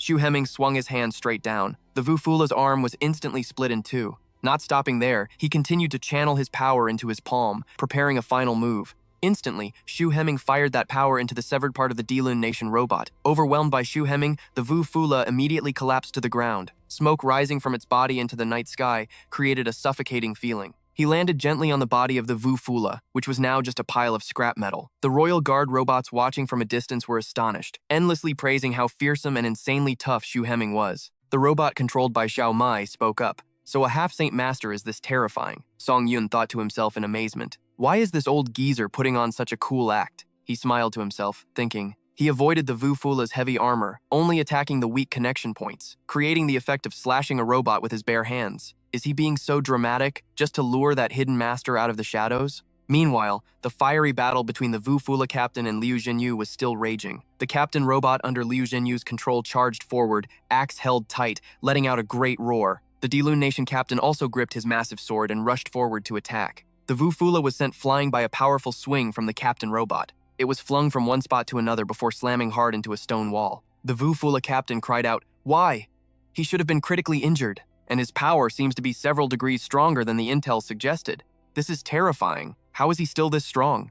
It knelt down, thinking, "Damn it, there are barely any of our people left. I can't believe that not only did a Lu Bu-level fighter appear next to the target, but there's also a half-saint master." The Wu Fula immediately clasped its hands together as if preparing to welcome something. It raised its hands high and exclaimed, "The enemy master is too strong. I request the aid of the Holy Envoy." The robot captain wondered about this. Holy Envoy, the Wu Fula mentioned, and quickly scanned the area. On the rooftop of a nearby building, a mysterious red light began to glow. Manhwa stood there arrogantly, arms crossed, looking down on the battle below as if watching a show. She crossed her arms, pouted, and complained, "What a bunch of useless trash." Tianzehai recognized the person and exclaimed, "That person wearing the ox head mask is from the demonic sect." Xiao Mai tensed up and quickly looked up. "What? They're from the demonic sect?" Xu Heming spoke. just as expected of a fiend from the demonic sect. A bad omen really is a sign of great disaster. Song Yun frowned, his face unable to hide his utter shock. The Pingtian Holy Sect. The Pingtian Holy Sect was a super-level sect that controlled most of the political and military domains of the Dilun Nation. The peak fighting force of the Eastern continent consists of two 400-year-old god-rank ancestors.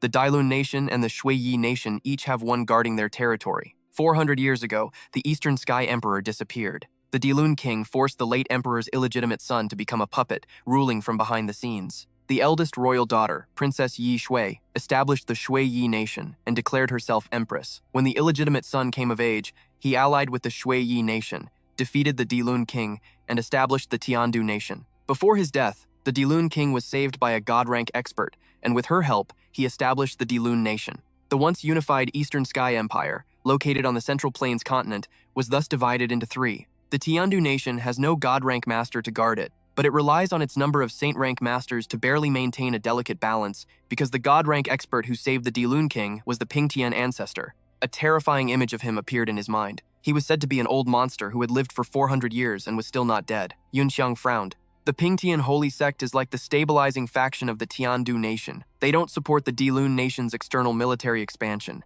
During the decisive battle for Tiandu City, that god-rank ancestor was nowhere to be seen. Although surrounded by dust and smoke, Manhwa stood calmly with her arms crossed. This made him suspicious. Could there be some change on the Dilun Nation side that I don't know about? Song Yun taunted. Hey, you on the roof, who's too ugly to show your face? Standing up that high, you're gonna flash everyone. Wanna come down here and talk? She reached for something inside her chest while grumbling. You're courting death. Manhwa flashed a sinister smile. I'll test my new robot on you useless fools. She kicked her foot, sending tiny rock fragments flying everywhere. Manhwa decisively jumped down, raising a glowing red orb high as she muttered, Spirit Soul, form! As she finished speaking, the Spirit Soul General, Yi Jixi, slowly materialized behind her. Its long, sturdy legs gradually formed from the connecting Spirit Souls. Yi Jixi's characteristic white ponytail slowly appeared. He suddenly leaped up and vanished into thin air, startling the robot captain. It couldn't help but be terrified by the scene, looking up at the sky and yelling, This is bad! She landed, creating a huge explosion that sent the robot captain's weapon flying far away. Manhwa casually and brutally stomped on it. Even though this is just a prototype, it's still enough to make one hesitate. Sitting inside the cockpit, she smirked contemptuously, then said in a taunting voice, That's one down. Tianzihai's face darkened. Even Commander Liu couldn't withstand a single blow from her.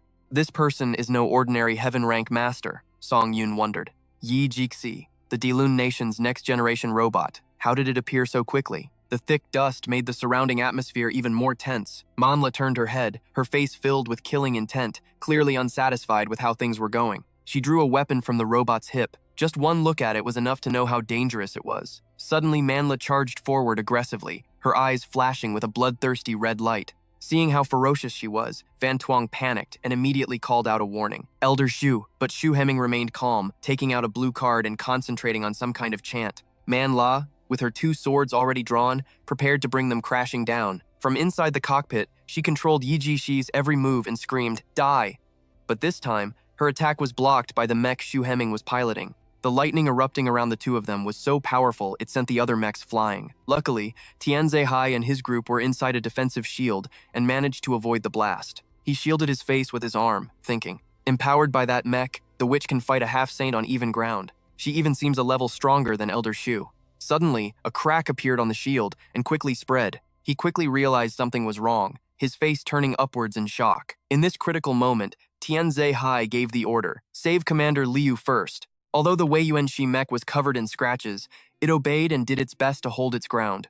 The thick black smoke and the lightning combined their might and shattered the shield. The sight threw Tianzihai into a greater panic, leaving him at a loss. At that critical moment, Song Van Tuong appeared in front of the two of them inside the shield. He spoke up, I'll leave this place to you, sir. A fight on your level. I'm of no use here. I'll take them somewhere safe so we can keep watching. Shu Hemming, busy fending off the enemy's attacks, just replied coldly, Then go. Stop wasting my time. Without another word, Van Tuong immediately led the other two away. Manhwa sneered in contempt. This antique from a few hundred years ago dares to stand in the way of a divine messenger like me? He ignored her provocations, simply letting out a cold snort. Then, Shu Hemming silently stomped the ground, planting himself for a counterattack. He swung, but unfortunately, Manhwa managed to dodge. She backed away to create some distance, then immediately hurled two daggers at him. They flew right past Shu Hemming's head, making him flinch. Furious at Manla's last move, Xu Heming warned, "You're asking for it." She flew into the air and quickly launched an attack on the nearby high-rise buildings. Then, Manhwa suddenly appeared behind him, too fast for Xu Heming to react. She landed a critical blow that sent him flying dozens of meters. After that exchange, his mech was severely damaged. Seizing the opportunity, she hurled her daggers at Xu Heming again. He reacted quickly, blocking the attack with his sword. The deflected dagger flew towards a nearby building, embedding itself deep into the wall. It was only then that Xu Heming realized something was wrong. "Where'd you go?" Before he could even process it, a black shadow shot towards him from behind. She had already teleported behind him, a blade held to his throat. He spun around suddenly to attack, but Manhwa reacted instantly. Done playing games, she immediately swung her blade back, aiming straight for his head. Xu Heming dropped to one knee on the ground to gather his strength, then launched himself into the air, bringing his sword down in a cold, sharp arc toward his foe. But Manhwa used the same trick again, slipping behind Xu Heming. With a sidelong glance, she raised her leg, preparing to give him a kick. Manhwa spun and launched her foot, sending his mech flying. Xu Heming's body skidded a long way before slamming into a massive boulder. Watching from a distance, Tianze Hai couldn't believe what he was seeing. "Elder Xu, he's being completely overwhelmed by that witch." Song Van Tuong explained, "Elder Xu's cultivation level is higher than hers, but he's at a disadvantage when it comes to the performance of her spirit mech. However, Elder Xu still has an ace up his sleeve." The two daggers embedded in the building suddenly began to glow, as if being controlled by someone. A strange, pink light emanated from them, hinting that something spectacular was about to happen. Manla's face was filled with killing intent as she charged forward, daggers brandished. A black smoke covered the ground all around. She charged at Xu Heming, roaring ferociously, "Die." He didn't say a word, simply channeling magic into his sword, which crackled with dense bolts of lightning. Sensing the danger, Manhwa immediately tensed up, looking for an escape route. Song Van Tuong realized what was happening and shouted excitedly, "Look, Elder Xu is about to go all out." From inside his cockpit, Xu Heming thought, "There's no way you can dodge this, right?" He released his magical power into the sky and roared, "Witch, prepare to taste my blade." But somehow, Manhwa still managed to dodge Xu Heming's attack. She smirked disdainfully. "The power of that move is terrifying, I'll give you that. But it's completely useless if it can't even hit its target." Seeing him miss, the onlookers started to panic. Yingqin's face went pale. Elder Xu, a half-saint, actually missed? Tianze Hai couldn't hide his anxiety either. A half-saint like Elder Xu wouldn't make such a low-level error, would he? Only Song Van Tuong was smiling. "Don't worry," he said. "Elder Xu's attack isn't that simple." Xu Heming was still casting the spell. "I originally prepared this move for a saint-level spirit mech. The magic was so immense that his sword shattered, unable to contain the pressure." Xu Heming's spell shot straight into the sky, piercing the layer of black smoke. After it broke through, it dissolved into countless tiny motes of light, as if it had never been there at all. They gathered into a beam of light, then rained down toward the ground like fragments of a falling star.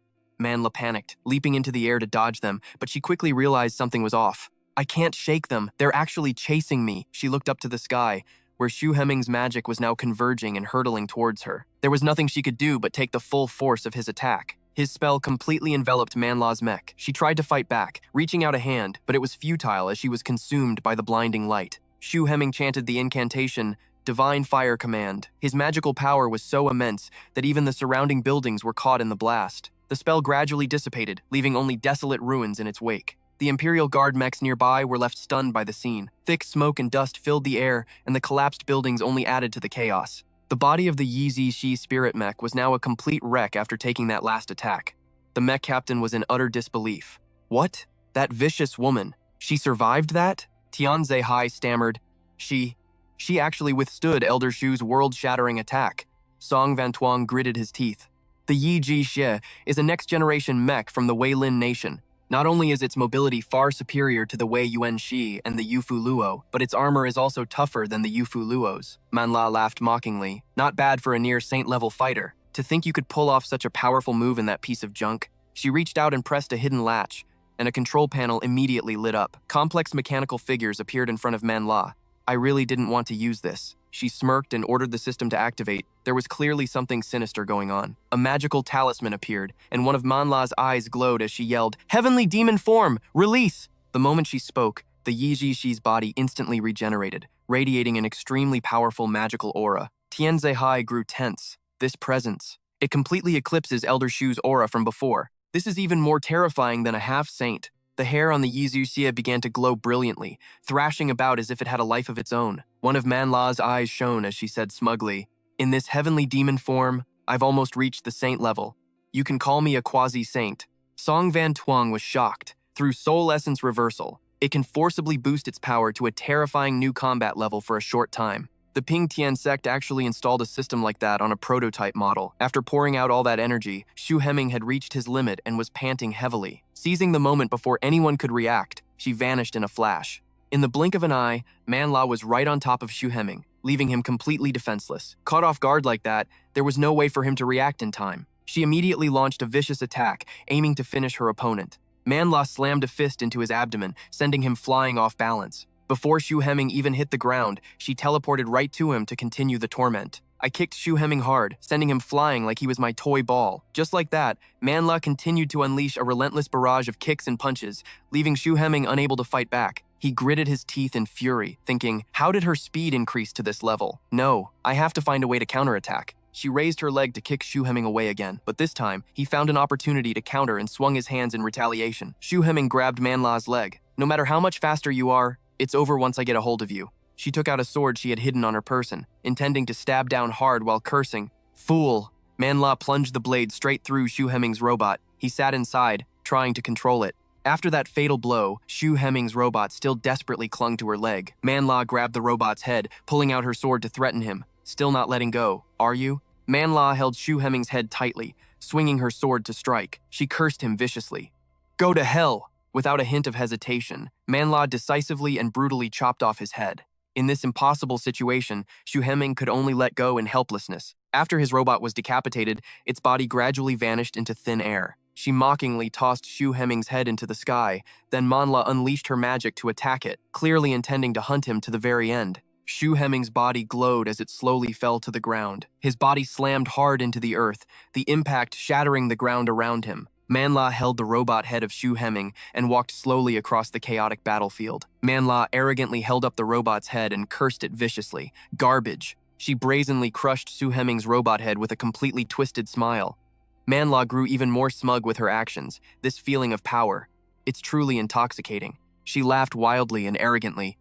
The me right now. Forget killing a half-saint like slaughtering a chicken or a dog. Even if I faced a true saint level, it wouldn't be impossible to put up a fight. After the battle, the road was filled with dust and smoke, and the dry, hot air made it difficult to breathe. Xu Heming lay on the shattered ground and coughed up a large mouthful of blood. His hand trembled as he desperately reached for his pocket. He tremblingly took out a pill box that was already in his pocket. The pill shone with a strange light, a 6-star Super Realm pill. When used by someone below the Earth level, it can temporarily increase combat power by 1 major realm. It's one of the last trump cards I prepared for myself. Song Yun smiled. With Elder Shu's half-step saint-level realm, the pill's effect will surely be greatly reduced, but it should still be more than enough to increase his power by a minor realm for a short time. I gave Elder Shu a super realm pill beforehand just in case, and also to see if it would be effective for a half-step saint like him who's stuck at a bottleneck. Xu Heming opened his palm and pondered. I'm afraid there's no mistake. This is a super realm pill. 20 years ago, I saw the legendary 6-star pill described in the ancient texts. He observed the glowing pill and marveled. I can't believe that kid was willing to give me such a treasure. Xu Heming sighed and swallowed the pill. I owe that kid a huge favor this time. He closed his eyes to feel the effects of the precious medicinal pill. After entering Xu Heming's body, the pill immediately took effect. He began to drift into another dimension. Is this my inner world? My spiritual world? Xu Heming looked down at his own reflection.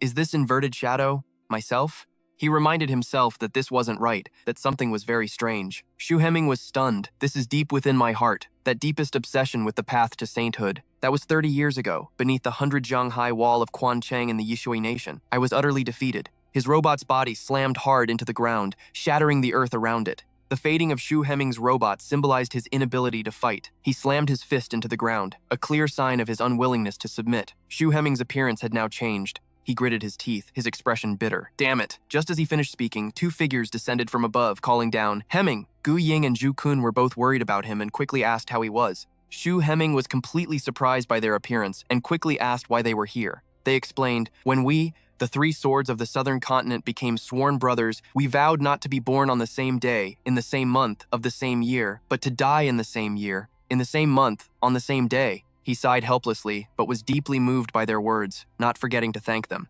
The three of them all turned their gazes toward General Wenjong high above. In his hand, he held a large cage, imprisoning Suni inside. Gu Ying, holding a talisman, glanced at him. "Second brother, let's go." Wasting no time, the two of them immediately unleashed their magic. Soul Star formation. Seeing this, Shu Heming warned them, "Stop. The Soul General Wenjong is not an enemy you two can handle." He flicked his hand, and a stream of purple magic immediately shot towards them. The spell altered gravity, slamming Gu Ying and Zhu Kun into the ground. All three of them were pinned flat to the ground by the magic, completely powerless to resist. Gu Ying's eyes widened, bloodshot with strain. The Soul General Wenjong is one of the 4 great saint-level guardians of the Yishui nation. Is the power of a saint level this terrifying? The gap between the heaven level and the saint level it's this huge. Shu Heming gritted his teeth, trying to resist. How hateful, that damn woman. On the glowing body of the robot, the image of Huang gradually appeared. She stood arrogantly above, her voice echoing down. "Shu Heming, now do you understand?" Diaoyan's expression was full of arrogance. "Even if you are a prodigy of your generation who entered the heaven level at 30, below the saint level, you are all just ants. In my eyes, I could kill 1,000,000 mortals like you with a flick of my finger." Suni begged painfully. Please don't kill them.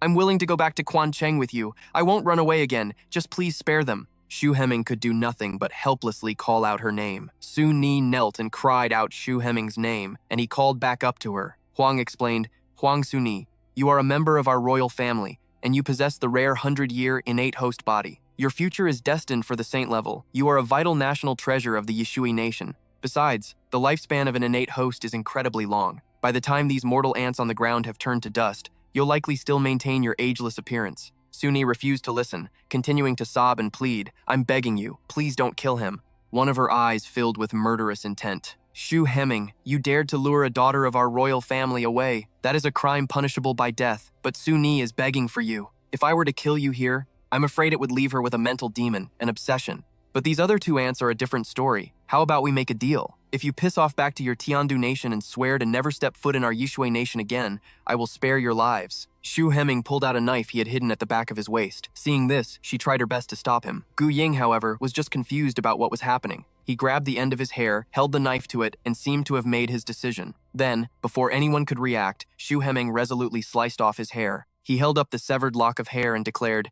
"I, Shu Heming, swear here today that I will find the path for a mortal to ascend to saint level. Until I reach the saint level, I will not take a single step into Yishui. The day I become a saint will be the day I step into Yishui to ask for her hand. And on that day, I will teach you a lesson. Suni, there will come a day when I shatter this 100-zhang-high wall." His clear voice from that day echoed everywhere. Shu Heming's hair blew in the wind as he promised, "I will get you out of this royal family's cage." She was deeply moved by Shu Heming's solemn vow, smiling happily as she replied to him, "I'll wait for you." Returning to the present, his eyes blazed, snapping open to emit a strange golden light. Suddenly, a massive explosion erupted, sending dirt and sand flying everywhere, forcing Yijuxi to cover his eyes. Shu Heming's body radiated a powerful magical energy, as if he had become a completely different person. Manhwa couldn't seem to believe what was before her eyes. What's going on? This oppressive feeling? She gritted her teeth. This is the aura of a saint level. What the hell did that old geezer just eat? The robot captain struggled to stay grounded. This pressure. Don't tell me he broke through to saint level? Shang Guanyin raised a hand to shield herself from the wind. This intense, overwhelming pressure that transcends the limits of life itself is the aura of a saint. She wondered, could it be that pill young Song gave him just now? Song Yun observed from a distance. Although it surely won't last long, if the Transcendent pill can allow old Shu to temporarily break through to saint level, it proves it's not impossible for a host to become a saint. The long-held belief of the Eastern continent can be broken by external force, and the gap to saint level will no longer define the limits of a spirit soul master. Relying on the few short minutes provided by one Transcendent pill, old Shu still couldn't grasp the true threshold of breaking through to saint level. I'll find a chance to teach him a true Transcendent technique later and see what happens. Shu Heming laughed heartily. So this is the power of a saint? Only now do I understand why that woman said everyone below saint level is just an ant. He spotted a piece of plastic on the ground, and a field of energy enveloped it. Shu Heming held out his hand, using his magic to summon the piece of plastic. It was immediately charged with electricity and flew towards him at an incredible speed. With a blank expression, Shu Heming caught the plastic, leaving everyone confused. He looked at it and mumbled, "Sorry, my friend, but this power is truly beyond the limits of what you can withstand." Manhwa's limbs suddenly began to tremble before Shu Heming's strength. She screamed,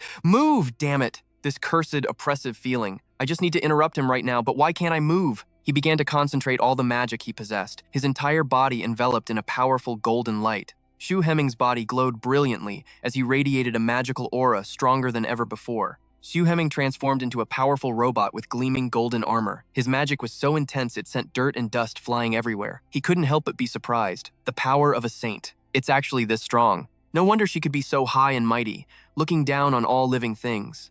So that's how she saw us back then. The memories of that year came flooding back. Manhwa started to panic, begging Xu Heming in terror, "Don't come over here." Xu Heming recalled the way Huang had once struck him down, the image of the spirit-souled General Wenzhong radiating immense magic before swinging his arm decisively appeared in his mind. Then, Xu Heming swung his arm, perfectly mimicking the motion. Seeing this, Manhwa was bewildered, having no idea what was happening anymore. Xu Heming remembered the past, how brutally he'd been beaten, how many times he had fallen. Now, he would return the favor to her. Manhwa's spirit general Yi Zixie body was dragged across the ground, sending rocks flying. She was sent flying far away, crashing hard into a nearby building before she could barely come to a stop. Manhwa sat inside the cockpit, her body trembling as she cursed. She cast her magic. Heavenly Demon Disintegration Mode. Increase the power output to maximum for me. Suddenly, Manhwa froze for a moment, clearly horrified by something she saw. It turned out Xu Heming had flown up and was approaching, which startled her. He looked at his hand and whispered softly, "To cut you down. I don't even need a sword." Seeing the situation was critical, Song Yun shouted to stop him. "Wait, old Xu, we need her alive!" But it was probably too late. He had already unleashed his magic. An enormous amount of magic erupted, shooting straight towards Manhwa. She tried to raise her hand to surrender, but she couldn't. Struck by a devastating blow, Manhwa could only scream helplessly in agony. The robot body she was controlling slowly began to dissolve into the air. It broke apart into countless small pieces that floated into the sky, like colorful butterflies. As the robot body vanished, Manhwa gradually returned to her original form, lying motionless in midair. Her body glowed, making Manhwa stand out amidst the thick smoke. Her body was suddenly lifted into the air, as if being pulled by some force. It was Xu Heming, using his magic to lift Manhwa. He suddenly felt his magic completely depleted, and his body slumped as he sighed sadly. Is this the limit? A flash of light emanated from Xu Heming as he reverted to his human form and also began to fall. Likely from overexerting himself, he knelt on the ground, gasping for breath. Manhwa also fell to the ground from that last blow. Xu Heming wondered, did that one attack consume all the power unleashed by the Transcendent pill? Wu Fu Luo, who was hiding and witnessing the entire event from afar, cursed loudly. Damn it, how could even a saint level lose? He quickly gave an order. The operation failed. Notify the Feta robots, split up and retreat immediately. After leaving the battlefield, hide and await orders. Not hesitating for another second, he planned to get the hell out of there. But before he could act, he was surrounded and cut off by a squad of guard robots. Wu Fu Luo's accomplices were also swiftly captured, with no one allowed to slip through the net and escape. They were quickly subdued by the robots, with blades held to their necks, as docile as puppies. Under the command of the Jiwu Institute, the Tiandu army, led by the city guard, completely broke the siege here. This battle was a great victory for the Tiandu army. Song Yun stood on the roof of a building, observing the robots below. He sat inside and chuckled lightly. This vixen has pretty good timing for her entrance. After the glorious battle, the scene everywhere was one of devastation and ruin. A voice rang out from the crowd. Where's the medical team sent by the city lord's mansion? Get over here and help the wounded. The city guard dispatched people to clean up, control the prisoners, and gather evidence. Shijing bowed politely and introduced herself. Your subordinate, Shijing, pays her respects to His Highness, the second prince. Tian Zehai smiled and gestured with his hand. Director Gu, there's no need for such formalities. Please, rise. But she remained courteous. Your Highness was in a perilous situation, and this subordinate was unable to arrive in time to provide aid. I beg your Highness's forgiveness. He didn't blame Shijing in the slightest. It's all right. Fortunately, this great battle was more startling than it was dangerous. Moreover, the expert you sent not only possesses outstanding personal combat strength and adaptive tactics, but also brought me an unexpected surprise. Tian Zehai said excitedly. She hesitantly guessed. This person is the grandson of Marquis San, Song Jingzhong, the master of Xieqi. Tian Zehai voiced his thoughts. But the power behind him is surely not as simple as just the Song family. A glint flashed across Shijing's glasses. Your Highness means? She wondered to herself. Could it be that His Highness also suspects a connection to the super ancient civilization?